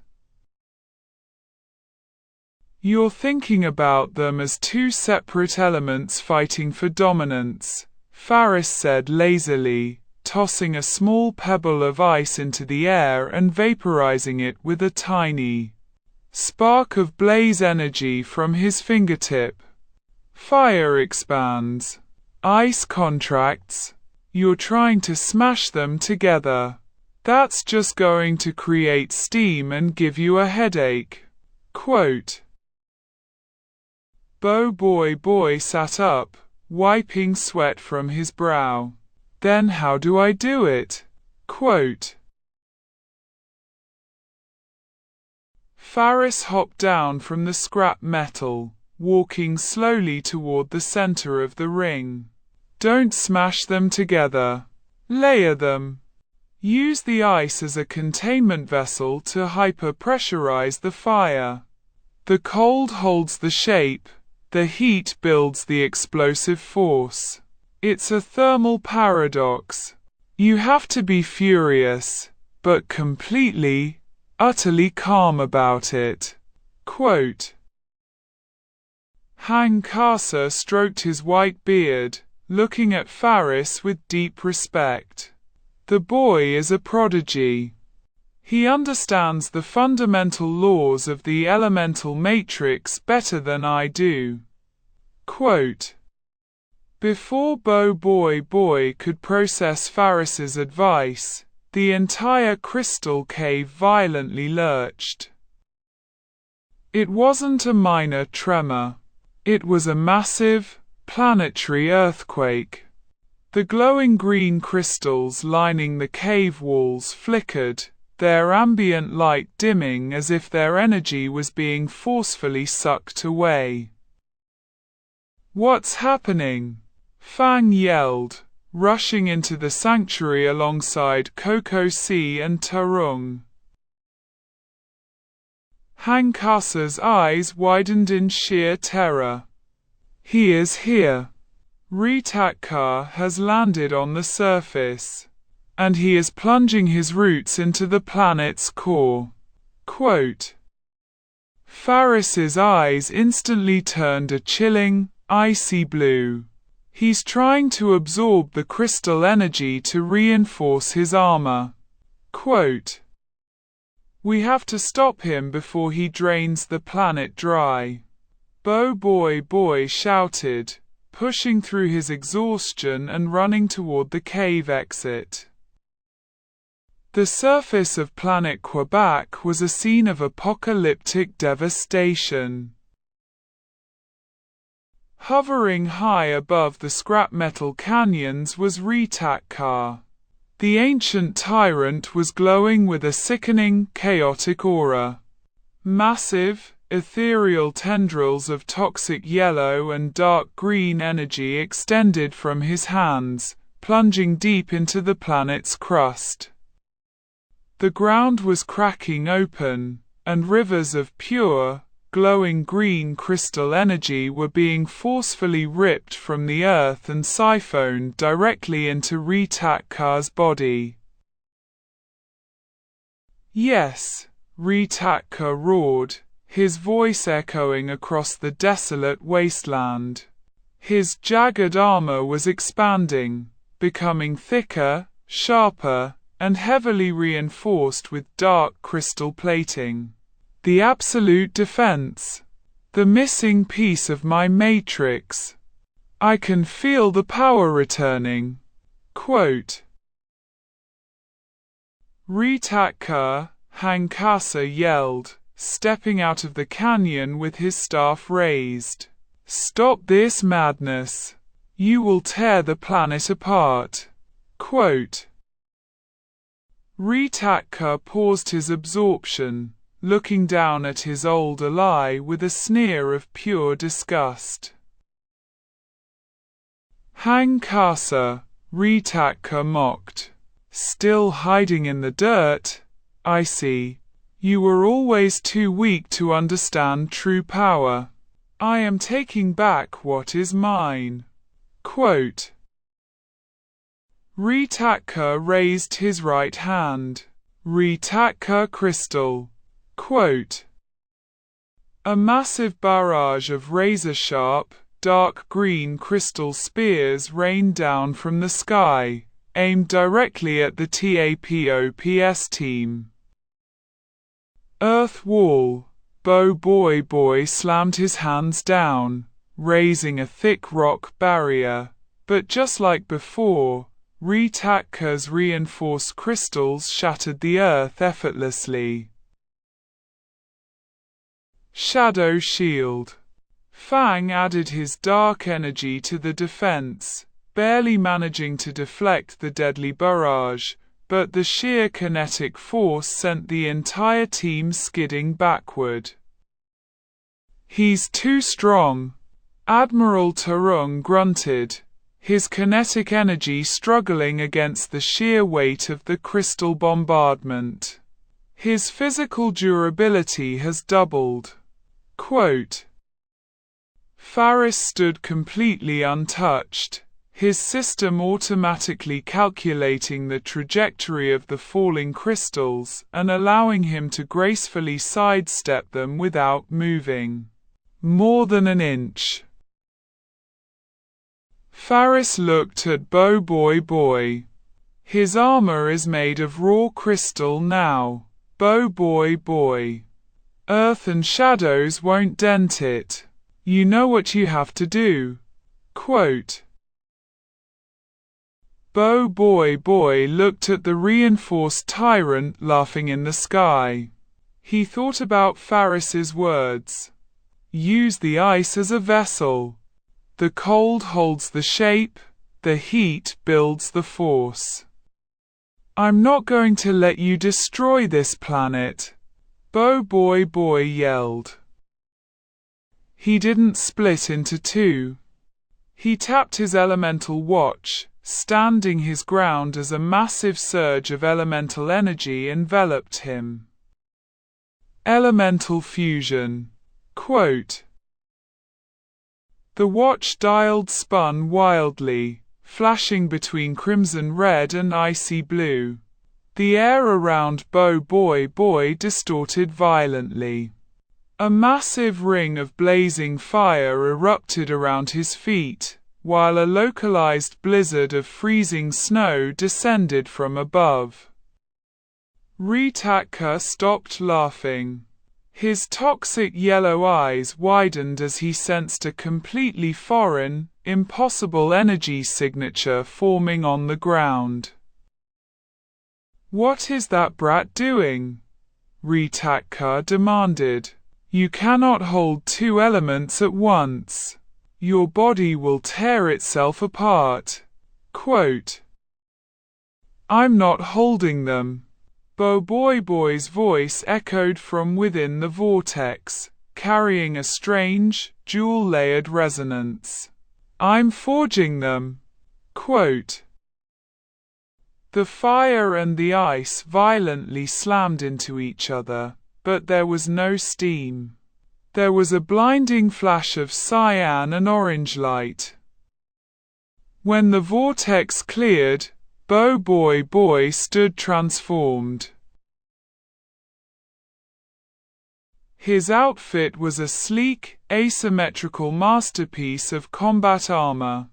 One half of his jacket burned with the intense, deep blue flames of blaze, while the other half was coated in the pristine, diamond-hard frost of ice. His cap featured a split emblem of a flame and a snowflake. In his hands, he wielded a massive, devastating weapon, a heavy, blazing bow made entirely of unmelting ice, radiating an aura of intense, localized thermal shock. Ding! Protagonist, BOBOIBOY, has successfully achieved elemental fusion. New form unlocked. Frostfire, blaze plus ice. BOBOIBOY. Frostfire, he declared, his breath pluming in the cold air while his footsteps scorched the earth beneath him. Hankasa fell to his knees in sheer awe. He did it. He actually achieved the thermal paradox. Quote. Impossible, Ritaka roared in furious disbelief. Fusion is a myth. I will crush you. Quote. The tyrant dove from the sky, cloaking his fist in massive, jagged layers of dark green crystal, aiming to smash Frostfire into the ground. BOBOIBOY Frostfire didn't flinch. He raised his heavy ice bow, pulling back the string. Instead of a normal arrow, a massive, hyper-pressurized spear of blazing blue fire materialized, contained perfectly by an outer shell of absolute zero frost. Let's see your armor handle this, Frostfire shouted. Frostfire piercing arrow. Quote. He released the string. The thermal arrow shot upward at supersonic speed, colliding perfectly with Ritaka's crystal-encased fist. For a microsecond, the dark crystal held, but the thermal shock was devastating. The absolute zero frost on the outside of the arrow instantly froze the crystal, making it incredibly brittle. A millisecond later, the hyper-pressurized blue fire on the inside of the arrow detonated. The rapid shift from absolute zero to 1000-degree heat caused Ritakka's reinforced crystal armor to violently shatter into a million useless shards. The explosion engulfed the tyrant, sending him hurtling backward through the air with a cry of pain. He crashed violently into a mountain of scrap metal, burying him under tons of debris. The TAPOPS team erupted into cheers. He broke the absolute defense. Fang yelled, pumping his fist. Faris smirked, slowly walking toward BOBOIBOY Frostfire, who was panting heavily, the intense strain of the fusion form already taking a toll on his stamina. Not bad, Faris nodded. You actually pulled it off. Quote. BOBOIBOY grinned weakly, the fiery and frosty auras flickering. Thanks to you. And Master Hankasa. Quote. Suddenly, the mountain of scrap metal violently exploded outward. A massive, terrifying shockwave of pure, toxic gamma energy ripped through the canyon, vaporizing the rusted metal into radioactive dust. Ritakka slowly rose into the air. His crystal armor was completely shattered, and his pale blue skin was heavily scorched. But he wasn't dead. He was absolutely, catastrophically enraged. His eyes were completely solid, glowing toxic green. The air around him distorted with the sickening, lethal radiation of his most destructive element. You broke my armor. Ritakka's voice was no longer a rasp. It was a demonic, echoing roar of pure hatred. You dare humiliate the original master? I will not just kill you. I will sterilize this entire planet with cosmic radiation. Ritakka Gamma. Planetary annihilation. Quote. Ritakka raised both hands to the sky. A colossal, pulsating sphere of neon-green gamma energy began to form above his head. It was growing rapidly, large enough to wipe out everything within a 100-mile radius. BOBOIBOY Frostfire gritted his teeth, raising his bow again, but his arms were shaking. The fusion was draining his energy too fast. Faris stepped in front of BOBOIBOY, his expression turning terrifyingly cold. Stand down, BOBOIBOY, Faris ordered, slipping his hands out of his pockets. You got your hit in. He's mine now. Quote. Faris looked up at the massive, radioactive sphere of death, his eyes flashing with a terrifying, apocalyptic light. Ritakka thought he was the master of Gamma. He was about to learn what true cosmic destruction looked like. Chapter 34. The Gamma Clash and the Cosmic Judgment. The sky above planet Quebec was no longer a hazy, brownish-gray. It had turned a sickening, luminescent, neon green. Ritakka floated high above the scrap metal canyons, his hands raised to the heavens.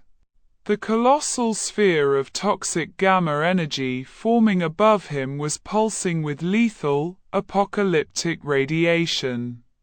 The sheer gravitational distortion and radioactive heat were already causing the surrounding mountains of rusted metal to melt into bubbling, glowing slag. Radiation levels are exceeding maximum TAPOPS thresholds. Commander Coco C panicked, checking his wrist computer, which was sparking wildly. If that sphere detonates, the entire planetary crust will be sterilized. Quote. Hang Kasa slammed his staff into the ground, erecting a thick dome of pure, uncorrupted crystal over the TAPOPS team. It won't be enough. Gamma energy penetrates solid matter. We will be vaporized. Quote. BOBOIBOY Frostfire gritted his teeth. He raised his heavy icebow, his jewel-colored aura flickering as the immense strain of holding the fusion form drained his stamina. He tried to draw the string back to forge another thermal arrow, but his arms trembled violently. With a sharp gasp, the fusion collapsed. BOBOIBOY fell to his knees, reverting to his standard orange jacket, completely exhausted. Faris, BOBOIBOY panted, looking up at the lone figure standing outside the crystal dome. Faris didn't look back.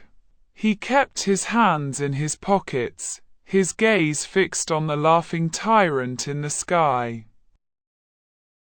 You think you can stop me?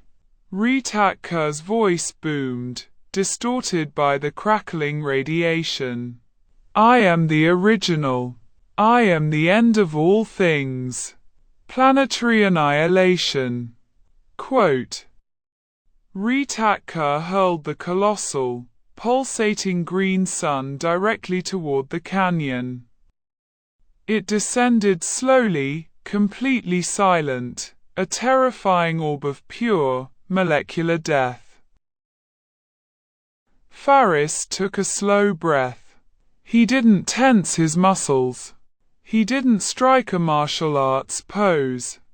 He simply accepted the absolute, terrifying power that resided in his core. System, Faris whispered, his voice cold, flat, and devoid of mercy. Tier 3. Gamma. Quote. Ding. Transforming into Tier 3 element, gamma, cosmic radiation, destructive light. Aesthetic superiority protocol engaged. Absolute subatomic degradation activated. The air around Faris violently distorted. All ambient light in the canyon was instantly sucked away for a fraction of a second, plunging the world into pitch blackness. Then, a brilliant, terrifyingly toxic neon green and stark white light erupted. Faris stood transformed. His long, jagged white trench coat fluttered against the radioactive winds, the pulsing green circuitry lines weaving across the fabric glowing with lethal intensity. His sleek, full-face tactical visor obscured his eyes, projecting an unfeeling, neon-green luminescence. The 6 hexagonal orbs of concentrated Tier 3 gamma energy hummed silently, floating in a perfect halo around his shoulders.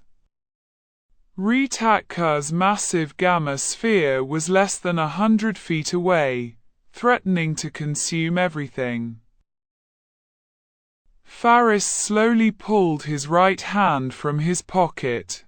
He didn't brace for impact. He raised his hand, palm open, directly toward the descending sphere. Gamma domain, subatomic eradication. Quote, Faris didn't fire a beam to push the sphere back. That would just be a contest of brute force. Instead, he unleashed the true, terrifying nature of Tier 3 Gamma. He commanded the radiation to break down. A pulse of pristine, blindingly pure green light expanded from Faris's palm. When it made contact with Ritatkar's colossal sphere, the apocalyptic attack didn't explode. It simply began to dissolve.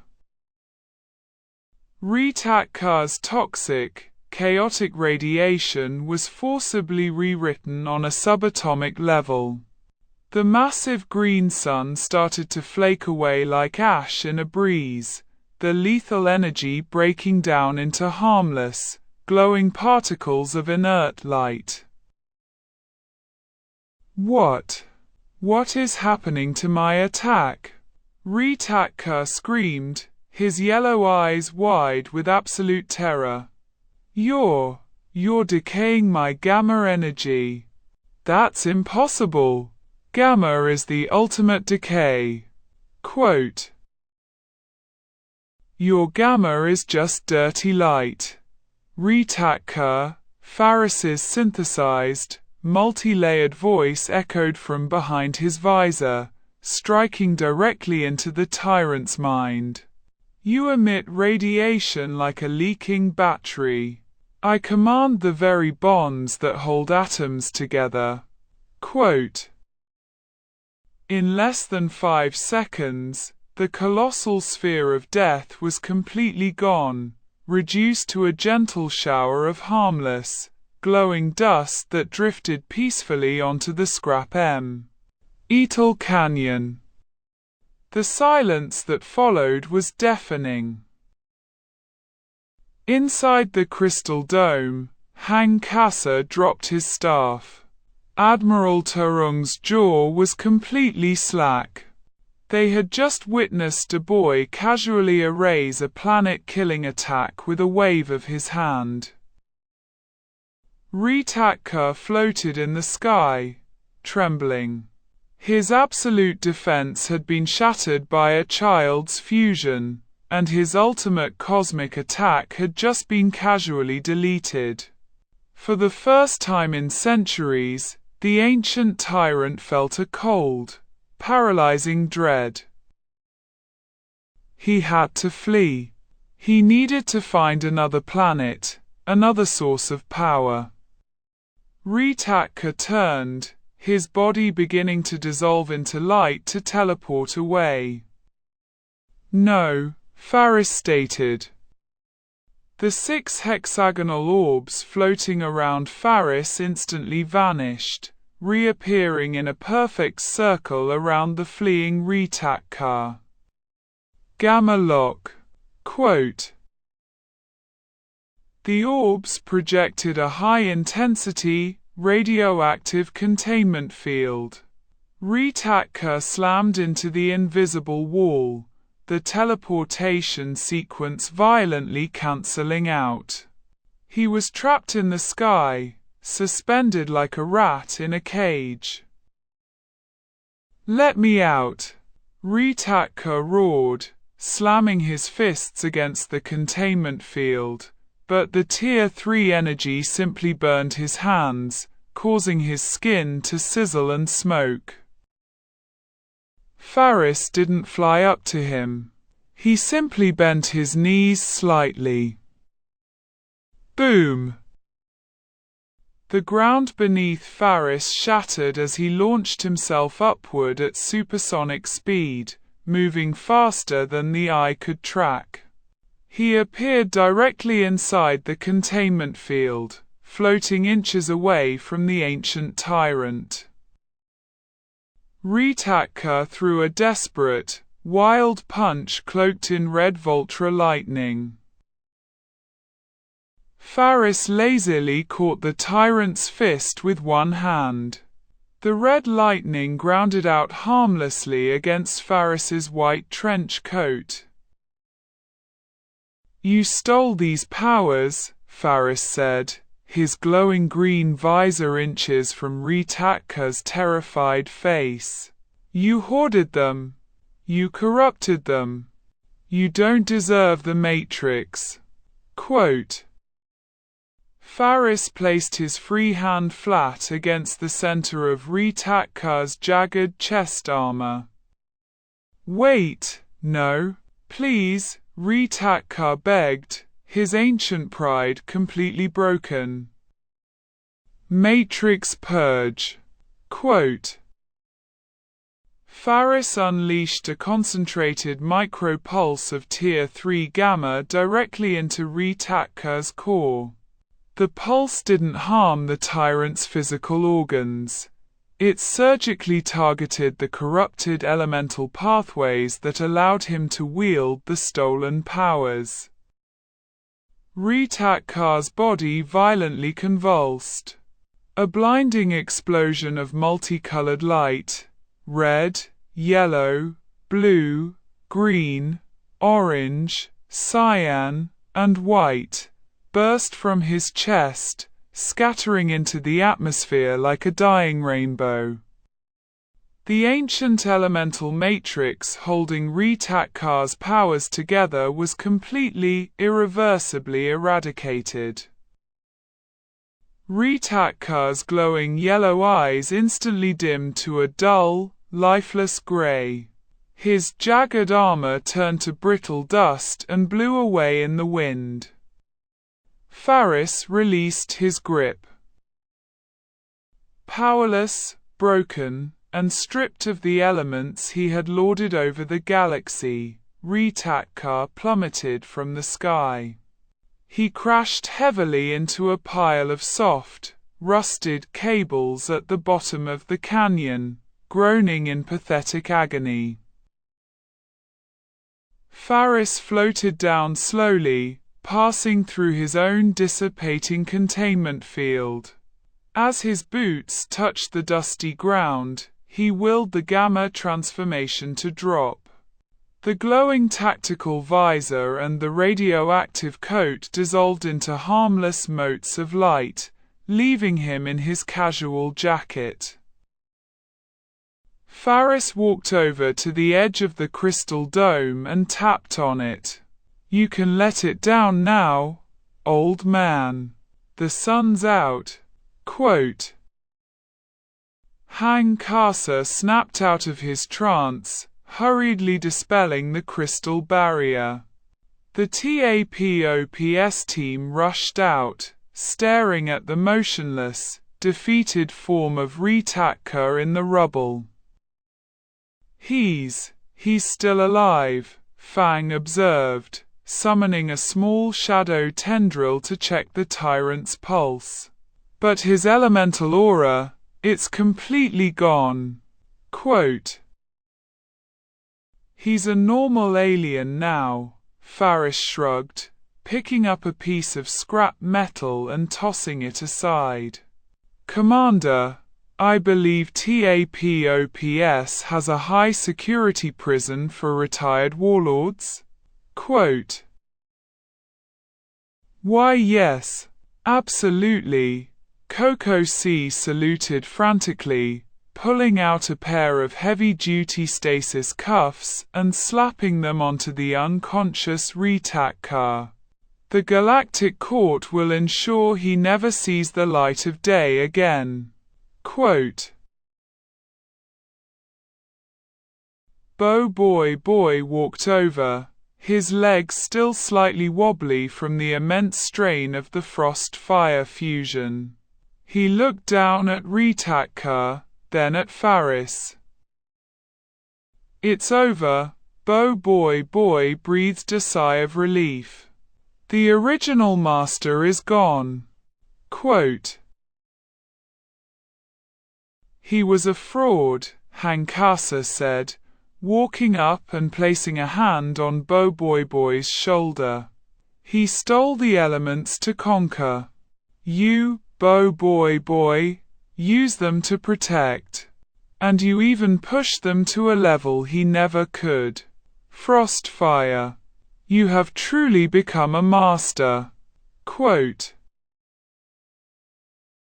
BOBOIBOY rubbed the back of his neck, grinning sheepishly. I couldn't hold it for very long, though. It drained my energy instantly. Quote. That is the nature of fusion. Hankasa nodded wisely. It is a temporary state of absolute power. With time and training, you will be able to hold it longer. And perhaps, you will discover other combinations. Quote. BOBOIBOY's eyes lit up. Other combinations? Like earth and wind? Or light and lightning? Quote. Let's not blow up the galaxy just yet, Faris chuckled, stretching his arms. Take a break, BOBOIBOY. You earned it. Quote. Admiral Tarung walked over, looking at Faris with a mixture of immense respect and lingering wariness. Cadet Faris, you neutralized a planetary threat without a single casualty. Your power, it defies all known metrics. Quote.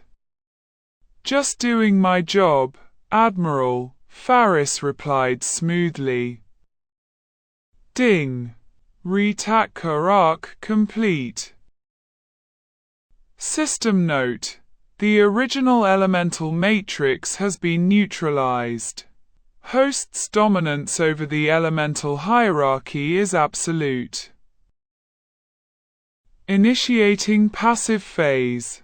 Preparing for Tier 4 integration criteria. Faris paused. Tier 4. He hid a smirk, turning away from the group and looking up at the vast, starry sky above planet Quebec. The BOBOIBOY universe was safe for now, the major cosmic tyrants handled. But the system was already looking beyond the stars, hinting at a level of evolution that bordered on true conceptual godhood. Come on, Faris called back to the group, the golden sunset of the twin stars catching his eye. Let's get back to the station. I think Gopal owes me a plate of space noodles. Quote. Chapter 35. The Butterfly Envoy and the Glacier's Resolve.